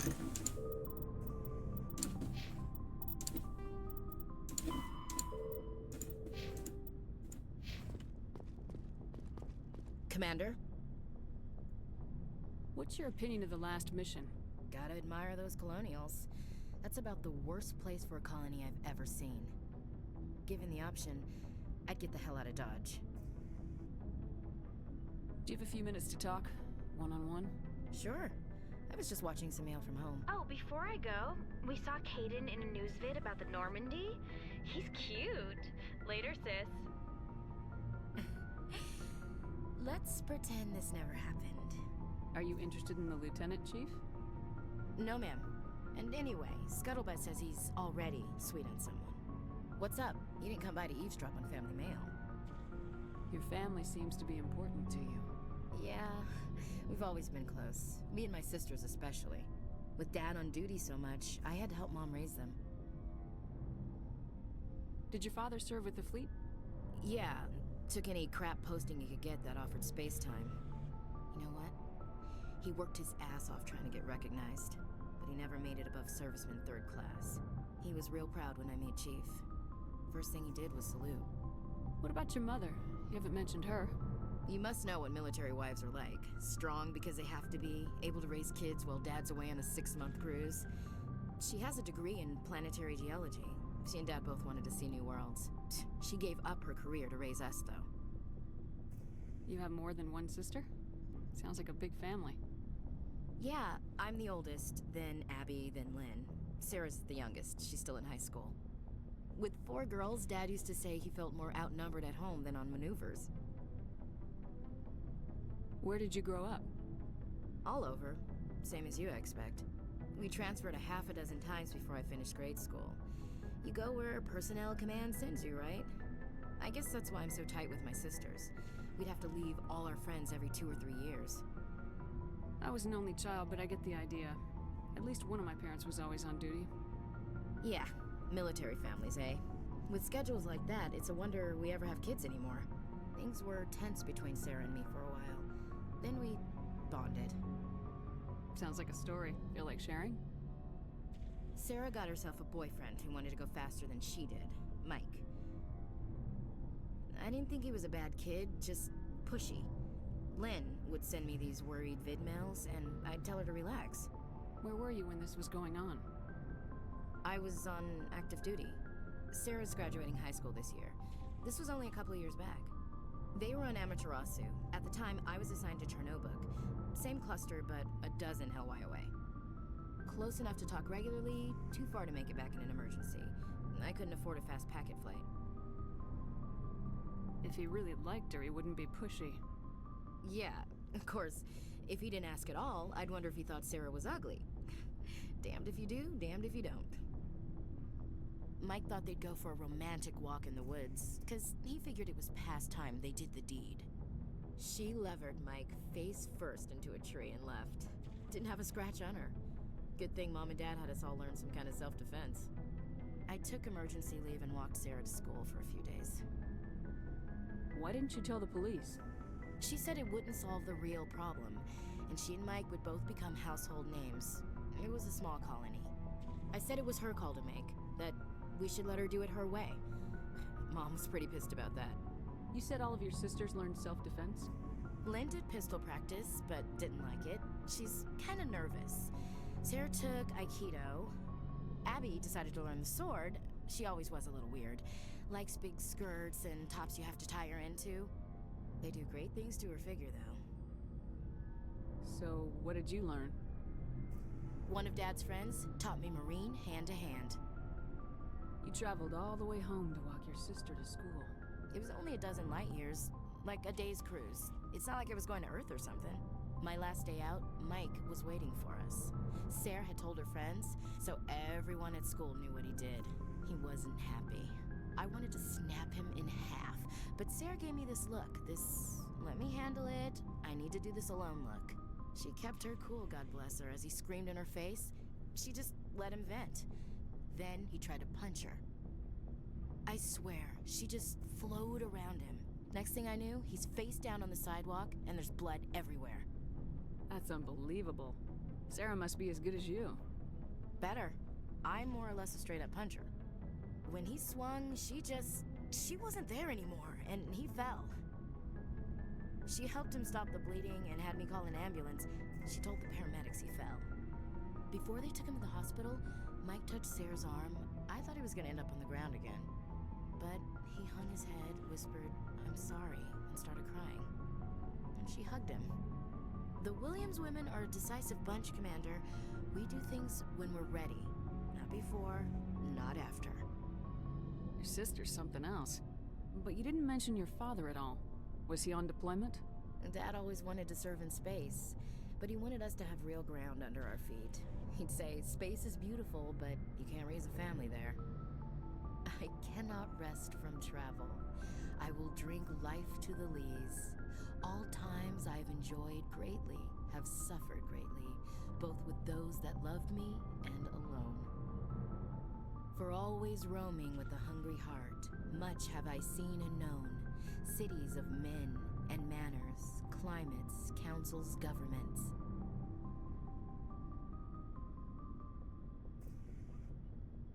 But here's the thing, right? So Ashley as a character. Yeah, lots of people go, oh no, she's space racist. It's like, not really. I think that part of her personality is actually interesting. I think that makes her an interesting and good character. The kind of person who actually quotes poetry in conversations, though, is a wanker. There's no other way to put it. If you quote poetry in just a conversation, a normal conversation, and you start something Tennyson or, oh, I don't know, all sorts of shit. And it's just, Tennyson, Shelley. Okay, to be fair, I have actually busted out some Shelley on occasion. Percy Bysshe Shelley. Most known poem of his is almost certainly Ozymandias. Look upon my works, ye mighty in despair. So I think I've literally talked about already in these Mass Effect playthroughs. So, oh god, am I one of those? It's like, I don't really read poetry. It's like, there's some good stuff, but this. No, just move on. I never thought I'd hear you reciting poetry. Just because I can drill you between the eyes at 100 meters doesn't mean I can't like sensitive stuff. Just don't spread it around. Ulysses was my dad's favorite poem. Every time he shipped out, he recorded me reading it. He had a dozen versions when he retired. Does he still like it? I sure hope so. I read it to his grave every time I go home. Dad passed on a few years back. He's probably still watching, though. You mean from wherever we go after death? Dead on, Skipper. He's with God now. That's not a problem with you, is it? That I believe in God? No. I don't. But people believing God is their business. Just like me not believing in it is my business. I don't have a right to go around telling everyone, no, you can't believe in God. If you believe in God, you're a fucking moron. Likewise, people who do believe in God have no right to go around telling everyone, if you don't believe in God, and if you don't believe in God in this very specific way, you're damned and you're a piece of shit and you're evil and you're going to hell. That's not right either. Religious belief is a independent, individual, personal thing. Which is why organized religion is a crock of fucking shit. I will never give people crap for believing in God. I will give people crap for believing in organized religion. Very different things. Everyone has the right to believe what they want. Says so in the Alliance Charter, only with fancier words. I'm glad you're open-minded about it. I've met a few people who are really weirded out by my faith. Because I work in space, I can't believe in a higher power? Jeez. Hello, have you people looked out the window? How can you look at this galaxy and not believe in something? I should get back to my duties. Didn't mean to take up so much of your time. Dismissed, Chief. Ma'am.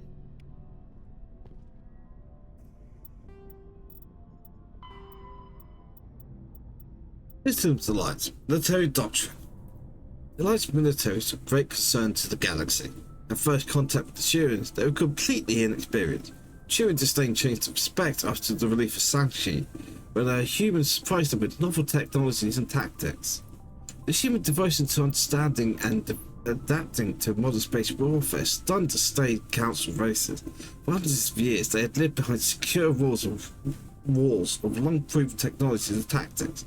The council regards the Alliance as a sleeping giant. Less than 3% of humans volunteered to serve in their military, a lower proportion than any other species. While competent, Alliance soldiers are neither as professional as the Turians nor as skilled as the Asari. Their strengths lie in fire support, flexibility, and speed. They make up for lack of numbers with sophisticated technical support, VIs, drones, artillery, electronic warfare, and emphasis on mobility and individual initiative. Their doctrine's not based on absorbing and dishing out heavy shocks like the Turians and Krogan. Rather, they bypass enemy strong points and launch deep into their rear, cutting supply lines, destroying headquarters and support units, leaving enemies to wither on the vine. On defense, the human military is a rapid reactive force led by Sun Tzu's Maxim. He who tries to defend everything defends nothing. Garrisons are intended for scouting rather than combat, avoiding engagement to observe and report invaders using drones. Token garrisons of human colonies make it easy for alien powers to secure them, for which the Alliance media criticises the military.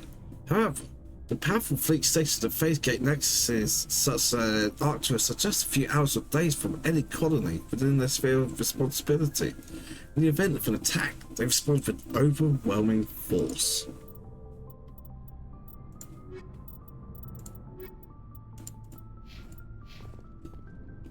Okay, well, I should talk to Garrison next, but honestly, no.